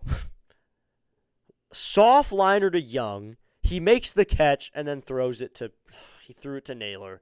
That's a double play here in the bottom of the 6th. Wanted to get something going. Vivas took a huge secondary, then started running, kind of froze, and then Young makes the catch and throws it over to first. And Vivas is out. So Vivas didn't get back in time. Looking at a replay, though, looked pretty close. Tie goes to the runner there. I thought it was a tie. It's now to be James Wood here with 2 outs.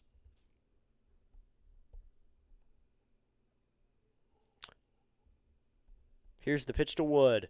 Wood takes a splitter, low ball 1. Wow. 277 average for Wood. 19 home runs, 44 RBIs. So 2 outs, no runners on base for James Wood here, who could hit 20 home runs right here if he hit a bomb. Here's the 1-0 to Wood. Wood's going to take a fastball in there, called strike 1. We're into the bottom of the 6th now, and we haven't even seen an ABS yet. It's a 1-1 to 2 outs. It'd be nice to see an ABS. It's always fun to see that go to work. 1-1, 2 outs in the bottom of the 6th. Wood's going to take a splitter on the outside corner. It's a 1-2 count. They give it a called strike. So that's 1-2 now. Here in the bottom of the 6th. Just get something going here, boys. Just get the offense running. You got to get the offense going. 1-2, 2 outs. Here's the pitch. Wood swing and a miss. And a knuckle curve blowing out at 82 miles an hour. So there you go. Wood goes down swinging, and that's out number 3, inning over. A hit in the inning, but then he goes down into a double play. So Vivas gets a knock, but a double play ends it and a strikeout. So we're done with 6 innings, ladies and gentlemen. We'll head to the 7th. It is still the Mariners 8, the Nationals 1 as we head to the 7th inning. Wow. Miller is just cruising out there. That's a spark killer. Exactly. Very spark killing. Just when you thought you got something going, and then a double play, a line-out double play on a soft liner, they make the double play. We'll check on some other scores around the league, check what's going on. I think everyone's watching the World Cup or something, but I'm not big into football or soccer, whatever you want to call it. Soccer and football are 2 different things. We'll check on some other scores around the league. All games should be underway now. Mets are beating the Braves 7-3. Cardinals beating the Twins 7-4. The Astros beating the Royals 9-5. Angels beating the Rays 4-0. Rockies and Athletics just underway. Giants, Cubs, same, just underway. Finals. The Marlins beat the Pirates 8-3.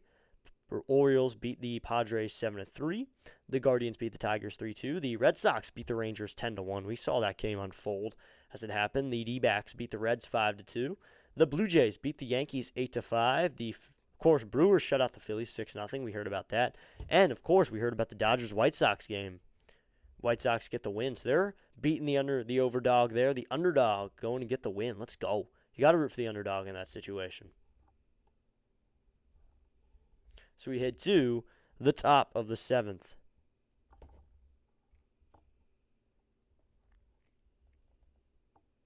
Let's go see if this team can string something together here.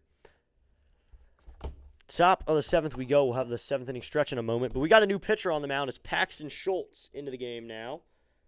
Schultz gave up some of the runs in that game in San Francisco. We got to let it roll off our backs. I mean, we're not going to – chances are we're going to need something, a miracle here to win. So just let it roll off your back. 4 innings, 4 and a third worked by Cornelio. He only gives up 3 hits and 3 runs. All 3 were earned. Paxton Schultz' first pitch is going to be high and outside to Colt Young, and it's a 1-0 count. 2 walks for him and 2 strikeouts. Those are your numbers for Cornelio. Now to be Schultz, another righty out of the pen. Here comes the 1-0 from Schultz. That is called. Strike 1 with a cutter, and that evens up the count. That one looked low and out, but the Nationals get the call that time. And looking at the replay, yes, it was low and out. We are going to get the call, so it's 1-1. Schultz comes set. The 1-1. Swinging a fly ball out to left center. Coming in is Young. That's going to dunk in for a base hit. Wood will grab it. Now Wood misses it. Young picks it up, and he's going to fire it into second. Young is going to stay at first. Colt Young has himself a base hit here in the 7th. Wood missed that ball going to pick it up, but still the runner doesn't go anywhere but first. So that is a runner on first with no outs. On deck is Julio Rodriguez. He's 0 for 2 with a fly out, a ground out, and a walk. Scored on a wild, or got to third on a wild pitch, and then scores on a single from Luke Raley. Schultz comes set. So Marlins man is still at the game. Here's the pitch to Rodriguez. It's going to be outside, ball 1. Let's go. We just hit 379 subscribers. We're now 1 away from 380. Let's go. 1 sub away to 380. Then we're just closer and closer to 400 every day. Schultz sets. Here comes the 1-0. He delivers. Rodriguez swings and hits this one down the left field line. Wood will field it cleanly over there, and he'll fire it in immediately. Young moving only up to second, and Rodriguez has himself a base hit. So Schultz immediately gives up 2 hits upon coming into the game. Not the best start to an outing ever, but Schultz can work around it. And we're losing by 7, so really we're just kind of limit damage here. Give time for the offense to just try to get something going. Is Josh Naylor playing? CV Sus says, is Josh Naylor playing? Yes, he is. He's hitting third in the game. He's hitting right now. So tune in because Josh Naylor's hitting right now. Schultz sets. First pitch to Naylor. That's going to be swung on. Hit shallow center. Going out to Abrams. Coming in is Young. Young will make the catch for out number 1. So Naylor flies out to shallow center for out number 1 here in the top of the 7th. There you go. Josh Naylor is playing. He just flew out. On the day, he's 0 for 4 as well. So Naylor hasn't gotten much going offensively. And that'll bring up now Victor Robles in the 4 hole, subbing in for Rosarena. He drew a walk back in the 5th inning. Or Rosarena, however you want to say it. Looks like Marlins man's making friends in the Terror Club. As Schultz comes set, first pitch to Robles, and he hits this one out towards left field, but Wood's under it, and Wood will make the catch for out number 2 and fire it in quickly. So 2 quick outs by Schultz now. He induces 2 fly balls. So that's out number 2. There you go. 2 outs here in the top of the 7th. Just get out Luke Raley now. He is 1 for 2 on the day, but he has a walk. So that's really all that's happened for Raley.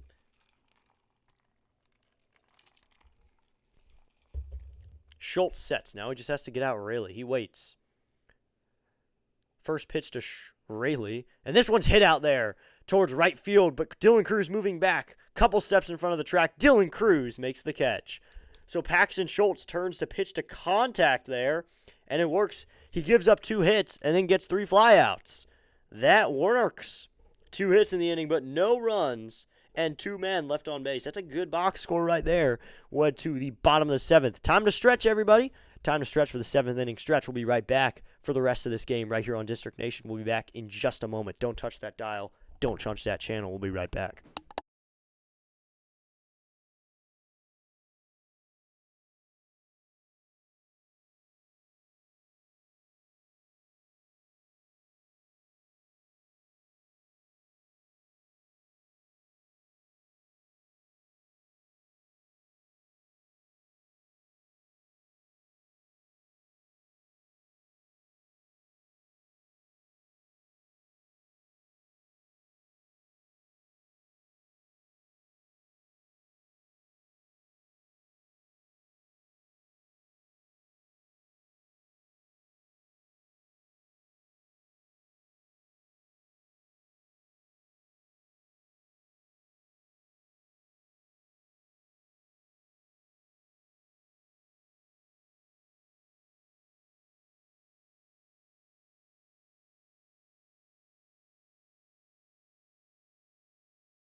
And we're back, everybody. Thanks for waiting that out.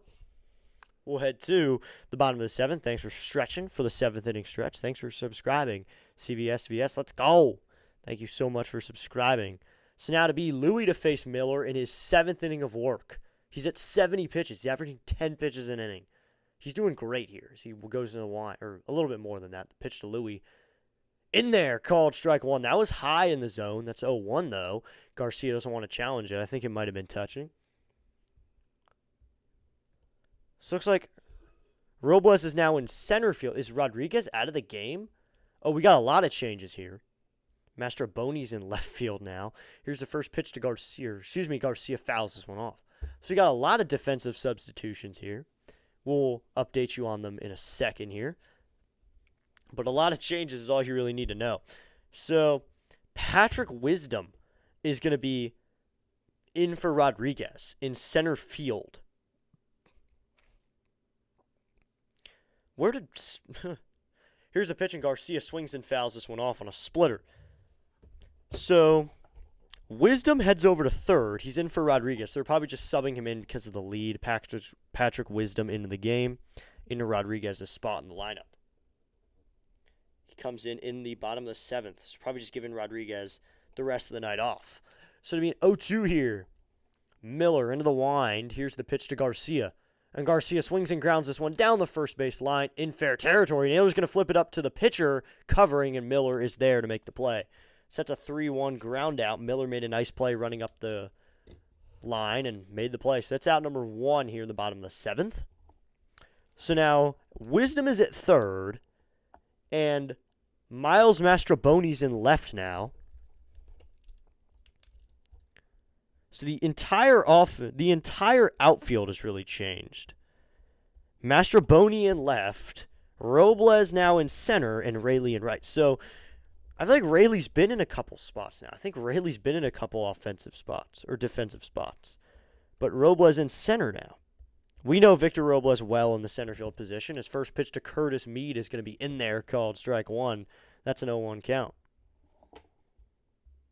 0-1 here with 1 out.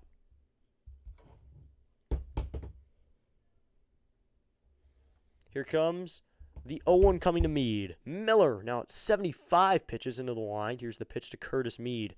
Mead swings and fouls this one off, and it's 0-2. Marlins man moved his seat really. Now he's more directly behind the plate, and he's talking with people. Must be cool to meet Marlins man, though. That'd be really cool if he was at the game, if he's ever at a game I'm at. That'd be really cool if I got to meet Marlins man. So 0-2 here. Here comes the pitch to Mead. Mead takes a sweeper low and out, and it's a 1-2 count. He wears his orange Marlins gear every game, the same ones. He hasn't gotten the new gear. He still wears the same Marlins gear. Hasn't gotten any of the new fish gear or anything, the new black gear. Still wears the classic 2013 gear. So be 1-2, 1 out. Mead had taken a timeout. He'll go step back up to the plate.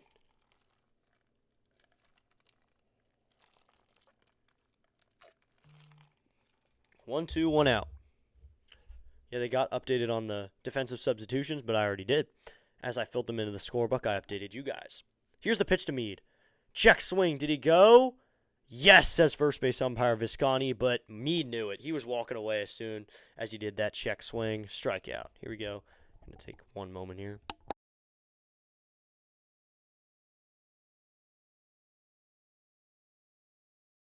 Excuse me there. Just had to step away from the screen for a second. Now to be CJ Abrams here with 2 outs. So 6 strikeouts now for Miller. That was strikeout number 6. First pitch to CJ. CJ swings and fouls this one off. Took a good hack at that one. CJ on the day, he's 0 for 2. Strikeout and a ground out. 285 on the average. He's always been a leader in average this season, though. He's been looking good average-wise. So 0-1 here with 2 outs. Let's go! We just hit 380 subscribers. Let's go. Thank you so much. Here comes the 0-1 to Abrams, and Abrams swings and grounds this one fouled on the first base line. Let's go. 380 subscribers. We're now 20 away from 400, and we hit the goal number. Let's go. So actually the Marlins are winning the poll here. Cool Jack says JJ Raid incoming. Let's go. Thank you, JJ, for the raid. So it'll be 0-2 here with 2 outs. Miller into the wind. The 0-2. And Abrams swings and misses at a high fastball. And that's strikeout number 7 for Miller. He could possibly go a complete game here. He has 80 pitches and he's through 7. He could possibly go a complete game against us. 2 strikeouts in the inning. No runs, no hits, no runners left on base. We'll head to the 8th. It is still the Mariners 8, the Nationals 1 as we head to the 8th inning. So I'm assuming JJ's done then. Thanks to everyone who's coming over from JJ then. What's up, play-by-play with JJ? He's here. JJ has pulled up tonight. I see we aren't the only team that got owned tonight. Yes, we got owned too. Wowza. We are getting beat down tonight. Miller, this guy, is doing amazing for the team right now. Miller's doing amazing for this team. Lucef says JJ Raid. Let's go. What's up, everybody from Play-By-Play with JJ? Hit that like button. Hit that subscribe button. See if we can hit 385 tonight then. Just 4 subscribers. We just hit 380 as well. Thanks for tuning in, Play-By-Play with JJ. Thanks for tuning in, man. Be sure to subscribe to JJ on YouTube. One of the best guys there is. He does Phillies content. He does Phillies, Sixers, and Eagles games. So check out Play-By-Play with JJ if you haven't already. At least you guys got a run. We got Zips. Yep, you guys couldn't get a run. Wow, you got shut out by Mizzy. I saw that. So head to the 8th. It'll be Seattle 8, Nationals 1, Canzone, Mastroboni, and Pareda for the Mariners in the 8th. Thanks to everyone for coming over from Play-By-Play with JJ, and thanks to JJ for having the raid. So thanks for tuning in, everybody. Let's go, 382. We just gained another sub. Let's go. We're close to 400. We're getting really close. Then we're getting close to 500. Once you're at 400, you're close to 500 by that point. So thanks, JJ, for the plug, for the redirect, and, of course, letting me call that game last week. All we got was 1 hit, and it was Schwarber. Ouch. Oof. 1 hit off of Mizorowski. He's a really good pitcher, though, so I get it. Mizorowski's a really good pitcher. When we faced him, he got injured to mid-game. First pitch is going to be swung on, hit fly ball to right field. Going back is Cruz to the track at the wall, and that one is gone. Dominic Canzone goes yard here in the top of the 8th inning, and it's 9-1. The Mariners continue to add on. They take an 8-run lead now, 97.8 off the bat. Wasn't even hit too hard, but Dominic Canzone goes yard here in the top of the 8th to right center field. The Nationals are going to trail by 8 now as Canzone goes yard. Dominic Canzone's going to get to carry the trident now. Man, the Mariners are just owning us tonight. Schultz tonight, he gave up 2 hits and then got 3 quick outs, but now can't see to hold with him. Finished with 15 strikeouts. Our boys look foolish. Yeah. First pitch is in there, called strike 1 to Mastroboni, and it's an 0-1 count. Well, for tonight, we really have 3 hits, 2 of them being from Wood, and 1 of them is a home run from Wood. So we can't really get the offense going at all. It'll be an 0-1 from Schultz, and this one is going to be swung on and fouled off on a cutter, and it's 0-2. Dominic Canzone goes yard. Wouldn't think that'd be the guy to go yard tonight. Very filled box score for the Nationals, for the Mariners tonight as they win by 8. I wonder what the position player run number is. At what position do we bring in Drew Millis to pitch? The 0-2, low ball 1, and it'll be a 1-2 count. I think by this point you could probably put in Meade's in the field. I don't know who you could go to. You're only going to need him for about an inning. So I wonder who we'd go to, which position player. It'd be a 1-2. Here's the pitch, and called. Strike 3. Just clips the outside part of the zone. Paxton Schultz gets the strikeout looking here in the top of the 8th. I think 8 runs is enough. I think we're going to end up bringing in a position player. If we don't get any runs in the 8th, we'll end up doing it. So top of the 8th, 1 out. It'll be Yanni Pareda. 288 average, 2 home runs. He's the backup to Raleigh, or at least he's going right now. He's playing because Raleigh's injured, so he's kind of his backup. As Schultz sets, first pitch is going to be a cutter. Stays upstairs, ball 1, but Ruiz immediately goes to the ABS challenge. I think that one touched. We'll see the replay, though. I think that one was just barely touching, and it is! So we're going to get called strike 1 here. Ruiz is successful on the challenge. The first challenge of the night, and he's successful. So it's overturned to an 0-1 count here. Oh, we need to reload ESPN right here. I apologize, everybody. Need to reload that. Didn't notice. So, I mean, 0-1 here now. Here's the pitch. And Pareda takes outside with a cutter, and that evens up the count at 1-1.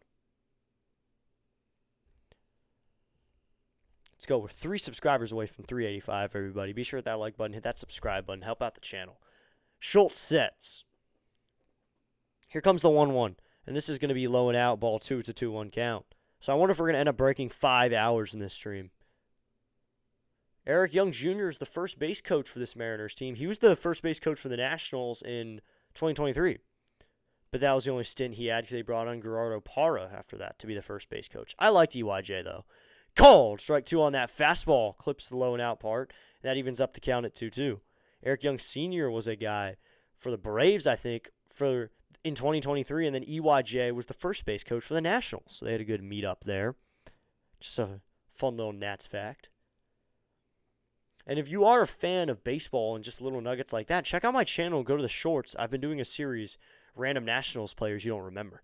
The 2-2, just outside, ball 3, and that makes the count 3-2. So 3-2 here with 1 out.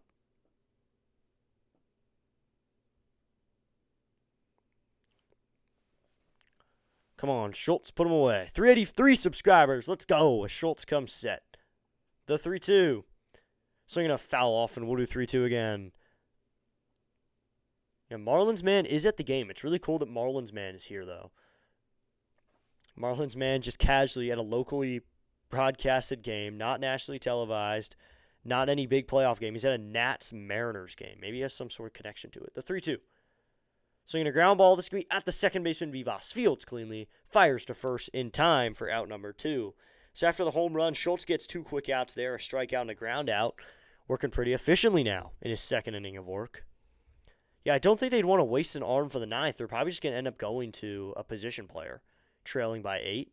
That'll bring up Colt Emerson. 235 average, 5 home runs, 12 RBIs so far in his time in the bigs. Had a home run back in the 2nd. So now he faces Schultz. Schultz sets, facing the lefty. First pitch from Schultz, and this is going to be in there. Called strike 1 with a changeup, and it's an 0-1 count.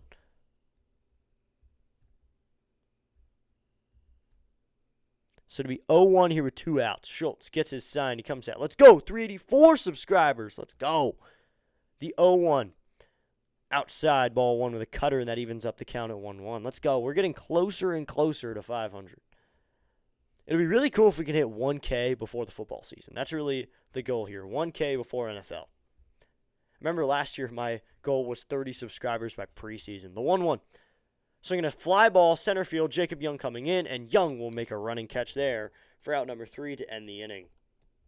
So that'll end it here in the top of the 8th. We'll head to the bottom of the 8th. 1 run in the inning on 1 hit, and looks like, wow, Miller's going to go back out there for an 8th inning of work.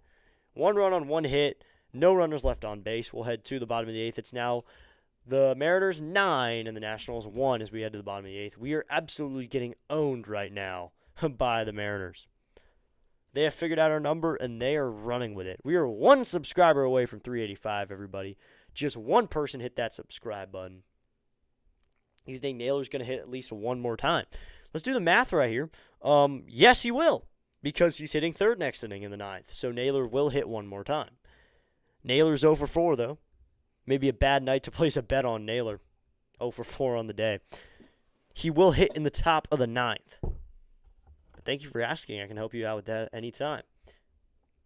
Just a reminder, folks, we'll be back this Sunday with 3 different streams. We got Power Rankings, 135 game, and Sunday Night Baseball. We got all that this Sunday. So tune in. Help us out just a little bit.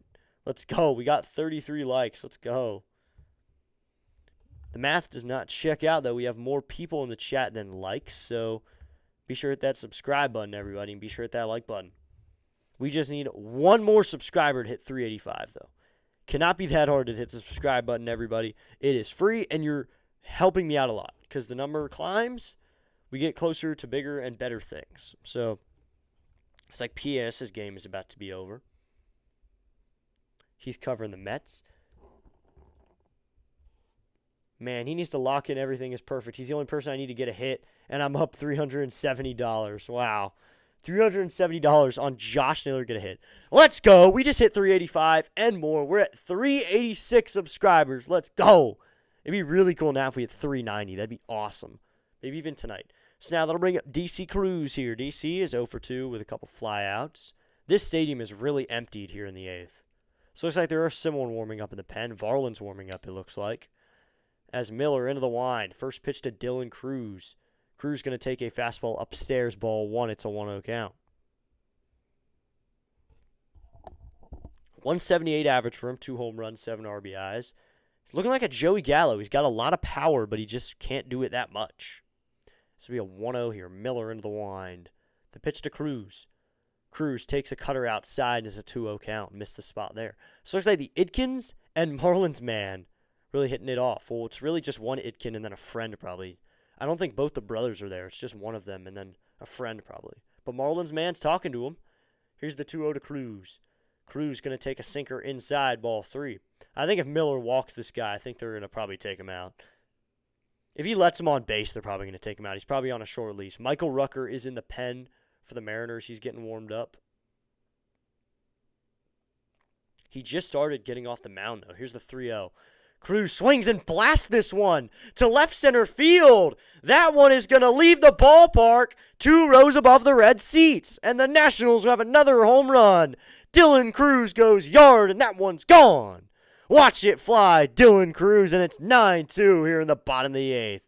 Dylan Cruz goes yard, and I almost forgot about it, but I got to play it now. Dylan Cruz goes yard in the bottom of the 8th. The home run horn is ready to go. Dylan Cruz goes yard.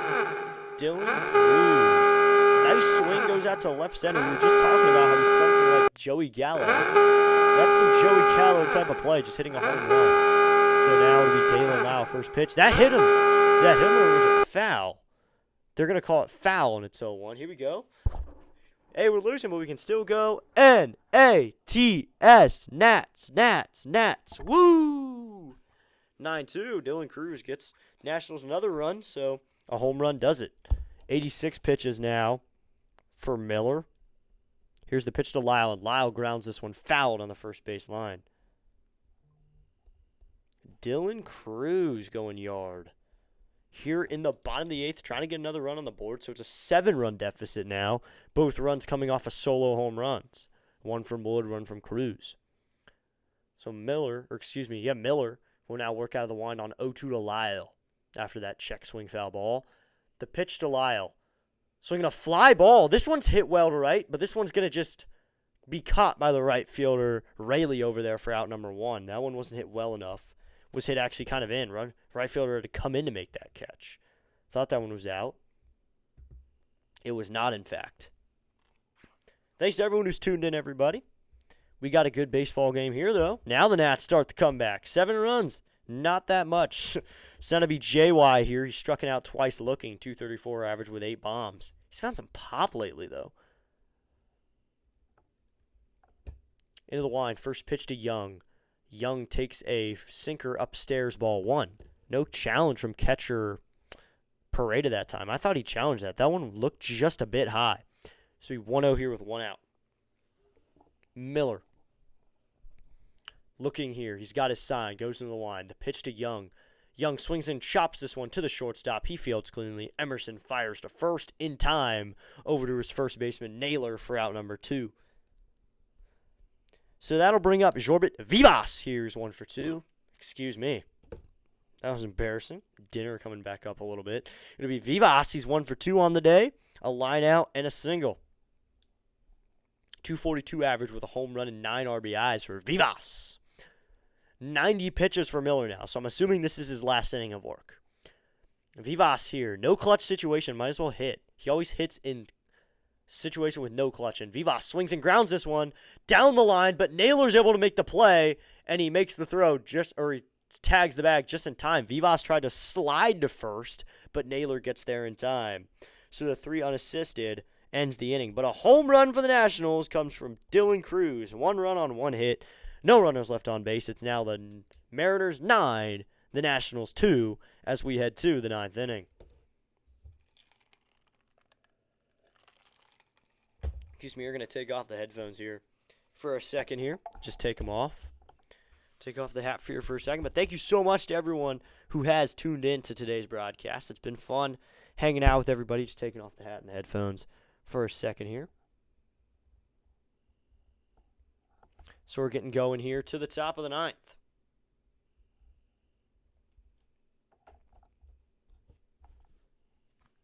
So you just want to take it off for a minute. Well, here we go. Top of the ninth we go. Nationals now have a 7-run deficit, so there's a chance for a comeback, so we're probably not going to send in a position player now. It'll probably be a real pitcher. Ultimate Sports Network saying, hey, what's up, Ultimate Sports? Thanks for tuning in.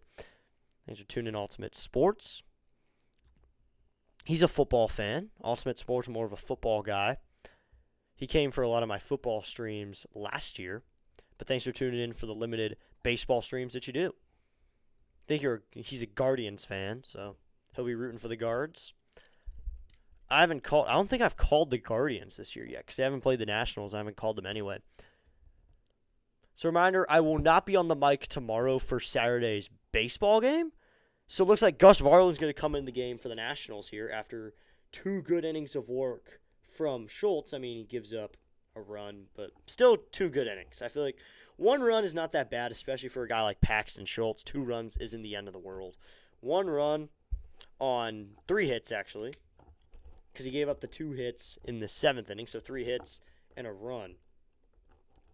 It was earned, no walks, and a strikeout. Those are the numbers on Schultz, and we'll head to the 9th. Speaking of that, I'm working on my top 10 CFB QB list. All right. That's cool. So here we go.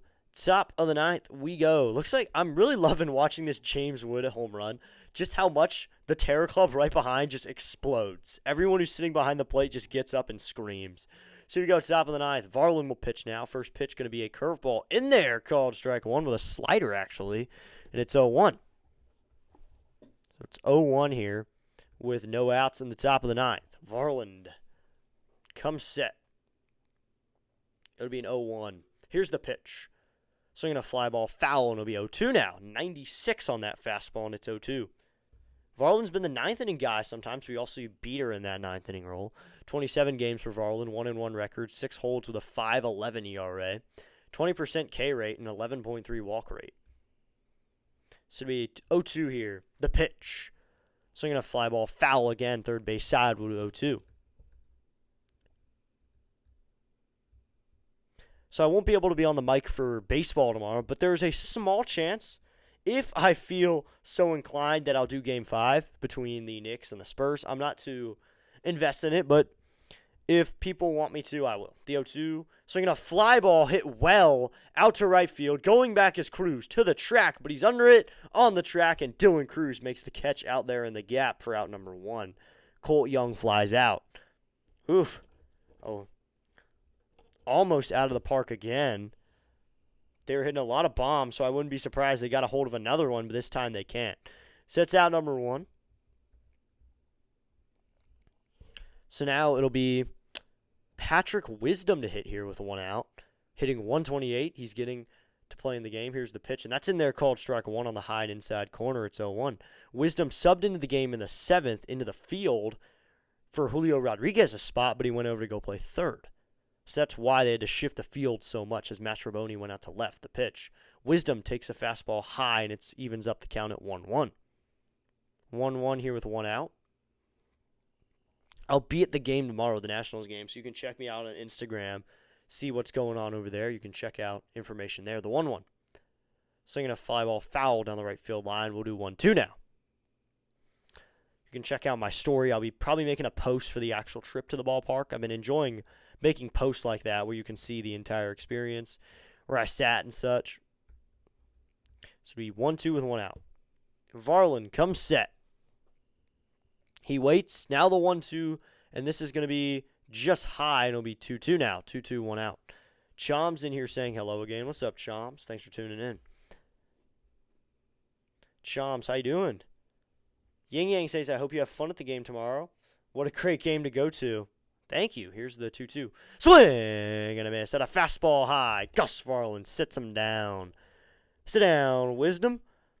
Wisdom has no wisdom at the plate, and he goes down swinging. Ah, poor Walgreens, silly Seattle. Yep. Nationals having trouble with the Mariners here. Yep. Thank you. Thank you for those kind words. And hopefully it's a good game. So Varland sets. He'll be facing Josh Naylor now. I know some dude in here needs a Naylor hit. And Naylor swings and drives this one out to right field. Going back his cruise to the track at the wall. And that one is gone. Second deck home run for Josh Naylor. And the Mariners make it 10-2. Josh Naylor hits that 106 off the bat to the second deck. He's 1 for 5 with a bomb. So Josh Naylor leaves the yard, and now it's 10-2. Every time the Nationals get a run, the Mariners can get 1 or 2 back. So Rodriguez will give him the trident now. He hangs it up. I voted for All-Star Game. All right. You voted the Nats, right? So now Varland will face Victor Robles. Here's the pitch, and Robles is going to take a slider up in there called strike 1. So over here, this guy's happy. CVS VS just won $370. This would mean 0-1. Robles, check swing, did he go? And it'll be 0-2 now. He fouls that one off. Mayer is such a fun player to watch. Yeah, Naylor. So it looks like Michael Rucker's up in the pen. Yeah, they're just beating us down now. So Varland sets. It'll mean 0-2 to Robles. Here's the pitch. So I'm going to foul back on a high 94-mile-an-hour fastball, and we'll do 0-2 again. Varland at 13 pitches now, but he gives up that bomb to Naylor. So 0-2, 2 outs. Coming sets Varland. The 0-2. Swinging a foul back again on a high fastball. We'll do 0-2 again. Just trying to stay there, so we'll do 0-2, 2 outs again. Thanks to everyone who stuck through me with the 4 hours and 54 minutes worth of streaming. A little bit of that time was spent sitting and eating, but I had to turn it to a screen for a second. But we were talking for most of that time. The 0-2. Swinging a fly ball out to center. Coming in is Young. Going out to Abrams is going to be Young to make the catch. So center fielder Jacob Young makes a catch to end the top of the 9th. So it's like I think the Mariners are going to send out a new pitcher here after 8 innings of work from Miller. I think they're finally going to go to the pen here.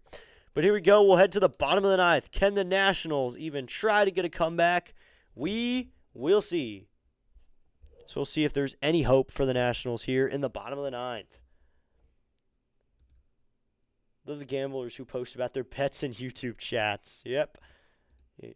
Yeah, they beat the Yankees. We actually did. Let's go. Yankees won. Or, excuse me, Red Sox. Or Blue Jays won. Red Sox won 10-1. I saw that too. Thanks to everyone for tuning in. I'll be posting on my story during the game tomorrow. You can find me on Instagram. You can find me at District Nation DC. You can find updates on my story. And also, that's where I'm also posting the day every player. Well, the rain said, let's play ball. All right, yes. That's a good way to put it. You can find more information on Instagram. You can find other content like on my story and such. That can all be found on Instagram. So head to the bottom of the 9th, everybody. Let's try to get hype for a comeback at least.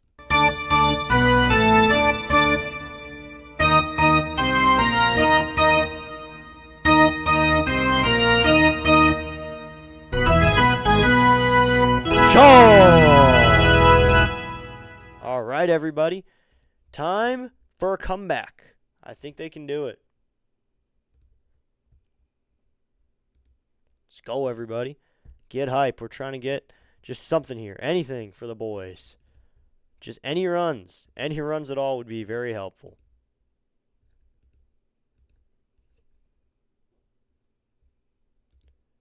So here we go. Bottom of the 9th we go. We got plenty of people in the chat. Be sure to hit that like button, hit that subscribe button. So tomorrow, the Nationals will be back. On Saturday, I'll be at the game, so check Instagram for updates there. But in the meantime, just find a different streamer. Hope to help them out a little bit. I'll maybe put a link in for people you can visit tomorrow. So it looks like Rucker will come into the game for Miller after 8 innings of work for Miller. It's going to be Rucker. It'll be Castillo versus Cavalli tomorrow. That's a pretty decent matchup. Miller ends up giving up 4 hits, 2 runs, 2 of them being home runs. First pitch is low and inside to Ruiz. Let's get the comeback going now. Come on, boys. Just get the comeback going. 7 strikeouts. Wow. So we 1-0 here. Rucker set at the belt. The 1-0. Ruiz swings and flies this one on the infield, ranging over his third baseman. Wisdom's under it in the outfield, and he makes the catch for out number 1.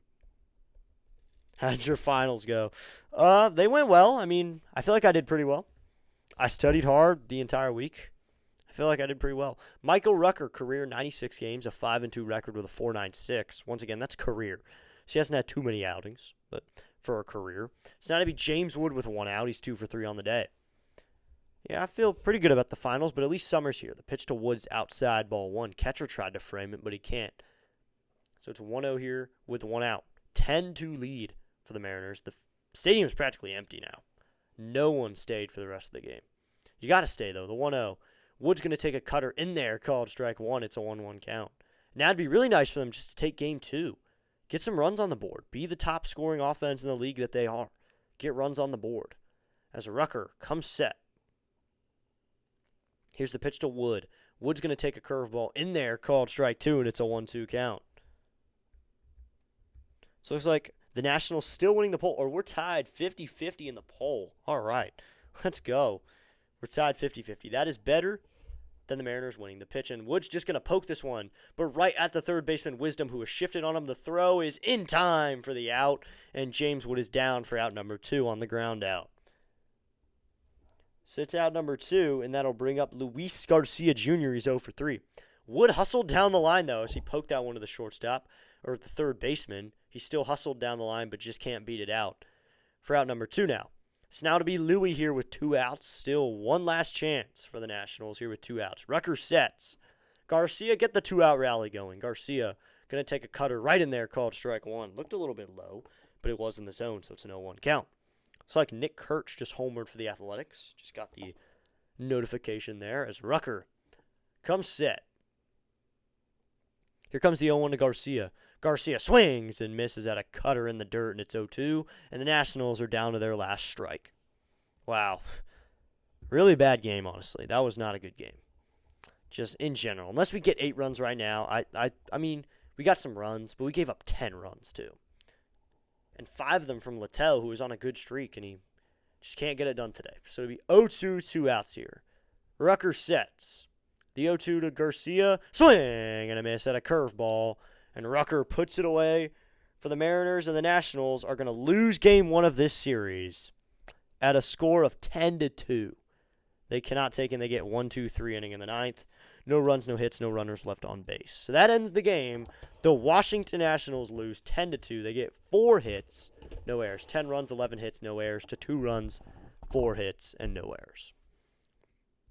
Well, there you have it. There is a good, just summarization of what happens when an offense doesn't come to play. 2 runs, just can't get it going. Yeah, won the $370. Let's go. Good job. GG, sir. Thank you, Night Owl. Thanks for tuning in. I hope to see you Sunday as well. We'll be back Sunday afternoon for more baseball and then Sunday night as well, but we're not going to be on the mic on Saturday as I'm going to the game. Good game for the Mariners. They got a lot of runs. They hit a lot of home runs. I think we saw some bright spots from the Nats. I mean, Wood, home run number 19. Always fun to see Wood light up a little bit. Always fun to see a guy like Cruz hit a home run whose average isn't that high to just get going, to take a nice hack and hit one out. That's always nice to see. The Nationals just can't put it away. So we just hit 5 hours on the stream. Wow. We were here for a while, but thank you so much.